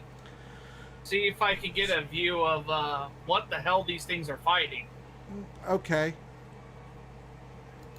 Yeah, so you So if I was 100 feet away, I would be 65 feet right. So from them. yeah, so we'll do that. You don't have to roll again for this. I'll give it to you. You see that there's a group of 4. They don't all look the same. You're not sure what the other ones are, but they're probably some sort of variation of the same species, you imagine. And we'll go ahead and give you, since this is a 5-foot map now, I'll just go ahead and give you to the door. And you see that they're fighting drow, and there's a the drow up front. She looks positively ancient.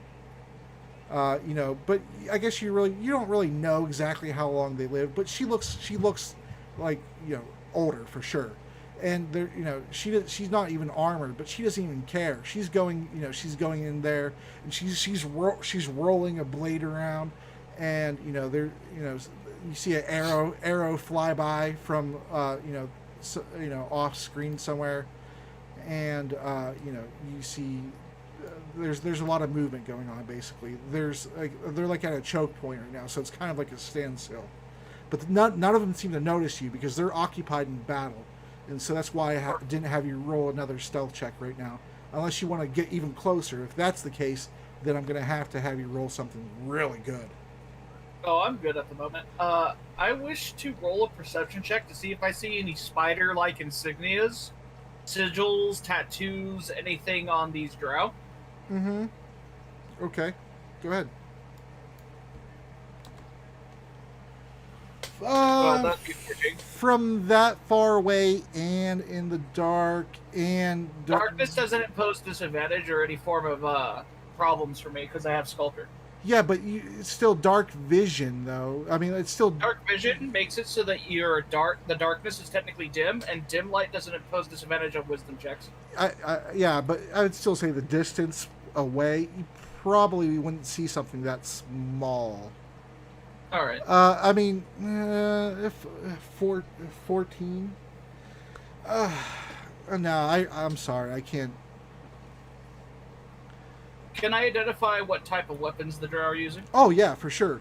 You see that the elder lady, she has a rapier, and it seems to be coated in something, grease or poison, acid, something. It's coated in something.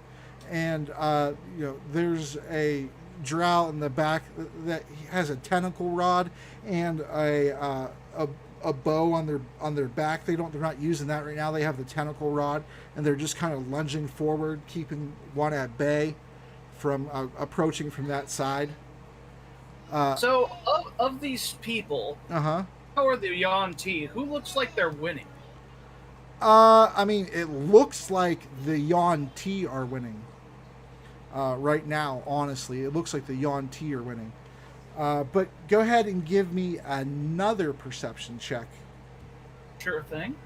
Here comes another perception check. 13. Mm-hmm. Yeah, you're close. You're close enough to that waterfall that you notice that two drow come out from that hole that you seen earlier that looked like it was not man-made. Okay. And they are going to try to approach, from the back. They don't notice you again because they notice the Yuan-Ti. Okay. So I know what I want to do, assuming. Oh wait, I haven't seen these drow before, right? Right. Pretty sure I haven't. Yeah. You've not seen these drow. Are they still technically a distance away when I first see them from the fight? I mean, technically they would be, yeah, but I had to put them somewhere. Okay, I just needed to make sure. Yeah, they're 30, they're like 25, 30 feet off of the backs of the Yuan-Ti, and then I have to roll perception. Another question: Go Are ahead. they far from each other? Well, yeah, I mean, it's not that big of a area that they came out of. So I would say they're, at most 10 feet apart. All right. So here's what I want to do. Okay. Mm-hmm.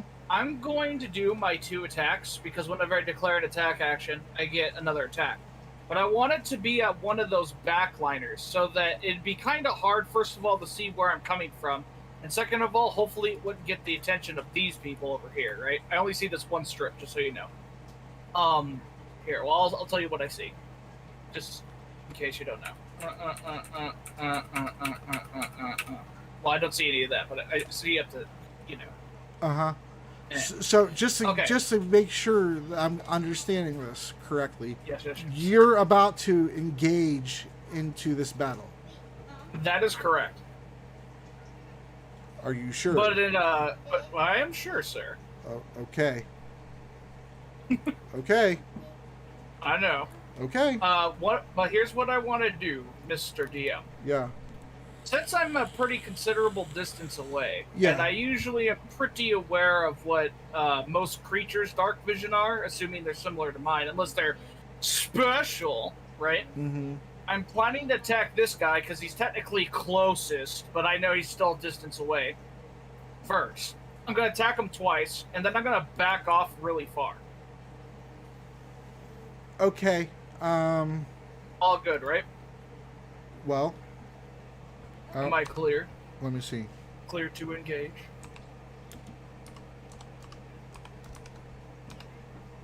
Since the matron drow is looking directly that way at who she's fighting, I mean, let's see. Yeah, you're clear. Okay. Just so you know, when I'm hidden from a creature and I miss it, it doesn't reveal my position because of Skulker. Okay, I just wanted to. She's looking that way, so I mean, she might not see who's attacking him, but she would see that he all of a sudden miraculously sprouted wounds about his body. Yeah. Okay. I'm still hoping that they're a distance away when I do this, by the way. Like, you know. Yeah, they're still, Again, like I said, I know- they're still like, 25, 30 feet away from you. So, you know. Okay, so. Since I'm stealth, do I get advantages on these attacks? Yeah, I mean, you're attacking I'm assuming you're attacking the closest one to you. Yeah, this guy. Yeah, you get advantage because he has no idea Okay. that you're there. I would like to declare sharpshooter. Oh, okay. So take away 10 from these following rolls. 10? 5. Oh, wait, 10 or is it 5? Oh, it's 5. Take away 5 from these following rolls.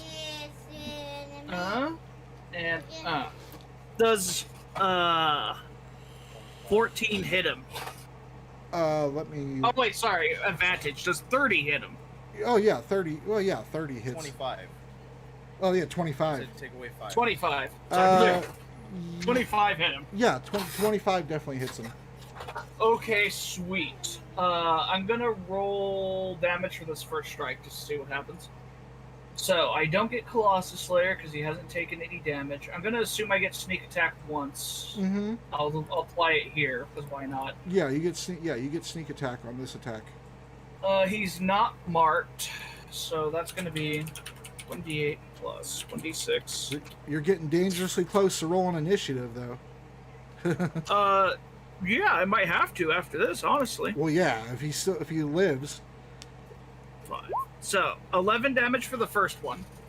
Okay. And because whenever I declare an attack action, I get an extra attack. So, may I roll my second strike? Yeah. So that'll be 23. That hits as well? Yes. So this one I'm gonna have Colossus Slayer because he's already taken damage. Okay. So that's gonna be another d8 plus 5. I believe that's all I get for that one, so... Oh yeah, I forgot to add sharpshooter damage. So instead of adding 10, I'm gonna add 20 to this one. But there's supposed to be 10 extra damage on the other one. And bam. 32. That's against the same target, correct? Same target, sir. So that guy has taken now 43 damage. Yeah. How's he looking at a curiosity?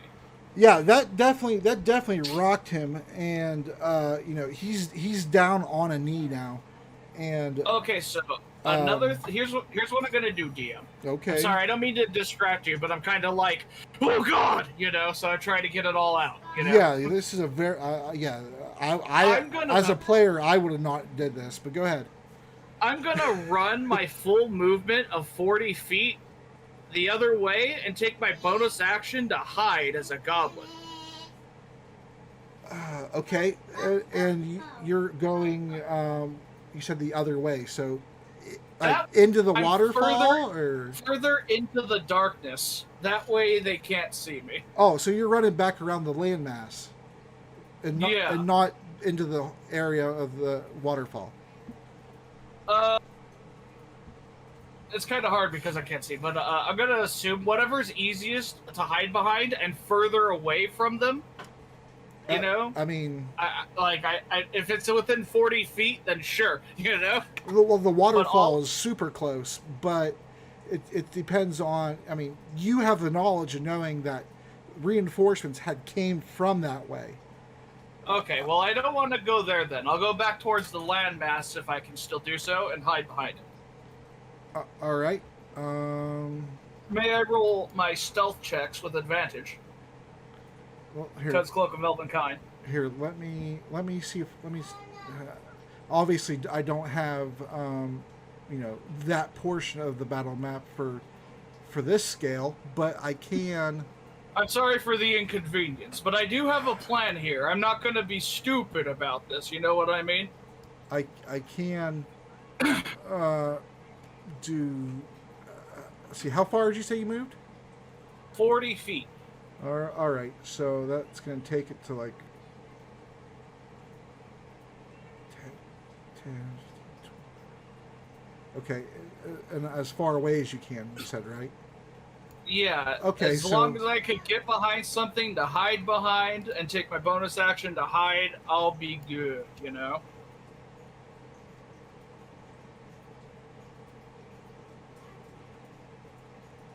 I think, yeah. I'm sorry for the inconvenience, so. Yeah, that looks about right, I think.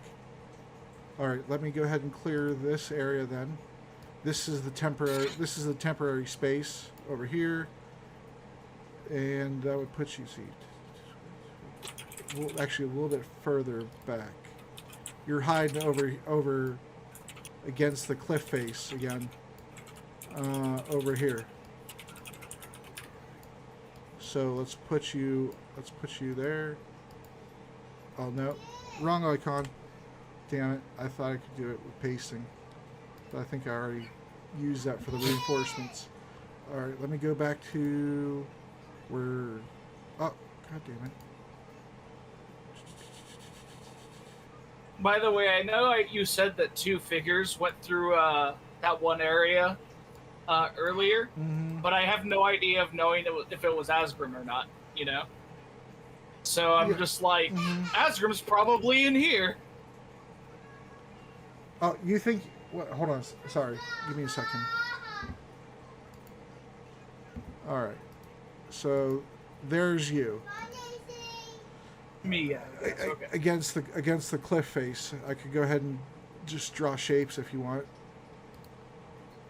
Okay.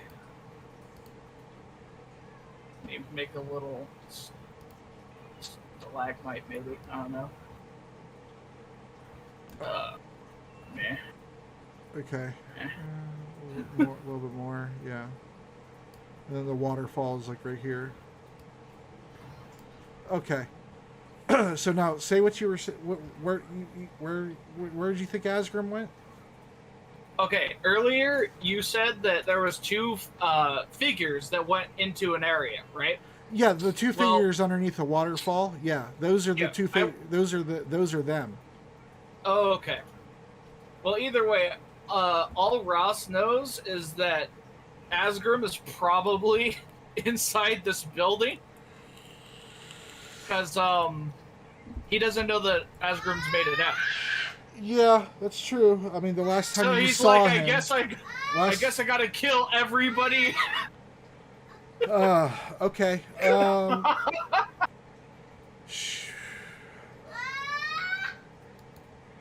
Well, fuck me, man. Would you stop Ross makes a dash for the rope, grabs the rope, uses it as a swing. Freaking wall runs it all the way across, jumps onto the building. Alright, let's go. That would take some crazy athletics checks. Dexterity, acrobatics, something. Multiple. Basically, my strategy right now is Okay. to kind of help the Yuan-Ti whittle that down the drow. Mm-hmm. Because even if they do see the arrows, right, Yeah. the drow might assume, oh, Yuan-Ti archer or something, you know? Yeah, they might. Yeah, they might. Since they can't really see you right now. But Why are you back there? what? So so he gets disadvantage. They get disadvantage to spot you, right? I have Cloak of Elvenkind, so yes. Right.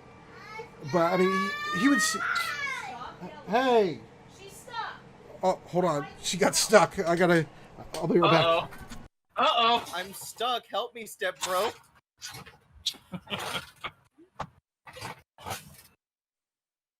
What do you think, Russian? You think I got this? I mean, I may or may not have one into the water, but also that water had a dead body, so Do that. hell, I might have just did because you're a gobbo, right? Let's see, goblin, just to make sure. 5e. Nope, that's not it. Goblin races. There we go. Okay. Got stuck between the glass table and a recliner. Oh, that's sad. No wonder she was screaming. Yeah, that's exactly what I would do. Okay, so because you're a goblin, you have nimble escape, which is a disengage action, Yeah. Yep. good for you. right? Which your movement doesn't provoke opportunity attacks. Hopefully, none of them have fucking sentinel. But then I would just do that, use my actual action to dash, and just run through them. Are So they going to really pay attention to a goblin right now? Maybe not. That's their mistake. I mean, that's like the what I would do. Maybe if I was ballsy enough. all right. So from your vantage point where you're at, you're able to see the full area there, and maybe even a touch past it. And the waterfall is right. You know, you see where the waterfall's at, actually on the map.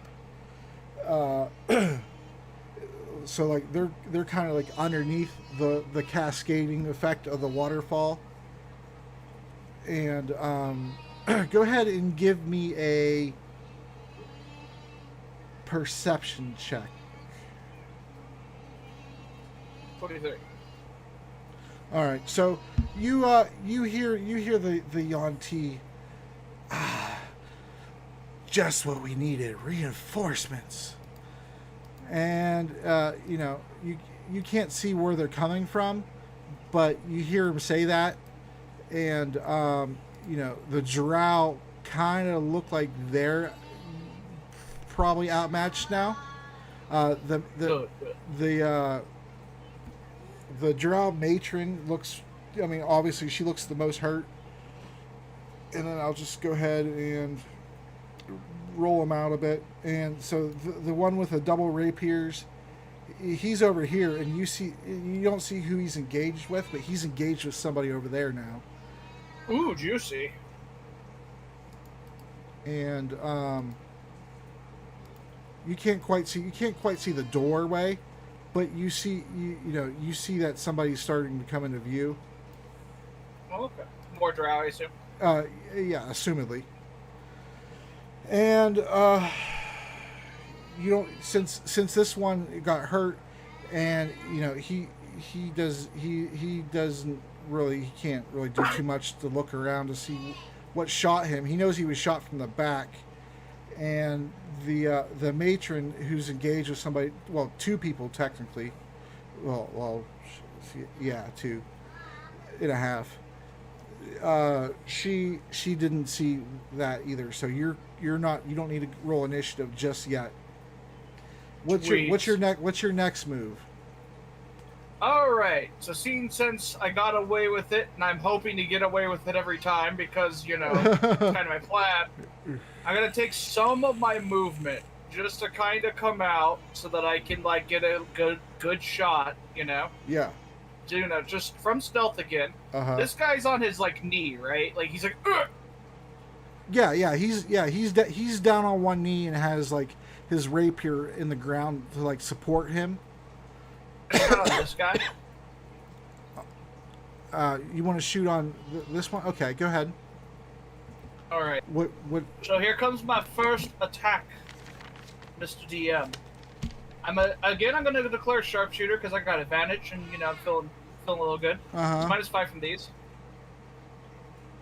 Okay, so 28. Oh, and not 28. 23. 23 hits, I assume. Yeah, 23 hits him. All right, so again, much like the first one, this one's going to be my sneak attack. But this time I'm going to remember to apply the +10 because I declared sharpshooter. And, so, whoa, yes, 26.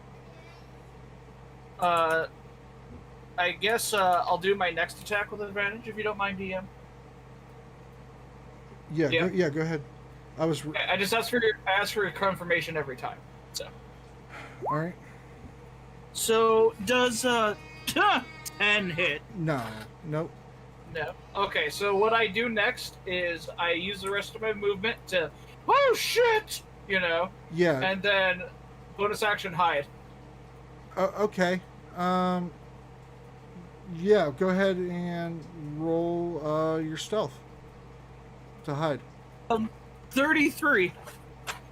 Yeah. Okay. So you let go two what do you do? Arrows or bolts? Arrows. Arrows. Yeah. So you let go 2 arrows, and the first one hit, the second one plunked into the water. Boop. And he knows that he got shot from that way. Obviously the trajectory, but you moved. So, he's not going to know where you're at, but he's going to know where he was shot from. All right. But yeah, so you were. Out of curiosity, Go ahead. Are there any other stalagmites in the area that I should know about, or is it just let me go look. barren, Let me go look at the overworld map. Because I could be a little bit tricky and move around too, use that terrain to my advantage. I'm a ranger and stuff.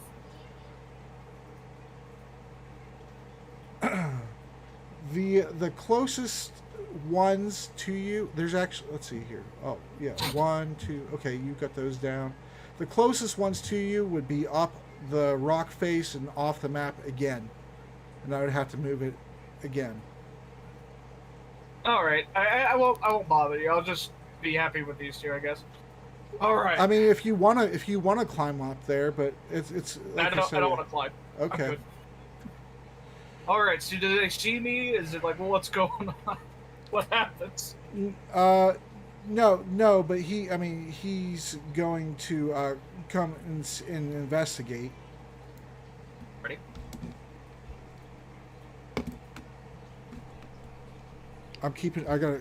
There's actually I'm not going to keep filling the map up with more and more people. There's actually a set number, so give me a second.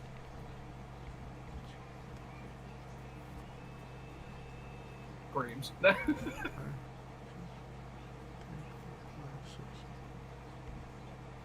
Okay. I think I can do this. All right. So the less hurt one is he's starting to leave, and the Yuan-Ti that's over here is he's dueling with the one that's kind of hurt, so that one's probably most likely going to die pretty soon. But he's walking over towards the other side of the waterfall, using the landmass that's underneath the water, that's eroding from the waterfall, and going. He's going to go over, to around where he thinks he was shot from. And, Alright. But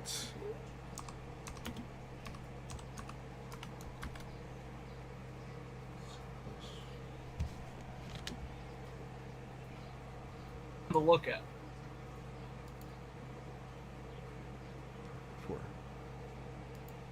and this is it's again with disadvantage.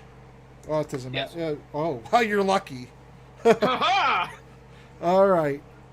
Yeah. So he definitely doesn't see you hiding over there. He isn't looking over there. He's kind of like inspecting around the waterfall, and like the little nook over here, and he's like looking around, kind of on his guard, but he doesn't see you. Sweet. Can you darken some of the south portion of this map over here? Sure. I'm gonna kite this bastard.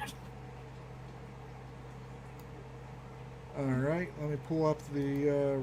Let's see what else do you have over there? I need a little more because I can move pretty fast. How do you have 40, by the way? Oh wait, you're right. It's because my brain was like, yeah, because you're a goblin, you get 10 extra, but because I'm small, I get 10 less. So I only have 30. All right. There you go. But if you end up moving off of that, I'm probably gonna have to just go back to the world map then. Because I'm back. If this guy dies, you know I'm coming back. But anyway. all right. Go Are ahead. there any things to hide behind other than just pure darkness? The cliff. The cliff face still. It's. Oh, come on. The cliff face still goes, this way. I don't know why it's a fucking box right now. Freehand. You might have selected the box. Yeah, there you go. Okay. But there's no more rock outcroppings. There's a small pile of splintered wood over here. But it's nothing that would be tall enough or big enough or anything to hide you unless you laid prone maybe. Okay. So, I'm going to declare sharpshooter again and hopefully attack him. Okay. Go ahead. And kill him this time. All right. God willing. Let's do. And So, does 27 hit? Yeah, 27 would hit. I thought you take -5. I do. Oh, 32 minus 5 is... I thought you were doing 2 shots. Oh, I am. Do I not get advantage? Oh, well, yeah. I thought you're. Okay, yeah. So the 30. Yeah, the first attack hits. Go ahead and roll your second one. Oh, you want me to roll? Okay. So Yeah, here comes the- and then damage because it's faster for me. Well. So does 24 hit? Yeah, 24 would hit. Yep, they both hit. So now roll damage. All right. So he's already been hurt once before. Mm-hmm. So here comes Colossus Slayer plus Sneak Attack plus Sharpshooter plus my Dex. So that's 30. Mm-hmm. And here comes does Colossus Slayer happen every time? yes. Okay, so here comes another one with Colossus Slayer plus Sharpshooter. All right. 26. So is this guy dead? 50. Yeah. I sure hope so. Yeah, he dies, and Just take away 2 arrows real quick. he dies, and he lets out a painful ugh, and it let me roll perception for all 5 of these people. Oh. Ooh.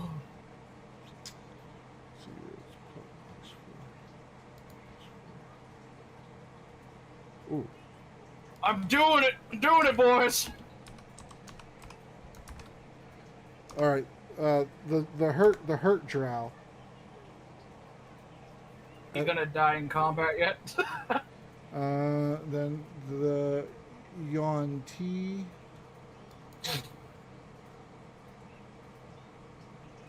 It's plus.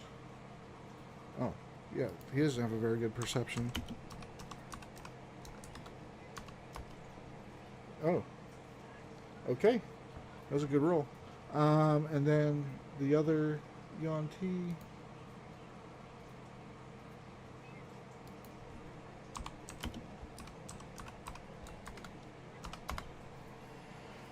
Oof. And then finally the Drow matron. The one you really don't want on your ass. Hey, at least they'd be perceiving his death noises and not my location. No, but we'll see what happens. Oh, she rolled low. Nice.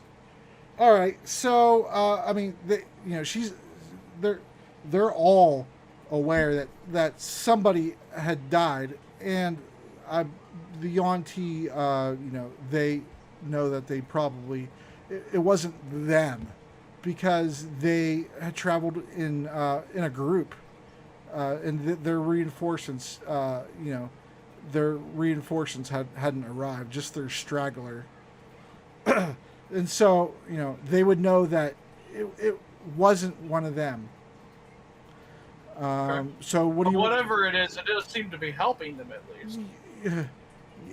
Yeah, I mean, from the Yuan-Ti's perspective, yes, the Drow, they don't see any Yuan-Ti around, and the matron for sure is intelligent enough to know that Yuan-Ti aren't terribly sneaky.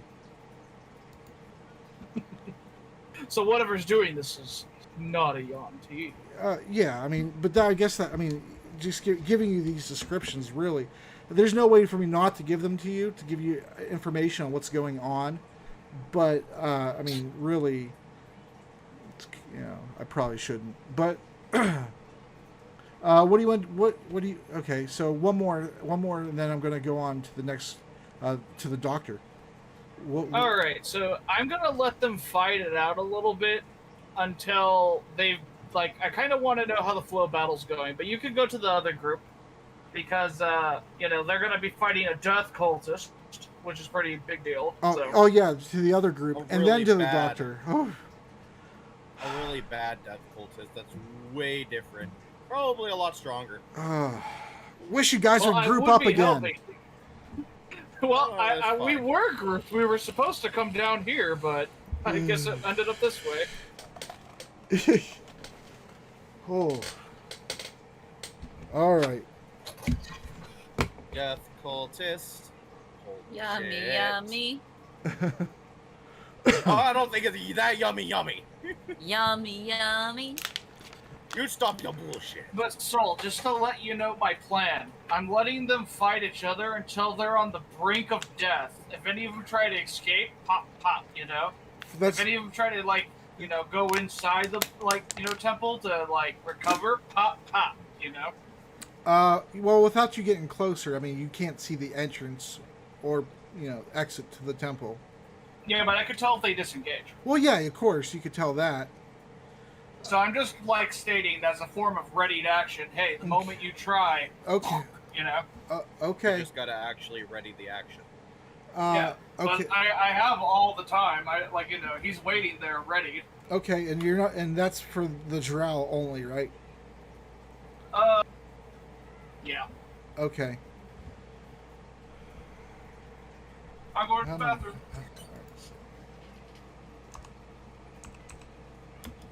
I'm making some rolls to myself.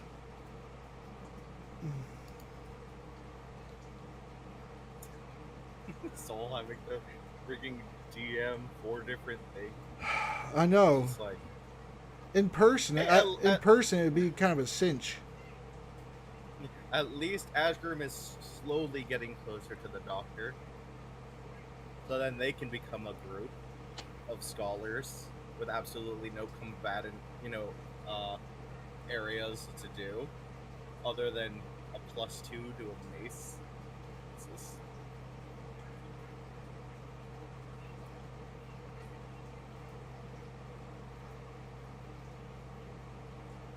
Okay, so so the Drow matron is going to, for her turn, she's going to cast. Well, I guess you wouldn't know a wall of blades. Hot. Appears forth, and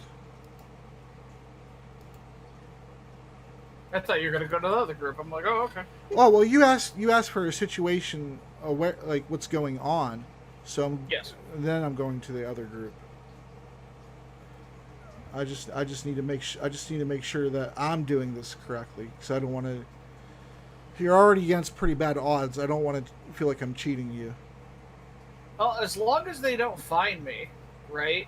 My plan is basically annihilate the Drow and have the Auntie bloodied so hard that I could just pick them off easily, you know?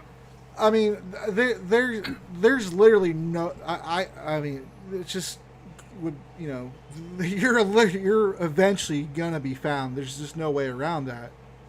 Maybe. If they keep getting shot from a certain side, they're gonna fan out and things. They might not get the chance to fan out, because what I'm counting on is that the Yanti are gonna beat their ass.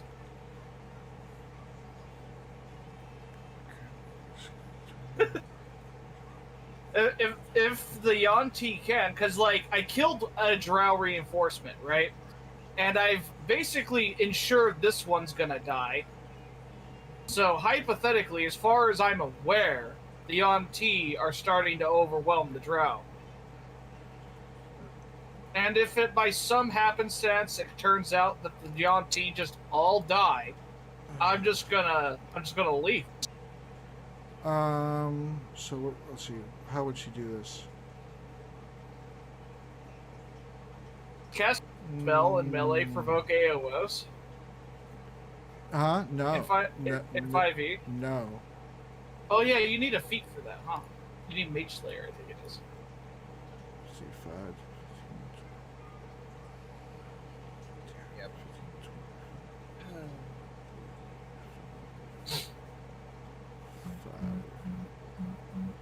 Yeah.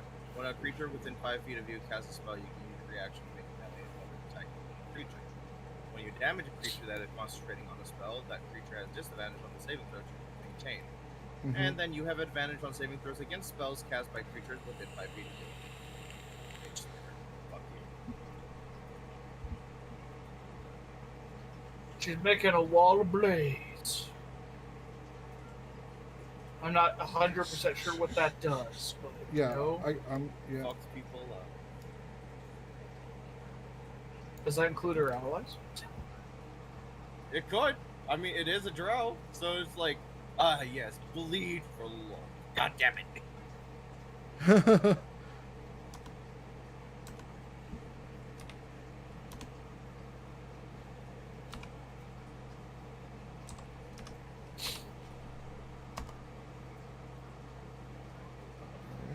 And then I gotta do that again.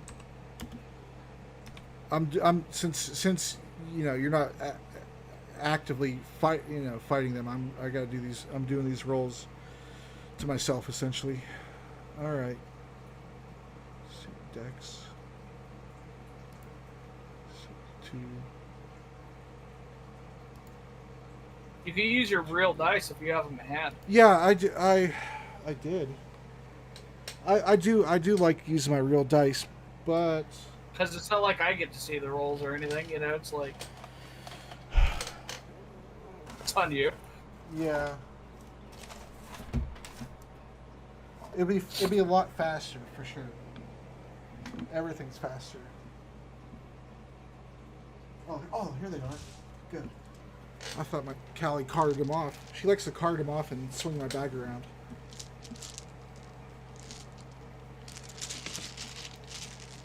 Okay. Let me use the metal one. That's my favorite. All right.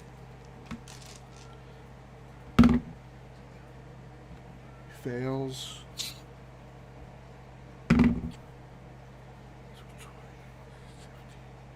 Passes. All right. So, and that's I rolled damage already. 20.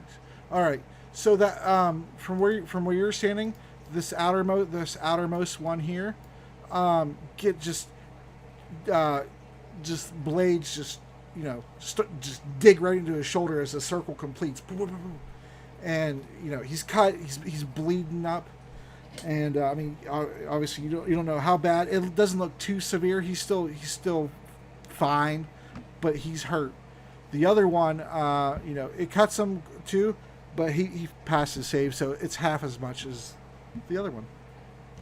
Nice. It's not the best I could really tell you without you being in combat. Sorry, It's okay. but that's what you observe. All right, so now let me write that down. And a half. Okay.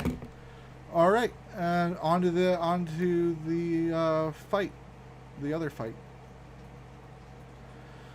Whew. Guys, Watch, I'm gonna succeed. I'm gonna try to find Asgrim. I'm gonna find whatever I do. Heads back up. All the party's dead. I'm I leave for one moment. well, actually, you guys aren't on that map anymore. You're on the encounter map. Let's see here. Oh yeah, I guess you're still at the waterfall, so I could use the same map as the bridge. All right, and now let me drag these fine folks on over. Let's see. Let me take note. Okay. All right. Oof. Yeah, these folks are not there any longer, of course. As Grim is. Nope. Jurgen Fire Axe is. Jurgen Firax. King Bernard is gone. Oh. Jurgen Fire Axe stayed. Okay. Let me go pick up him then.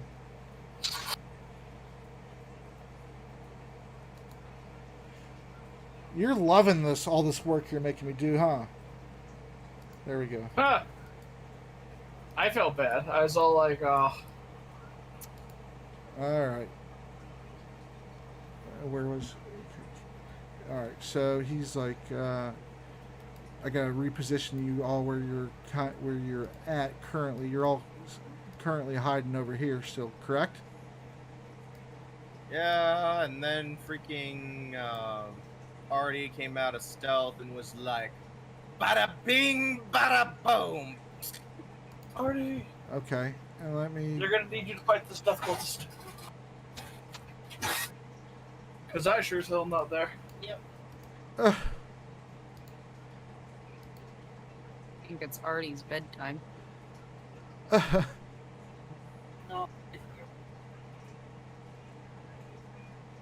Hmm. it's just a pain in my butt. Did you take any medication today? No. Oh, maybe you should take one. Yeah.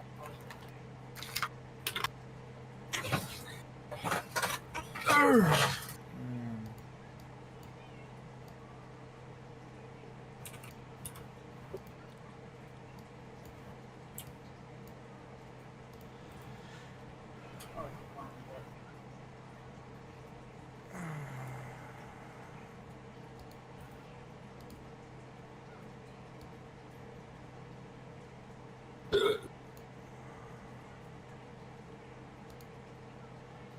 Why won't it let me? It won't let. No, just no. See, you piece of shit. All right. It's like it wanted me. I just wanted to fog of war that piece, and it's like I said no, and it's like okay, no, not gonna fog of war nothing. And then yes, okay, I'm gonna fog of war everything.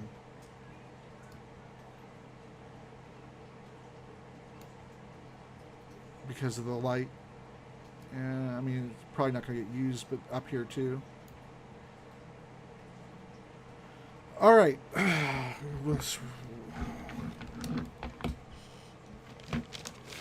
Did we? I guess.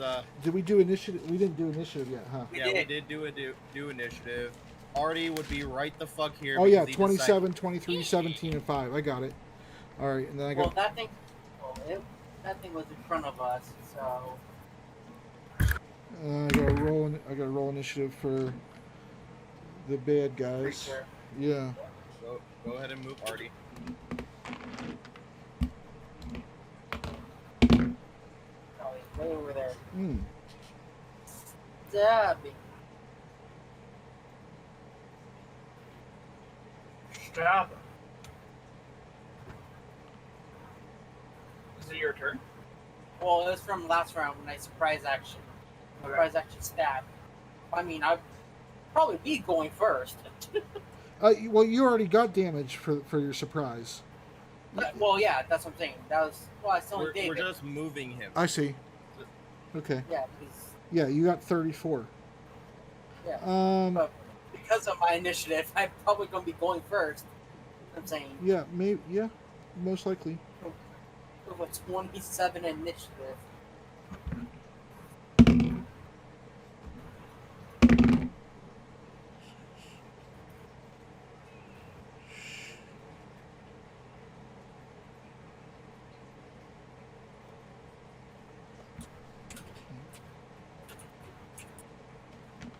All right.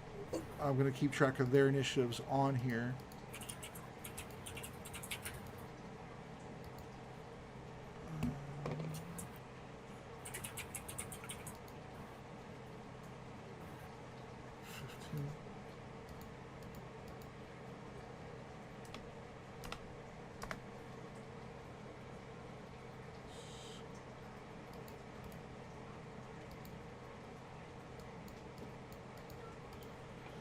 Send stuff to you.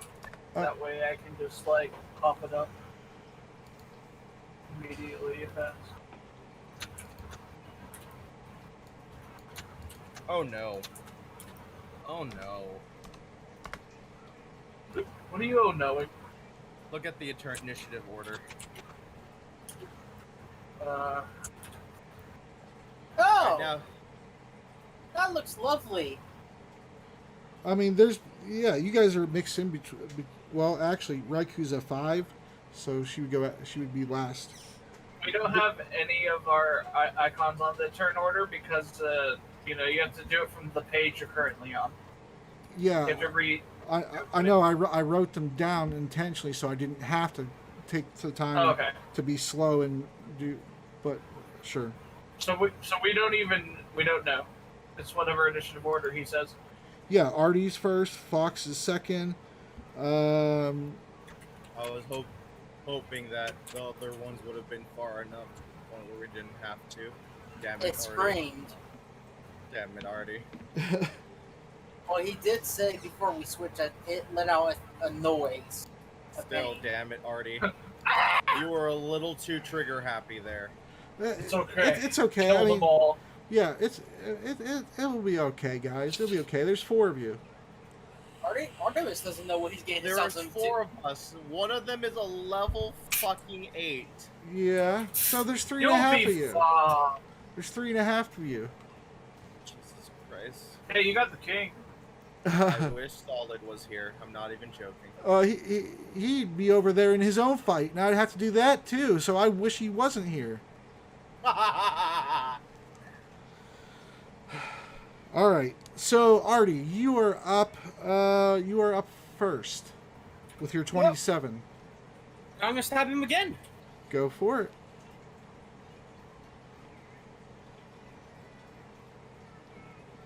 I feel like this thing just doesn't have enough stab wounds in now inside of it.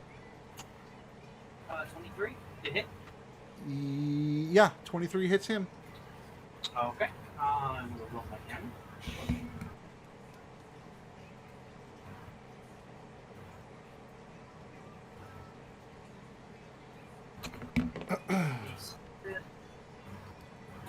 Alright, another 39 damage.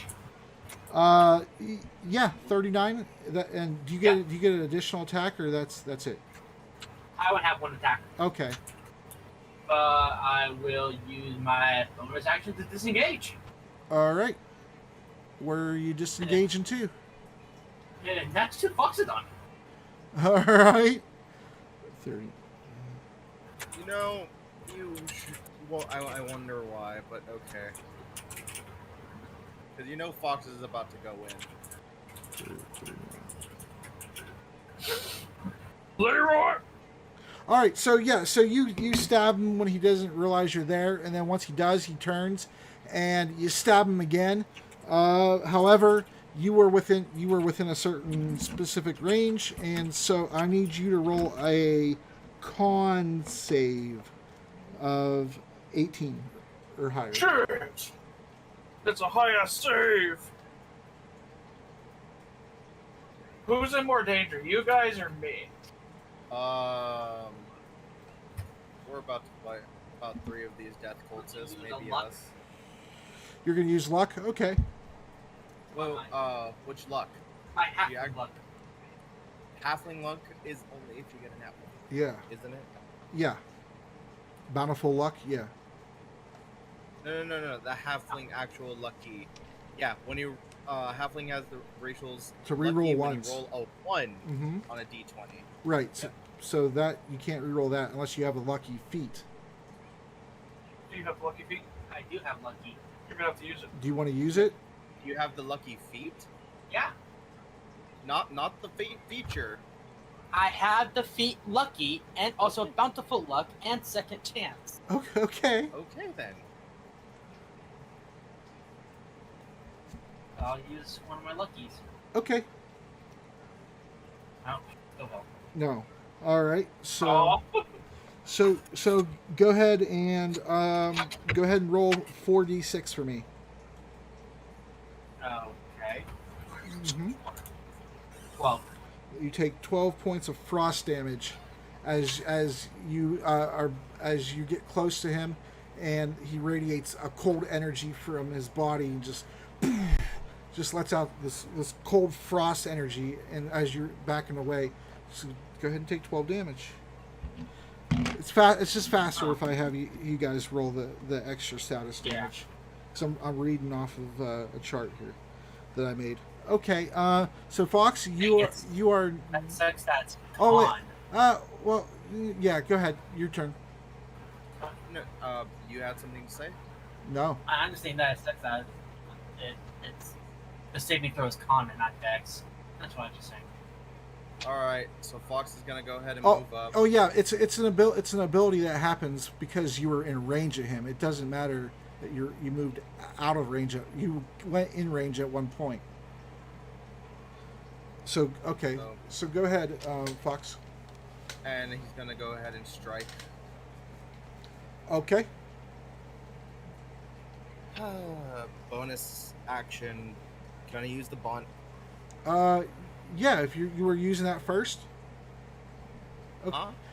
Yeah. No. I'm doing my entire, attack action, which is 3 attacks plus bond. Yeah, of course you can use your bunt. There would be no reason not to. Looking over it. Okay. Oh, come on, here we go. The lowest thing is 16. 16 does not hit. All right, lowest thing after that is 20. That does hit. Okay. Goading attack. Okay. God damn it. Wisdom saving throw. All right.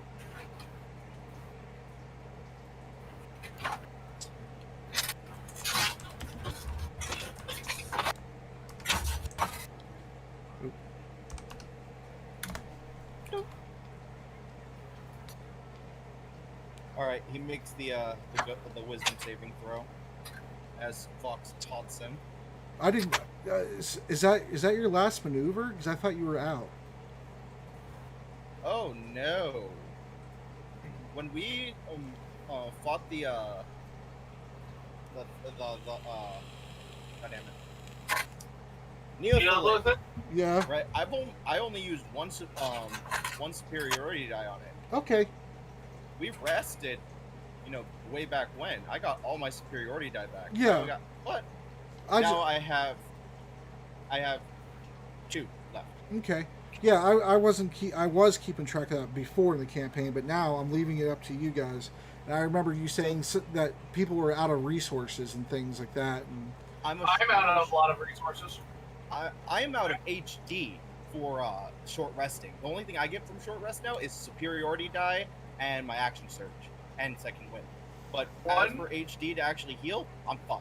I'd use that. I have one level 1 spell slot, 2 level 2 spell slots, 1 level 3, and I don't remember if I get my 4th for leveling up or not, but if I get it, I have it. If I don't get it, I don't have it. So, But as for resources I have second wind, 2 superiority die, my last The other bottle. lucky water, beat, And the other bottle. and action surge. Those are my resources as of right now, and I'm probably gonna have to fucking use them. Okay, well, I'm Either not way, that- writing all that down, but yeah, as long as you know what No you guys problem. have left. Right there. Either way, that motherfucker takes 48 damage. Yes. Yes. 48. 48. Okay, and then you go ahead and roll your con save.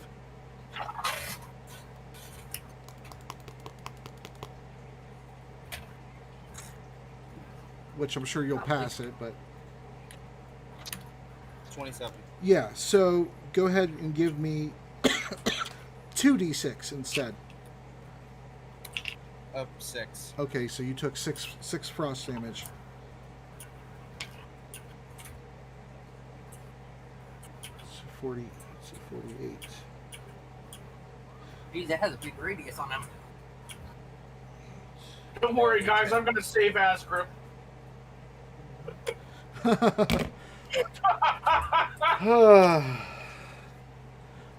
All right. So yeah. So you hit it with what was it? 3 attacks. You hit it with 2 attacks. You spin your halberd around and you bash him with the back end of it, and you know he wasn't prepared for all those attacks, and he looks quite hurt already. The next person up is him. He's up next. All right. So, let's see what is he going to do? Okay, so he's going to go ahead and make sure. Yeah. Oh, come on. Yeah, he's going to make he's gonna make 3 tentacle attacks on you. Let's go. What? No, it's just I know I'm dead. Let's go. You don't need to be dead. You could be alive. Wait, does the tentacle attacks go 10 feet? Yeah, That's the real question here. yeah. Fuck you. Just 10 though, not more than 10. Okay, so 6 does the 16 hit you? 2 hit. All 2 of them hit? 16 does not. Really? Okay. 26. All right. Let's see. So that would be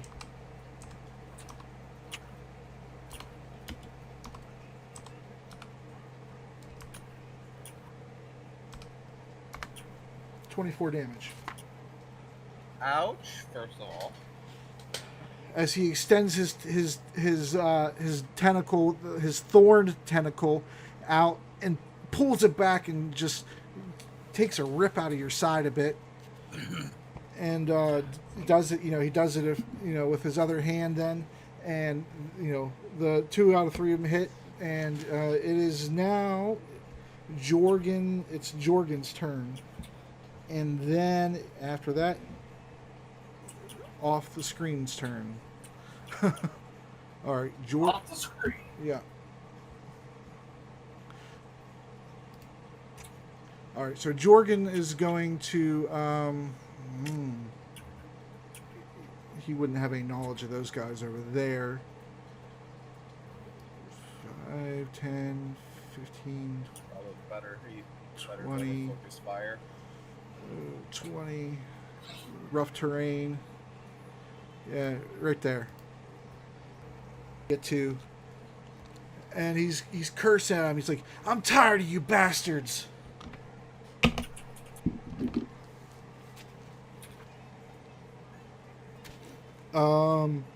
And it is he has his flaming wait. No, that wasn't his weapon. That was the other guy's weapon. He has a flaming axe. Okay. I almost said flaming rapier. I knew it was flaming. Okay.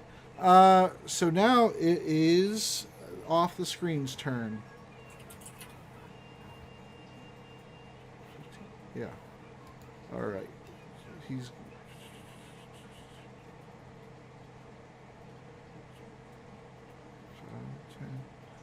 Yeah. All right. So, you know, which one of you? Which of you has dark vision? Raikou has dark vision. She has dark. Isn't she a human? Whisper. Oh yeah. It Oh yeah. grants her Yeah. 60 feet of dark vision. Yep. You're right. Okay. So roll. You can roll a perception for her.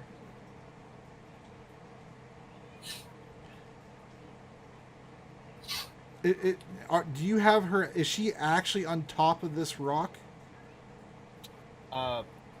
She's like on the slant of right here. Okay. Here you go. So it's 21. Yeah. So she's definitely seen that there's a new combatant that entered into the field, and he is the king's blocked. Raikou's blocked, so he has nothing that he can really do besides just move. And now it is the other one's turn. 5. All right, Raikou's up, and then So she's gonna go then ahead Artie's and double next. attack this one. Mm-hmm. Okay. No sharpshooter. I mean, he would have cover because of you both in front of him. She's up higher than them. High ground? Well, I thought you said that she wasn't up there. No, she's on the slant on the top.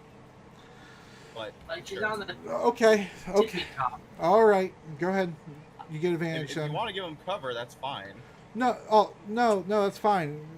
If you want to be up there, that's fine. And then have you get advantage then for high ground.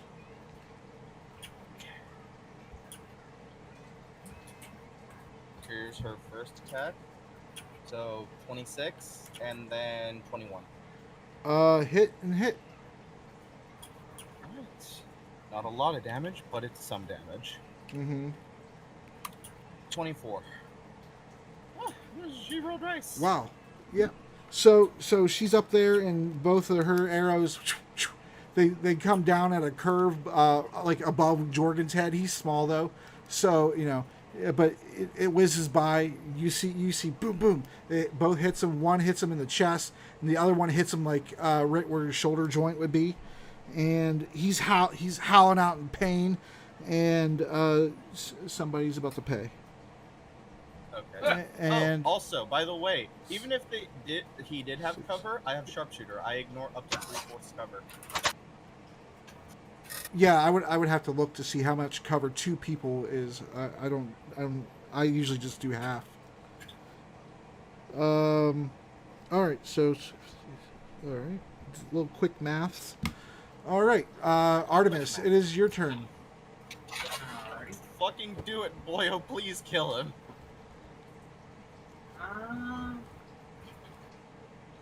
Don't really let that hold. I was just gonna stay over here, get his bow out, and shoot his bow. Okay, go for it.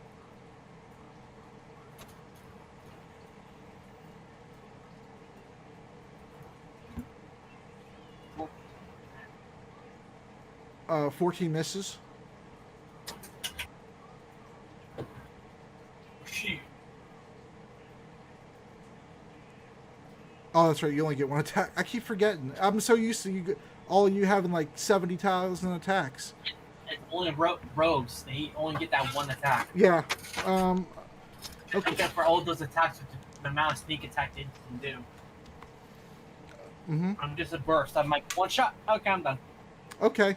Yeah. So you go ahead and let loose an arrow, and it just goes past him and hits the back cavern wall. And Fox, you're up. All right, Fox is gonna go ahead and lay it all in him. Okay. It's doing the right one. Everything, the whole thing, the whole shebang. Let's go. I'm going to assume 15 doesn't hit. 15 does not hit. Okay, but a nat 20 will. Yeah, for the opposite side, yes.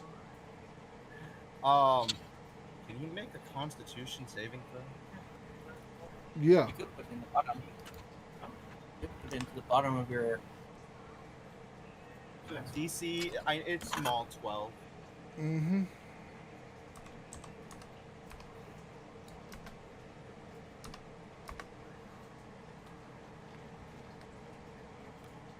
Okay. What was the effect? It's the Sunburst Halberd. Oh, okay. Oh, yeah. Okay. Yeah, it's basically DC 12 to take half damage on Mhm. the 2d4s Mm-hmm. and be blinded.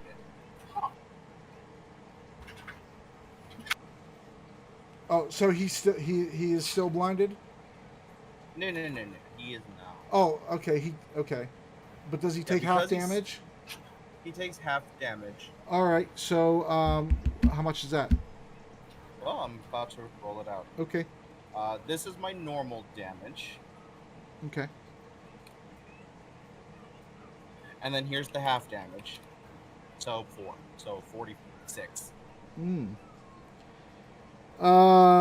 Yeah. He looks like he's probably gonna drop at any moment, and you remember, what is Fox's intelligence?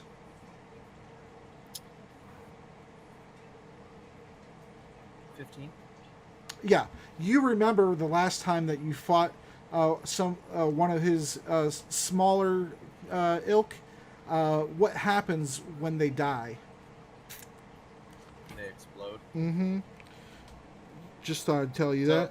So Fox goes ahead and says, "Be careful. When they die, they will erupt in necrotic, with a necrotic force. They'll die with a necrotic force." There we go.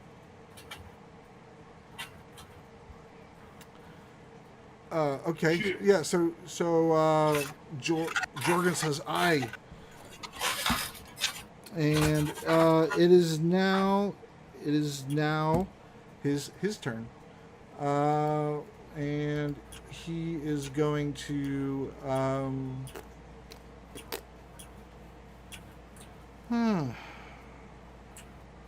So you're both still within 10 feet of him. Yeah, I guess he's just gonna. You guys are pretty close to him. He's gonna go ahead and make his 3 tentacle attacks, and on probably you again, Fox, because you've hurt him pretty damn bad so far. All right, let's go. Let's do this. Let's get it over with. I'm gonna die. No, stop it. 10 doesn't hit. 24 hits. 9 does not hit. All right, 1 hit. So that is 2, 6, 4. That's the normal damage, and then because of your proximity,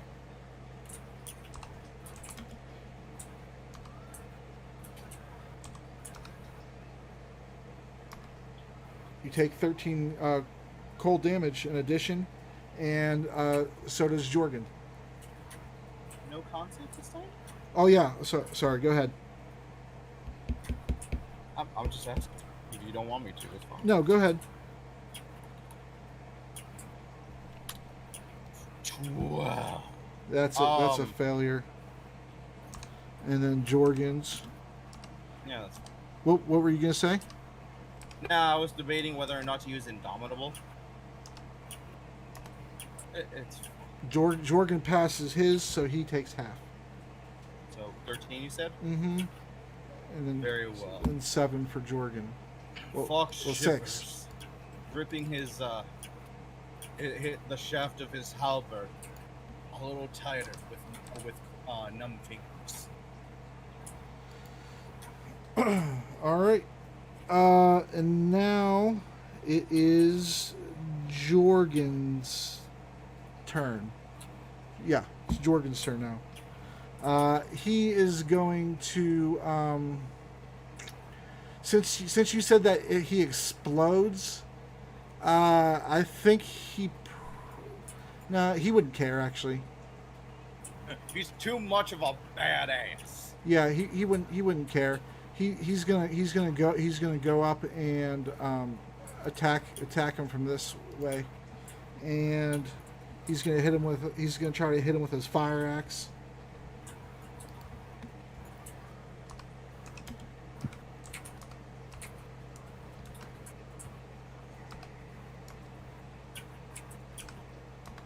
Miss and a miss and a miss. And damn it!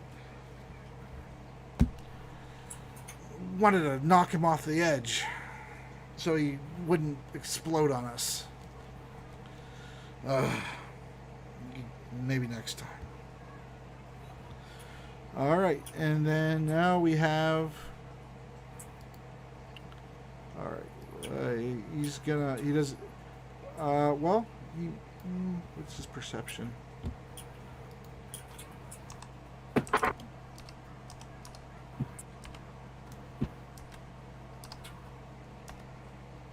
Oh, he sees Raikou up there. Oh, great. And he's gonna go ahead and let's see 5 and difficult terrain 15, 25, and he's going to make. Yeah, he's gonna make two tentacle attacks. Slap that bitch back down the mountainside. What's that? Slap that woman back down the mountainside. Oh. All right. One. Look, I'm the king of this hill. 19 and a 22. Those are gonna hit. All right, and then she's gonna have to make the con save.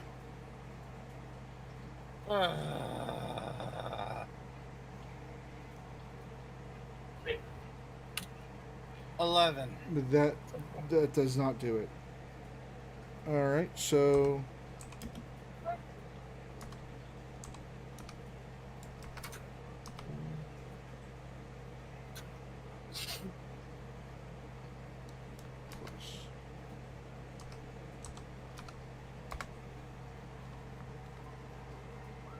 For 21 points of damage. That's not good. 6 of them frost. Still not good. As he lets out his tentacles, and it's a smaller, less of a radius of cold damage, not as much, of course, and just the next one to go is the other one.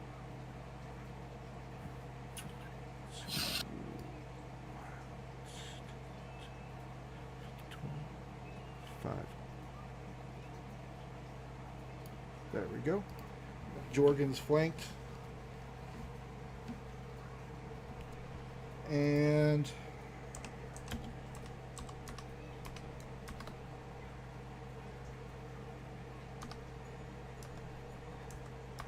first attack misses, and the second attack misses. And, Hell yeah. but he has to make his con save. I understand Windows have advantage. Oh wait, yeah. I didn't actually add the +4, so 11. And I don't give advantage for flanking. I give +4 because everybody's character kit has abilities that gives advantage. Oh yeah, it's +2, +4 if there's an additional. You're right. So 9 and 17. Yeah, so the 17 does hit.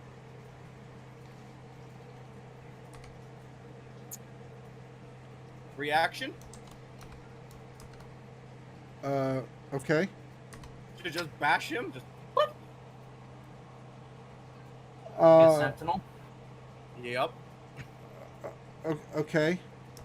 If someone attacks, let's see. Yeah, if someone's attacking and not you, you can Yeah. be Sentinel. So does the attack resolves first and then the sentinel, correct? It's a reaction, so, I mean, the attack will go through it nonetheless. It's just I'm using my reaction right now, and I Just doubt happening it's at gonna the same die. moment. Yeah, pretty much 22 to hit the small one. Yeah, the 22 hits.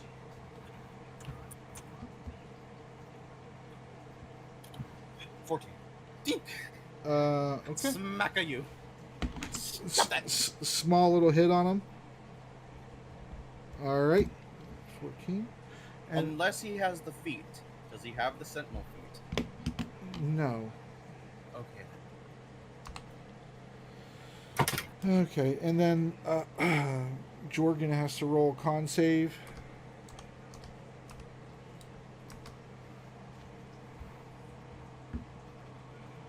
Oh shit! Hold on. Damn it! Seriously? It closed his thing for an update? God damn it! All right, give me a second. I have to upload the PDF reader so I can pull up his character sheet again.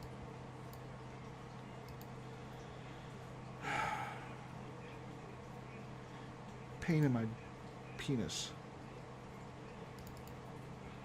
That's weird. That's a weird place to have pains. Probably get that tricked out.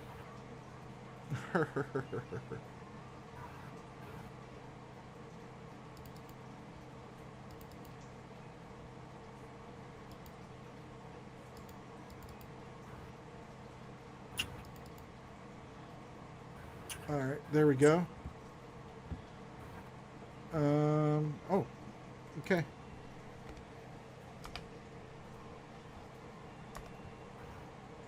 Oh yeah, he passes. I don't even need to roll his advantage. Oh wait, no, he has advantage with. Sorry, never mind. He has advantage with Dex. All right. So yeah, so he passes and only takes half of 2d6. So.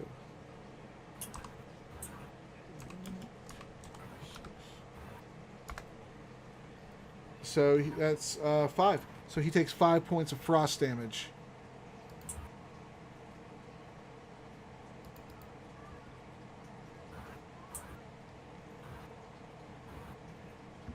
Oh, and didn't one of the attacks hit him too, right? Yeah, yeah, because 17. yeah, the 17. Oh, that's right. Yeah, the 17 did hit. Yeah, you rolled damage for it. It was 7. Yeah, I know. I just didn't increment it yet or decrement it yet. Yeah. You just sheet closed that on you. Yep. Okay. Oh, but he bears it pretty well.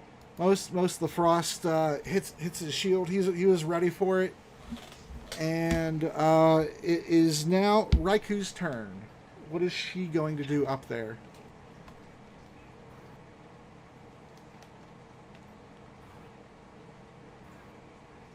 She's gonna slide down. Mm-hmm. All right, and attack of opportunity. Yeah, go for it.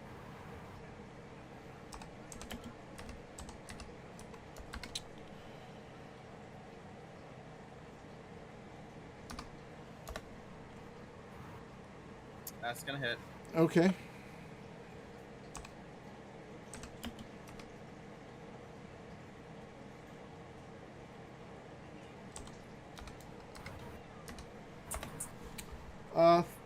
For 3 points of damage.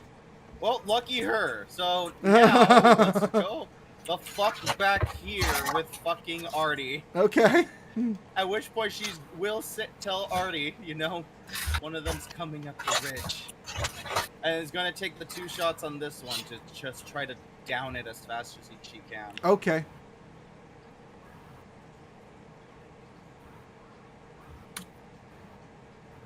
$17? The 17. No. No? No. Alright. Bonus action, curving shot. Gonna make the same. It rerolls the shot, but on a different target that I can see. Okay. Okay, do your matrix shot. 12, nothing. No. All right, so one hits. All right. Yep. Roll up the damn. There we go. 7. Okay. No, phew, that's close. That would have been crazy if she would have got the killing shot on him too. All right. All right. So yeah. So her first shot hits. Her second shot misses and curves around Jorgen, who's like, what?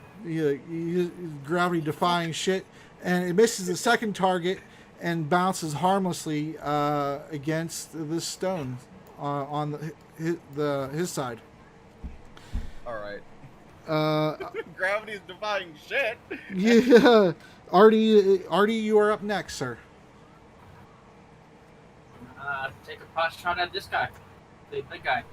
Oh, okay. Go ahead. I'm gonna use lucky. Okay, go ahead. There we go. Yeah, that hits. You get sneak. Oh, I know I do. Mm-hmm. This will kill him. Let's go, Artie. 1-1-1-1. So 37 damage. Ooh. Yeah. I have one lucky. What? Yes. And let's see what happens here with that shot.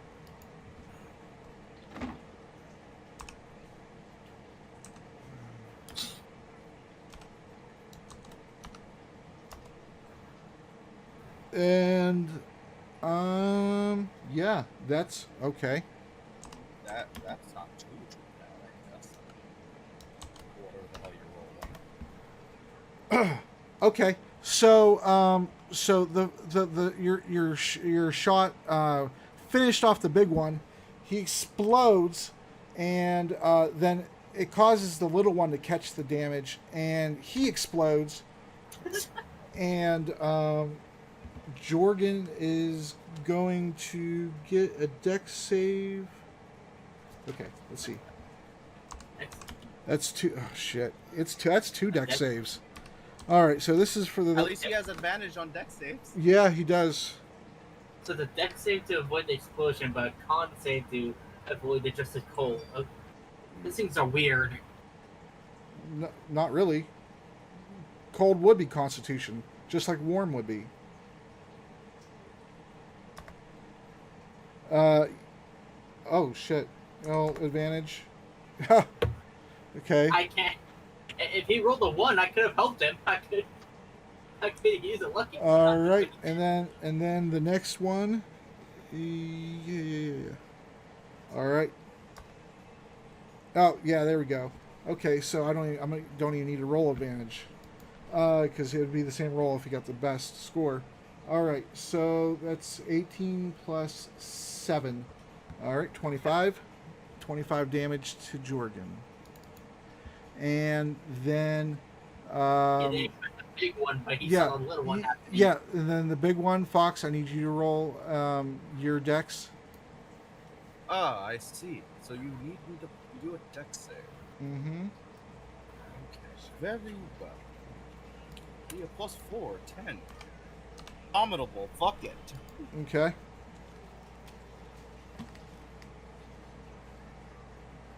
And I forget it. No indomitable. I might need it. Okay. So do I have to do it for the other one, the little one? No, the little one is too far away. Very well.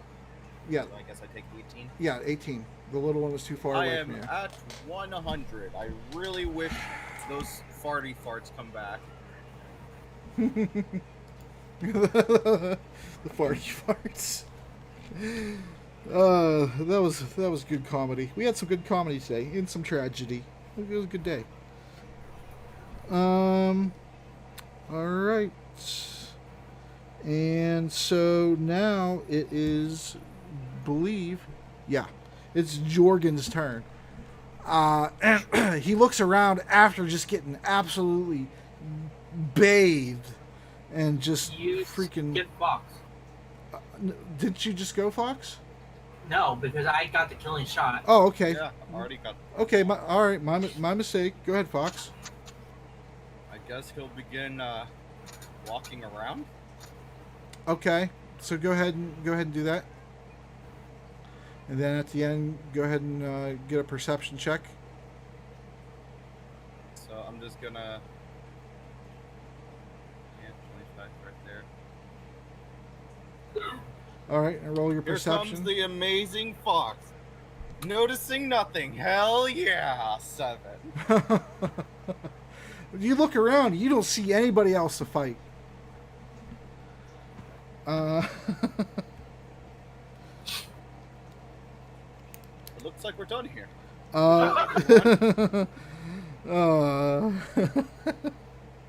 All right. And I end my turn right there. Okay, so Jorgen is going to go ahead, and he has no knowledge of the one up there either.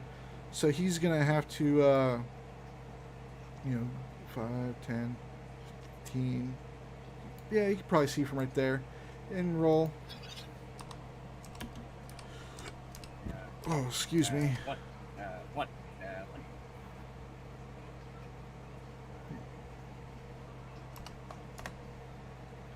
He sees him up there. You ain't getting away from me, you little fuck.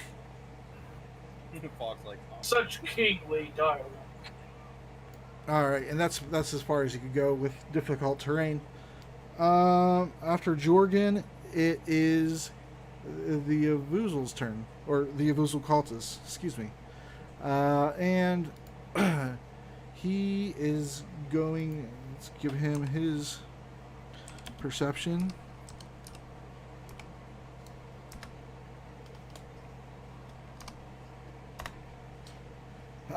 He's going to see that his allies have exploded, and he is going to.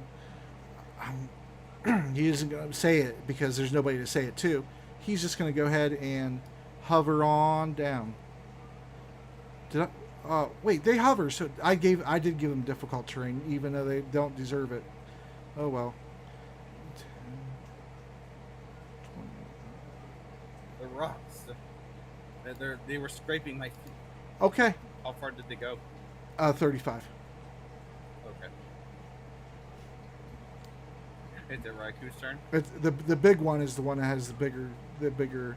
Yeah, it's Raiku's turn. I mean, she wouldn't have seen that they went that way or that anything. She would probably. I mean, she would know he was still alive. I imagine. But since it was on the. Go ahead. Go over here over here to see if she can see it. Mm-hmm. At which point she fucking doesn't. Yeah, she doesn't. But you are in bright light right now. So. She now looks around. Go ahead and get a perception.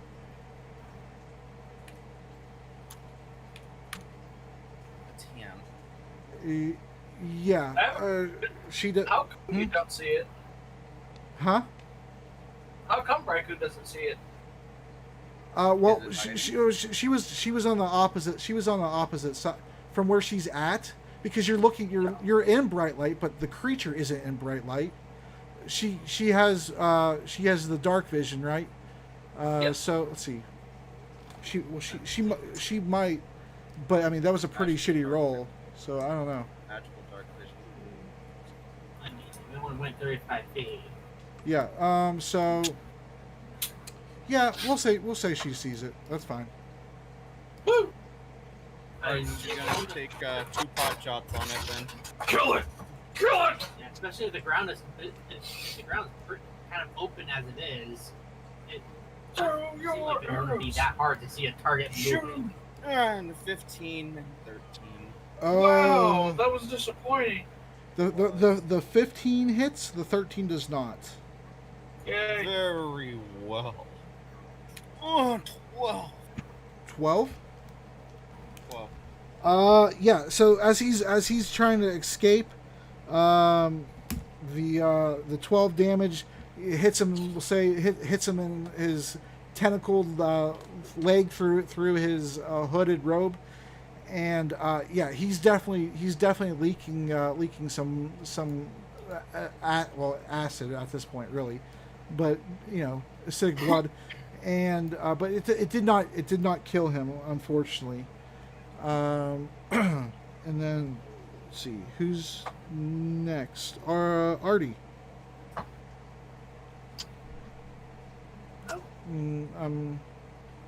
Aramis can't see the dark himself. No, yeah, that's true.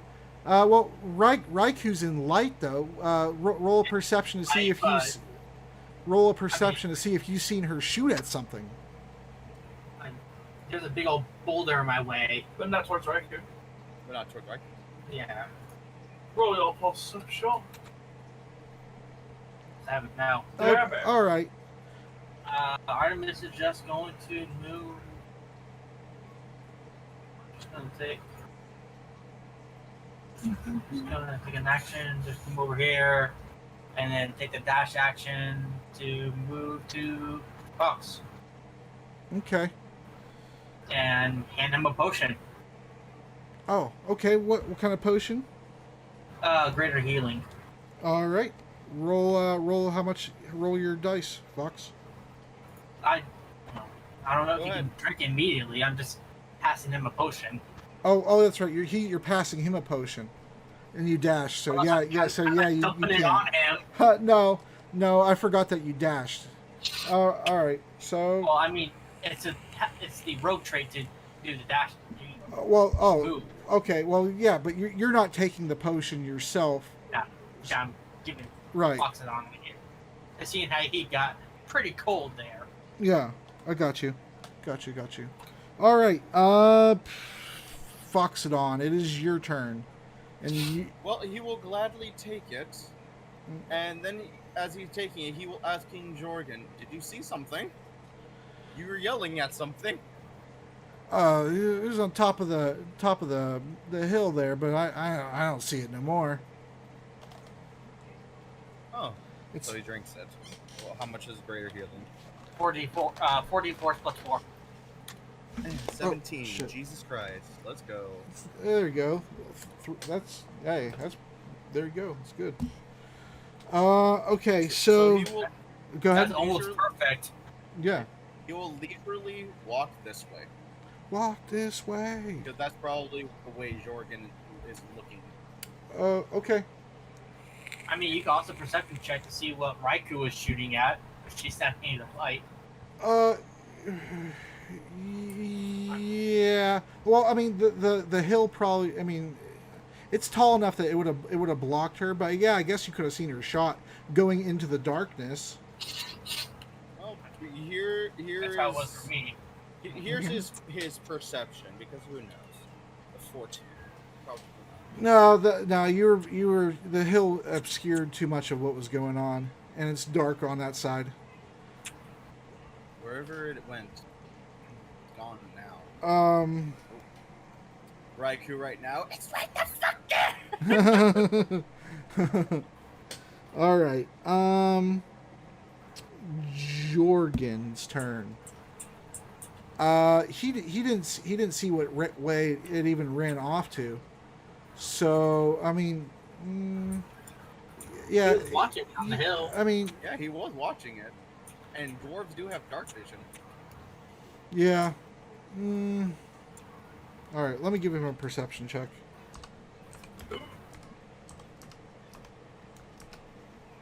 Because it is within his range, but on the outside of his range.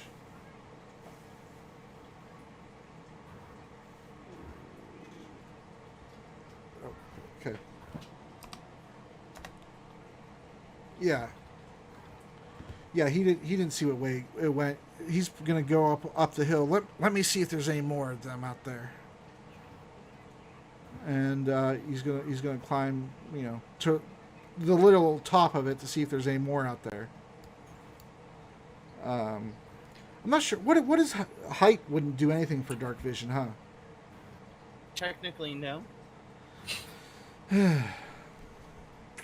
Well, that's my fault. We could use the Pythagorean theorem. Well, I mean, even using the Pythagorean theorem, we would know that Well, Yeah, definitely within range. yeah. I mean, So I you're mean, just- I mean, so it's just I mean, he would. Yeah, unobscurement. yeah. He. I mean, up there with the dark vision, he's close enough that he would be able to see it now. But I can't, I can't give him another perception check though. Is what I'm, because he took one at the bottom. All right. Now it's his turn. Yep, and then Raiku's next. Raiku's gonna fucking chase this motherfucker down. Yeah, and well, the map ends right here, so I mean, he's gonna escape unless somebody has an ability right now. Raikou has sharpshooter, so she can very much. Because I mean, even last round, technically, he had a dash action since he didn't attack nobody. He would have already been gone. But She just has a longbow, right? He does have a longbow. yeah, but That's quite a far range. if yeah, she can but shoot. the battle map is I don't really like keep doing that extension shit because it's I mean how far does it go? Usually the way I play is if you go outside the bounds of the map, then you're escaping battle. That works for the party too, because it's I mean it's not fair to me to have to keep extending it. I just did that because the situation. I didn't really want Raz to die, but right now you have a retreating enemy. I mean, I guess she can have one. She can have one shot after he leaves the screen. Yeah, so he runs. One of the problems with the map size is that ranged characters don't get the full value out of some of their abilities. Right, but Like for example, it would- I can shoot at 600 feet away. yeah. Same with Raikou. Well, a battle map in person isn't also 600 feet away. So I mean, do you bring another table to the living room? Well, at that point, you just play it by ear and see if they. No, you just say the squares are different amounts of distance. If you're moving into something that's more long range, especially if you have a battle map, you can just use a marker with vague stuff. On VTT, it's a little bit more a pain in the ass because you'd have to stretch the detail out. But with a battle map in person, you just be all like, this square is now 20 feet instead of 5. Okay. Well, either way, she's with him dashing away like that, hovering away. I mean, she's gonna get one shot on him, or her two shots or whatever, her full attack. All right. Kill it, Raikou. All right. Here we go. Okay. 24. I'm gonna guess it hits. Yeah, 24 hits. So full damage. Here we go. Okay. 22. Okay. Does Raikou see that motherfucker pop? No, he hasn't popped yet. Go ahead and roll your second one. Well, that's a full Oh, damage. that was full Oh, damage. oh, that's your full damage. Oh And man. he has the both.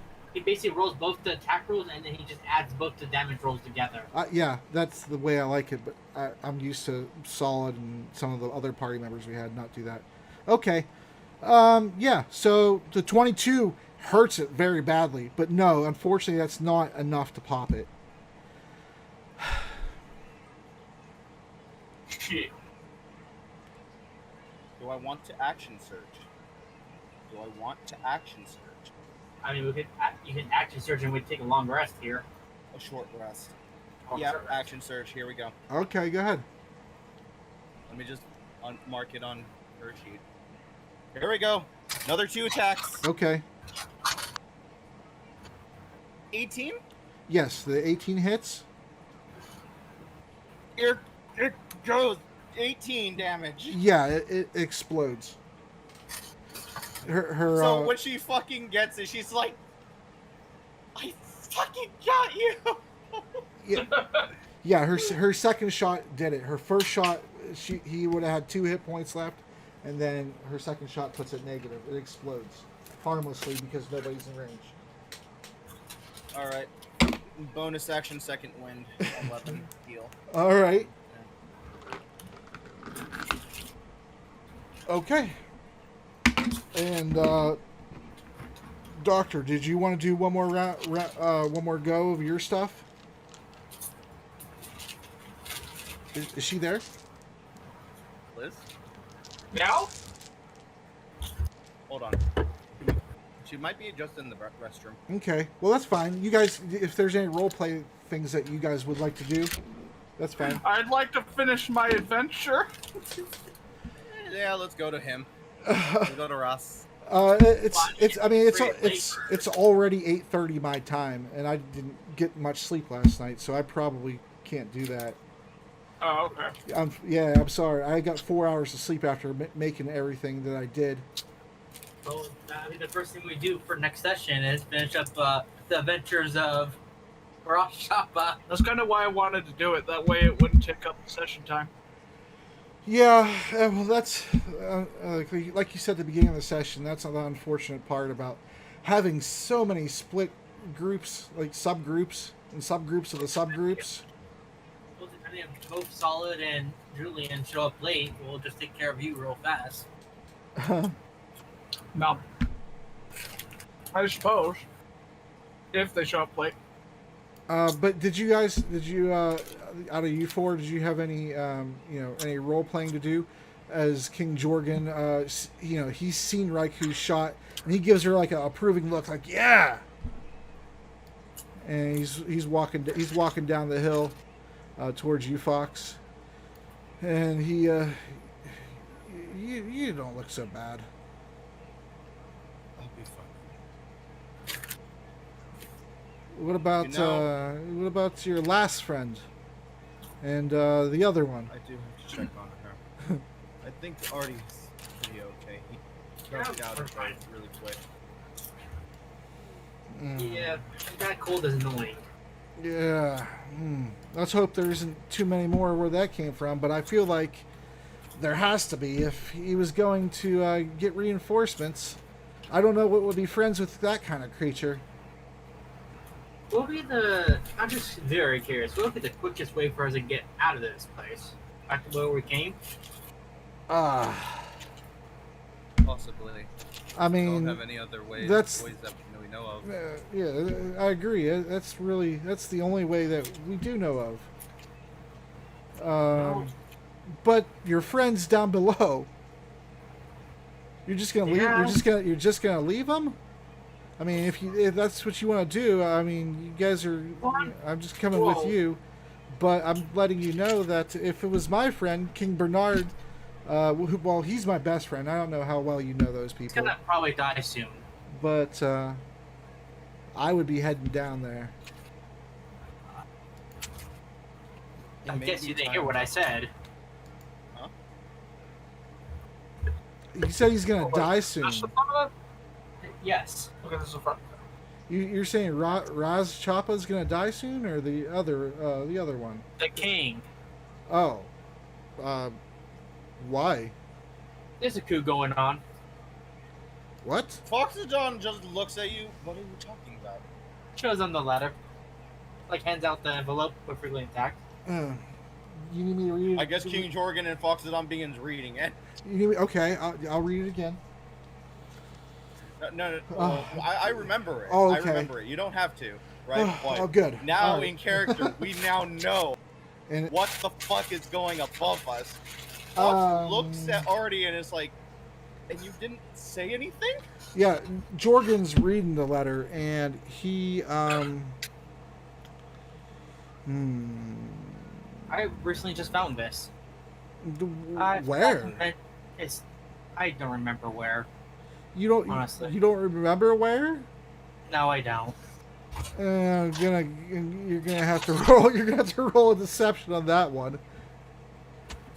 I don't know why such a letter would be down here.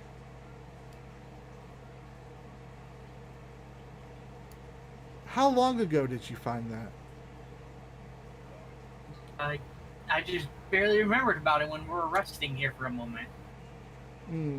That's good. That's a good roll. That's mine. That's my insight. Okay. Oh, I see. You're seeing if he is lying. Okay. It matches. He has the higher bonus, but you have the higher natural roll. You want us to roll each a flat d20? Whoever gets the higher wins. Yeah, that's fine. All right. Oh, fuck that. All right, Fox. So you got the higher roll, so it's up to you. He can see that I'm probably not telling the full truth. Right, probably. That's up to you if you want to role play that out or not. And Jorgen, okay. Let's see if Jorgen believes you. That's a pretty tall tale, though. I mean, but we're almost at the end. I wasn't going to do disadvantage, so that would lead to a lot more. Yeah. I mean, he would believe. If you say so, it still doesn't really make much sense to me. But since we've been down here, lots of weird things have been occurring, and I guess. King Jurgen, could you take Raikou and since you both have dark vision, keep watch on the rope? See if anyone's climbing up or holding on. Yeah, that rope still would be dangling exactly around everybody down there right now. Right. I should have been rolling for them to see this fucking rope. the Drow and the Yuan Ti team up after you. Let's go see what's up there. No. All right. So. Y'all couldn't climb off rope with their snake-like bodies. Well, I know, but I mean. Yeah, it'd just be all upper body for them. Yeah. All right. So King Jorgen, yeah. After you, Lass, and he motions for Raikou to go ahead and go in front of him. Once they're finally together, Fox does ask Artemis, "You've had this letter for a while. Did you really just open it? Or did you know the contents of it?" I wasn't lying about just recently opening it. After we sent Ross down is when I decided to move off to the side by the waterfall, and I heard what was inside. Why did you not give it to the king? It was addressed to him. Yeah, I was actually about to make Jorgen realize that when he was walking halfway away and coming back and saying, "Wait a minute, there was a seal on that letter." But go ahead and finish your guys' talk. It's just a bad habit of mine from when I was a young sailor. Sometimes you find things and you just happen to have sticky fingers and you get a bit nosy. Sometimes those nosy things turn out to be money in the envelopes, and sometimes they be death threats. And in this case, it was a warning saying that there's a coup going on.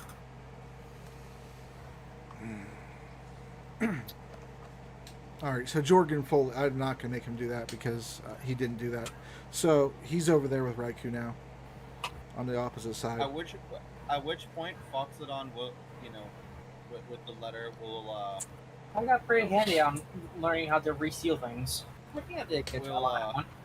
We'll hold it and, hold it up. Mhm. Doctor, if you can see this, you need a way to contact the king and warn him. Time is of the essence. Well, luckily we know the king's already heading his way up there. Yes, but we can't just leave everyone that's down there. Though we could assume probably the doctor's in the middle of what's going on up there. Possible. I vote that we go down. Like, Artemis? You want us to go down deeper when we should be going up?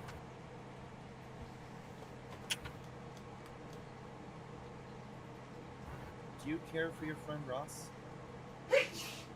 Care for the little green guy? We're best friends. He's my only best friend. All we Everyone know else is a is- douchebag. All we know is down there are. All we know is that down there are followers of both. If they found him, he's in danger. If they can find him. Then why hasn't he come up yet? Why hasn't he come up the rope? Why He's hasn't probably he still come trying to up? find Nazgûl. And if he's taken, then I have to go down there. I can assure you that if Ross Choppa found that the situation is not to his favor, he would be coming back. Meanwhile, It's not a chance anymore that he can take. Have to act now. We And go down. And I'm not willing to leave Asgrim and Ross down there, and the possibility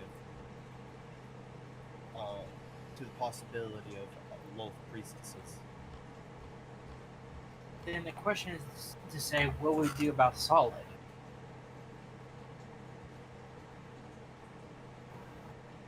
Supposedly, he's trying to find his way to us. And if we're not here when he comes around, or should we just assume that your friend is dead? No, we shouldn't.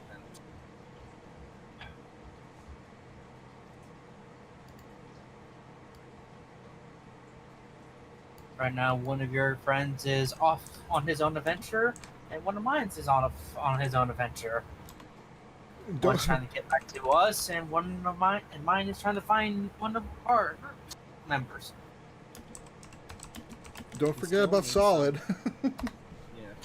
Like, we still need somebody to stay up here to make sure that the rod and rope stay secure. Well, between everybody, I am the less hurt. And You should more. come down then. I'm also very more quicker on my feet than the rest of them.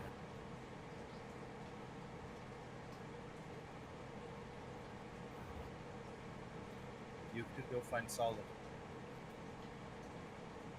Possibly. Though I have no way of seeing out in the darkness. I wonder how he's even seen out there in the darkness.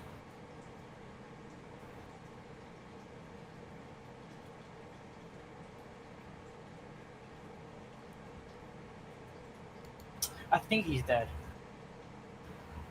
Can't know that for sure.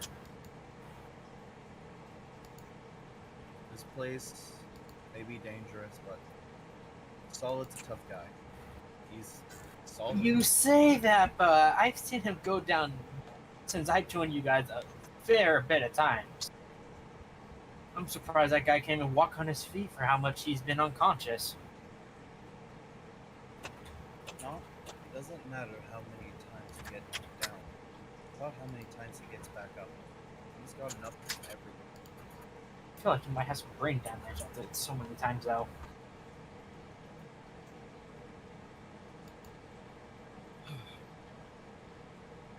So what do you suggest? We either have to abandon Ross and Asgrim, or abandon Solid.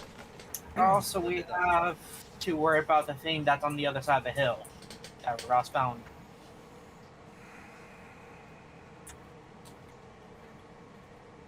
We don't have the manpower to deal with that anymore.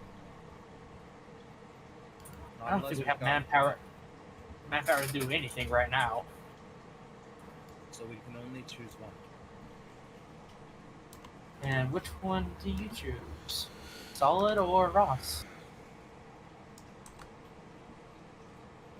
More like Solid and or Ross and Asgrim. If Asgrim, we have to assume that Asgrim is still alive down there I and will not assume that. taken away by the Yanti or anything, or the. I will assume that. So you safely assume that he's still alive, or safely assume that he was taken. Yes.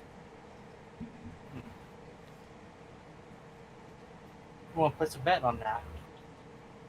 I'm going to place a bet on the lives of our friends. I'm a betting guy.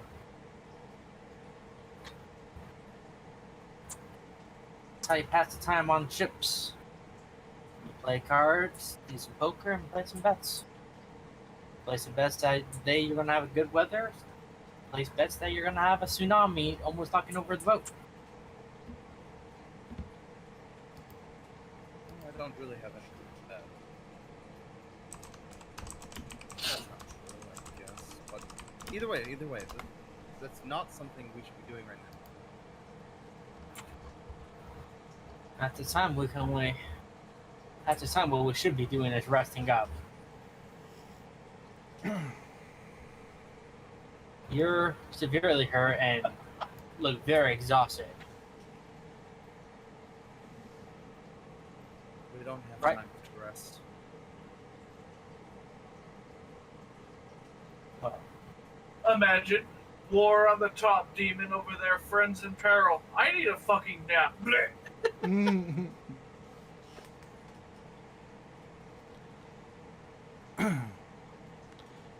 So ultimately, what are you guys deciding to do? Press forward, go down, or go back? Quick, split the party even more. That way, give Soul a heart attack. I'll retire. You heard him. You know what to do. From Everybody, go off on your own. from DMing, not from being a player. I'll play. Finally, get to play like forever. Finally. Alright, you go down, King and Fox go up. I'll wait. That's- Wait, say that again? I'm just making a joke as if we split the party even more. Alright, Raku go so- down, King and Fox go up, and Artemis just waits here for solid. Fucking Foxodon and the King decide to just go take on all the fucking demonites. And the demon that they just... Like, we're just gonna 2v8 them. Let's fucking go. I saw you like Hey, going up. maybe it's 2v5 now because you killed 3 of them. And I could hear the stress in Soul's voice, like, please don't consider this. oh, I know that. I know they're not, but Jesus Christ, this is the. I mean, I've had campaigns where people wandered off for a bit, but not for multiple sessions. Oof. Yeah. Maybe you're right. Maybe we should wait. Wait for Solid to come and then we all go down. I was- Or I'll go back. You wish to go back? Well, I mean, if we all go back, we could stop a coup from happening, which will put us more in favor with the king. Oh, I remember what I was going to say. So you four, Raikou, Jordan, Artemis, Foxodon, and maybe Raz Choppa, you actually might too. You hear that loud humming of the portal? It's gotten blaringly loud now. In fact, the actual city people may hear it, but it's kind of far underground, so we're gonna say probably not yet. But it's getting louder, and you. Interesting, that's probably hearing that bug run or all the dogs howling. Oh my God. Frost right now. Man, what the hell? It's like We have to make a decision. each time it resonates, vroom, vroom. It's as loud as probably an air raid siren each time. Oh, Jesus. fun. I mean, Ross did warn everyone about that. Mm-hmm. When it was quieter. Yeah, he's like, hey, it was loud over there. If we don't take care of this, it's going to become overwhelmingly loud, everybody. You did say that. I do Ross, remember. shut the hell up. I'm just going to go over here and talk and do everything else that we're focusing on. Twice. Hey, seriously, this is going to get really loud if we don't deal with this, everyone. Not that important. I mean, I understand it's important, but we also have other things we need to do. I mean, it's just club music. You threw down the mushrooms. It's a bunch of lights. Now someone cranked up the club music. It's like Someone cranked up the bass. That's Yeah. all the only bass. That's the only. it's just a bunch of bass. So someone's like, yeah, bass. Woo! base. And you know, they killed the guitar player, they killed the drummer and stuff, and they're just like base. If he survives what he's trying to do and discovers that Asgrim is nowhere to be found, and also discovers that like the way Asgrim left, he's not going to know what the hell to do. Because he's like, hey, look, there's an entrance here that I could leave through. But also, I'd have to go back and tell my friends that it exists. Eeny, meeny, miny, mo, catch a tiger by its... And if so we decide to leave, you go back and you see no one's around. Yeah. Well, if we decided to go down, which is what I'm leaning to right now, right, we would be able to find each other. Though, Soul, I do have a question. Since we can actually see the bottom of the rope, do we see the Yuan-Ti and the Drow fighting that are technically next to the rope that you said now? No, because it's a distance away. I actually had to take time to get there. Alright. So yeah, we could go down. And we might have to leave a note for Solid to use the rope to climb down or take the rope back over.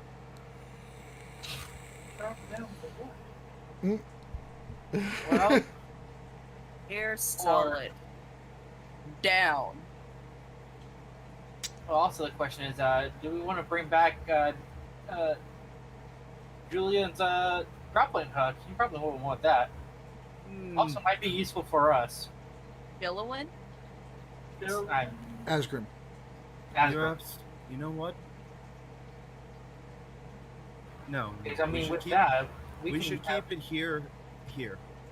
That way, if we do come up for any reason, we have a way back across, just in case. Smart. Well, let's rest and then go down.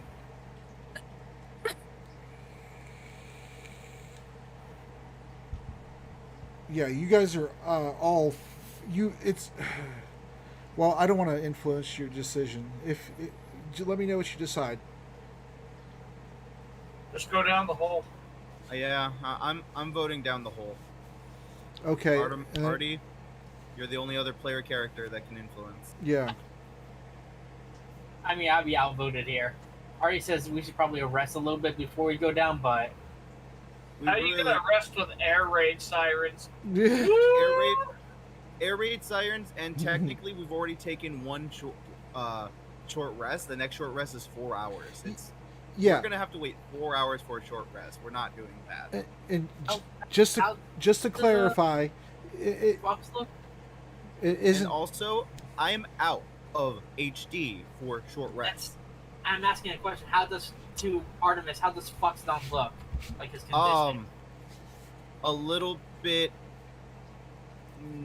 not so, but getting close to their bloodied.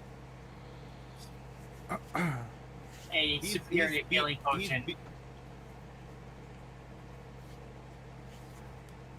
And then it's like, all right, we're going down. So you said a superior? Yes. Superior. That's the 10d4s plus 8. 8d4s? Supreme is a 10d4. This Okay, is so an 8d4 plus 8. So he'll drink it. How many more of those do you have? Oh, I had 2 all forever. Okay. I took one from the cabin and I've been just holding it forever. Okay. I've been hoarding the shit out of every potion I have. Yeah. no, it's fine. I trust you guys. I just want to. We're like the characters that take the least amount of damage. I have 2 potions of healing supreme and 2 superiors. I know. I wish Asgrim would have opened the package with the potions in it. Down here. Just so that way I can do it. I might as well do my bonus action. Second win. I take a moment to bolster myself, and 16 additional. I'm ready to fucking go. Well, Raikou. Artemis is going down.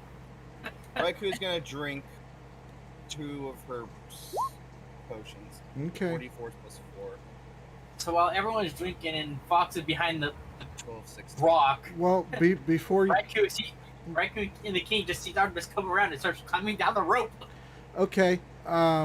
Just so you know, because it hasn't came up yet.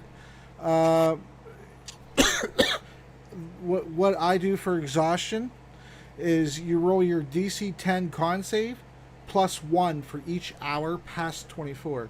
So right now you would need a DC 11 con save, and then you can go ahead and climb down your rope. Right. Oh, I passed. Yep, you passed this hour. All right. So here's Raikou. She passed. Am I also rolling? Yeah, I'm yeah. not really sure what time I'm at as Ross. Yeah, because you guys all woke up at the same time from the cabin. So technically, Solid would also roll, Asgrim would also roll, the Doctor would also roll. What's that? I took a nap. Well, yeah, short. That's wrong. Yeah, but it's per long rest. For long rest. Oh, for a long rest. Yeah, because you I get- was you get- taking a long rest. Yeah, because you get 2 short rests a day, so it would you would never technically get to 24 hours without sleeping or resting at all. There you go. You passed. So I have a question. Yeah. If I get a 1, but I still meet it, does it matter? No, it doesn't. You still All right, pass. I'm good. Yeah. I'm good. Like, it doesn't matter what the fuck I roll. Jesus. Yeah. For right now, like I said, but each hour the DC increases by 1. That you have. Yeah. So next I hour it's gonna be plus 10. it's gonna be 12, then 13, and so on, so on. Which? And then Doctor, if you're still here, you can roll too. Doctor's gonna be sleepy. Roll a d20. Just a d20. Oh no. Liz, Hmm? Roll a d20. And see how exhausted you are for staying up for so long. Plus your con. So the d20. She has no con. Oh, yeah, that's right. Frail.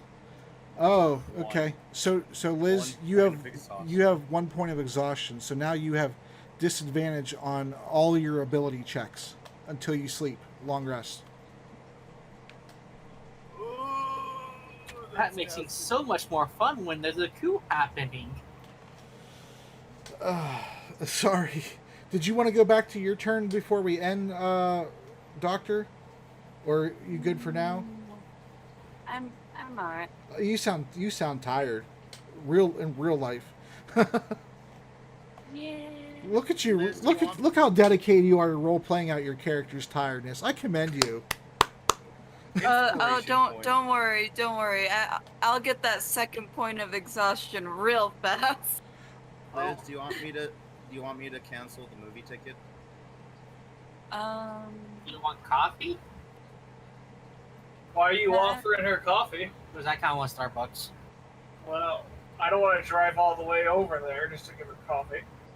Oh no, So, Liz. I will drive there and I will drive back. I'm not going up there. Liz, since you already got your level of exhaustion, you don't get your second one from lack of sleep until another day has passed. So your only max is 1, unless there's something. Oh yeah. no! I am very aware of that, but I have things that could cause me to get more and more exhausted. I have Does. spells and activations that can, Yeah. get me more exhausted and stuff like that. That's why I'm like, oh, don't worry, that second level's probably gonna happen. Don't worry about that. I got that covered. She's What not movie? lying. What movie She you guys really have has to see? a way. $5 movie Jurassic World. Oh, cool. I haven't even seen past. I don't even know the second one maybe. I have them all on the Hey, Plex dude. though. Today's $5 faves, or this week's $5 fave movie is Jurassic World. So, but I mean, it's 6 o'clock. That movie's gonna literally start in an hour and a half. Mm-hmm. Okay, so No, not an hour and a half. 2 hours and 2.5 hours. oh, okay. So I'm looking at Liz like, I know you're tired as hell. Do you want me to cancel? Are you tired? Look, I can survive. Go get some sleep. We'll play Overwatch in a few hours. Oh, Like, food. I'm just asking more you. What do you want? Oh, food.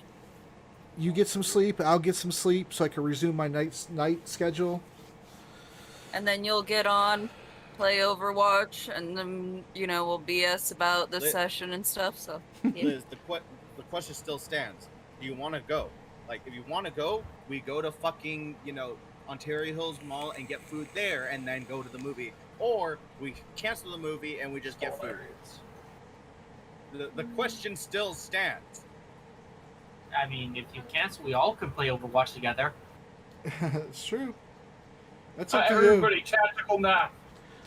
Everybody nap up. Ugh. I mean, sounds good to me. Let, Take a nap let's right now. let's cancel and let's go to the movies later. Manage my Ish. reservation. By the way, we already have reservations for Black Widow. Cancel entire entourage order. Submit request. Requests. I mean, Did you want to climb down the rope at least first before we end, or you want to start the Yeah, next I'd session? totally do that. Oh, okay. Do you want to kill the bee-bag before we But, end or something? Like, Yes. But also, Oh, You want to go also- stop the air siren before we leave? There is one thing. Artemis, before you start going down, Raikou does say, if we're going to go down, I would like to move my immovable rod. 14. Yeah, you're able to, not as fast as you'd like, but you're able to, slide down the rope in increments of, 15 feet or so without burning your hands through the shirt, and yeah, you're able to get down after some time. Next, Even if the shirt got ruined, at least I still got my coat. oh yeah, it's almost assuredly in tatters. Well, go buy a shirt. I still got my fancy coat and my fancy hat. Yeah, it still helped you achieve your goal, getting down. Yeah. I'm sure the king will get you a new shirt. Oh. Here's a gold piece. That's overpaying for a shirt. Is that Tommy Hilfiger? No. No. Back then, Thomas Hilfiger. I'd be like, huh, what would have been if I did acrobatics? I just jumped for it. Well, you could. You could have tried to attempt what you saw Asgrim do. Well, I think Asgrim. I think he used a spell to slowfall himself. No, he didn't. Really? He just fucking dived. Yeah, Wow. yeah. He didn't mean to let go. He was trying to cross all the way. Yeah, exactly. I got plus 10 to my acrobatics, so I could have. All right. Yeah, but you got down. Who's next? Yeah. Who's next? Fox will go down. Okay, and you passed your exhaustion save too, correct? Yes. Okay. Well, I didn't have to roll. Yeah. For now. Yeah. So I'll just use my athletics to get down. I was climbing down the rope. No tricks. Okay. 29. Oh yeah, you're loving that rope. Yeah, you're I feel the knots every 50 feet rub against my body. you let out a every single time. Oh no, you get down there rather quick, almost chasing Artie down, and you're right after him, and it doesn't take. Hey, don't rush me!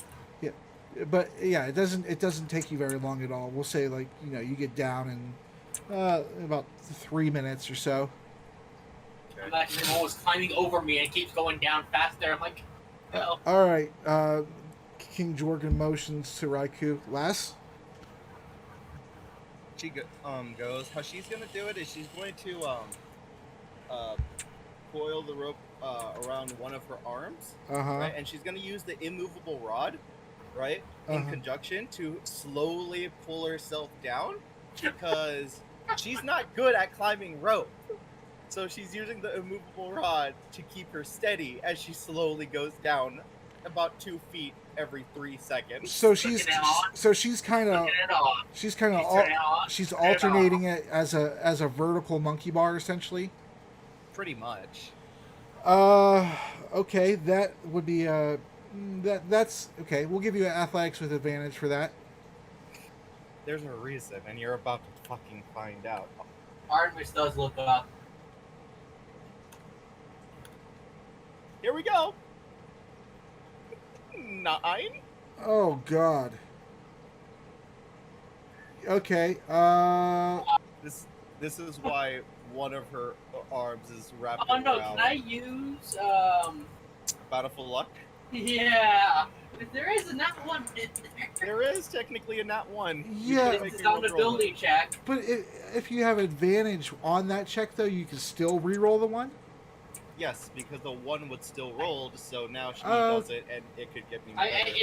It's on you. It'd be on you, DM. Yeah. Okay. Well, yeah. If you're using Bountiful Luck, then that 10 is negated, and so you re-roll. Roll. Yeah. Go ahead. Go ahead. 17. Okay. That's much better. I was gonna have Fox or somebody who's down there try to catch her when she's like a few, like 30 feet off the ground. Yeah. So she goes ahead. She goes and scoots her way down Monkey Barn, clicking and unclicking every few feet, and yeah, she's able to get down. You guys have to kind of wait down there for her a little bit, but you look up and you eventually see the bottoms of her feet, and Yes, Artie, you can see up her skirt. yeah, you see up her skirt, and she's Mary Poppinsing her way down. Essentially the same thing as a slow fall, but mechanically. And King Jorgen's gonna go. Let me pull up his sheet again. Okay. Oh! What kind of armor? Sorry, I can't. I've only used about to At pull least luck. he's a fighter. I've only used Yeah. about to pull luck once. I can't save you. Yeah. He's a Jorgen. fighter. He has athletics. Yeah, Jorgen's he puts his axe on his back, and his armor. Okay, he's not in heavy armor, so he's good to go. All right, let's see.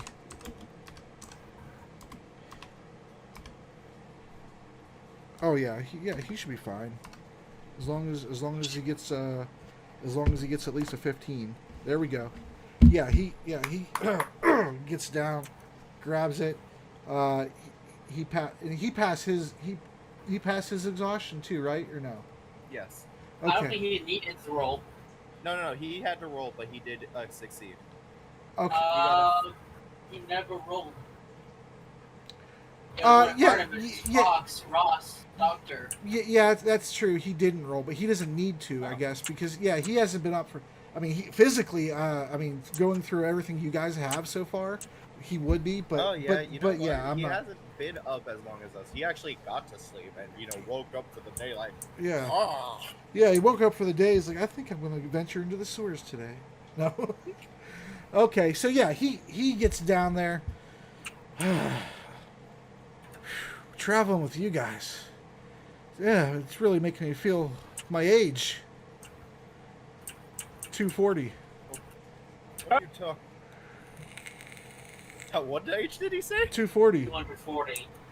What are you talking about, King Oregon? You don't look a day over 120. Oh, you're so kind. Give me a kiss.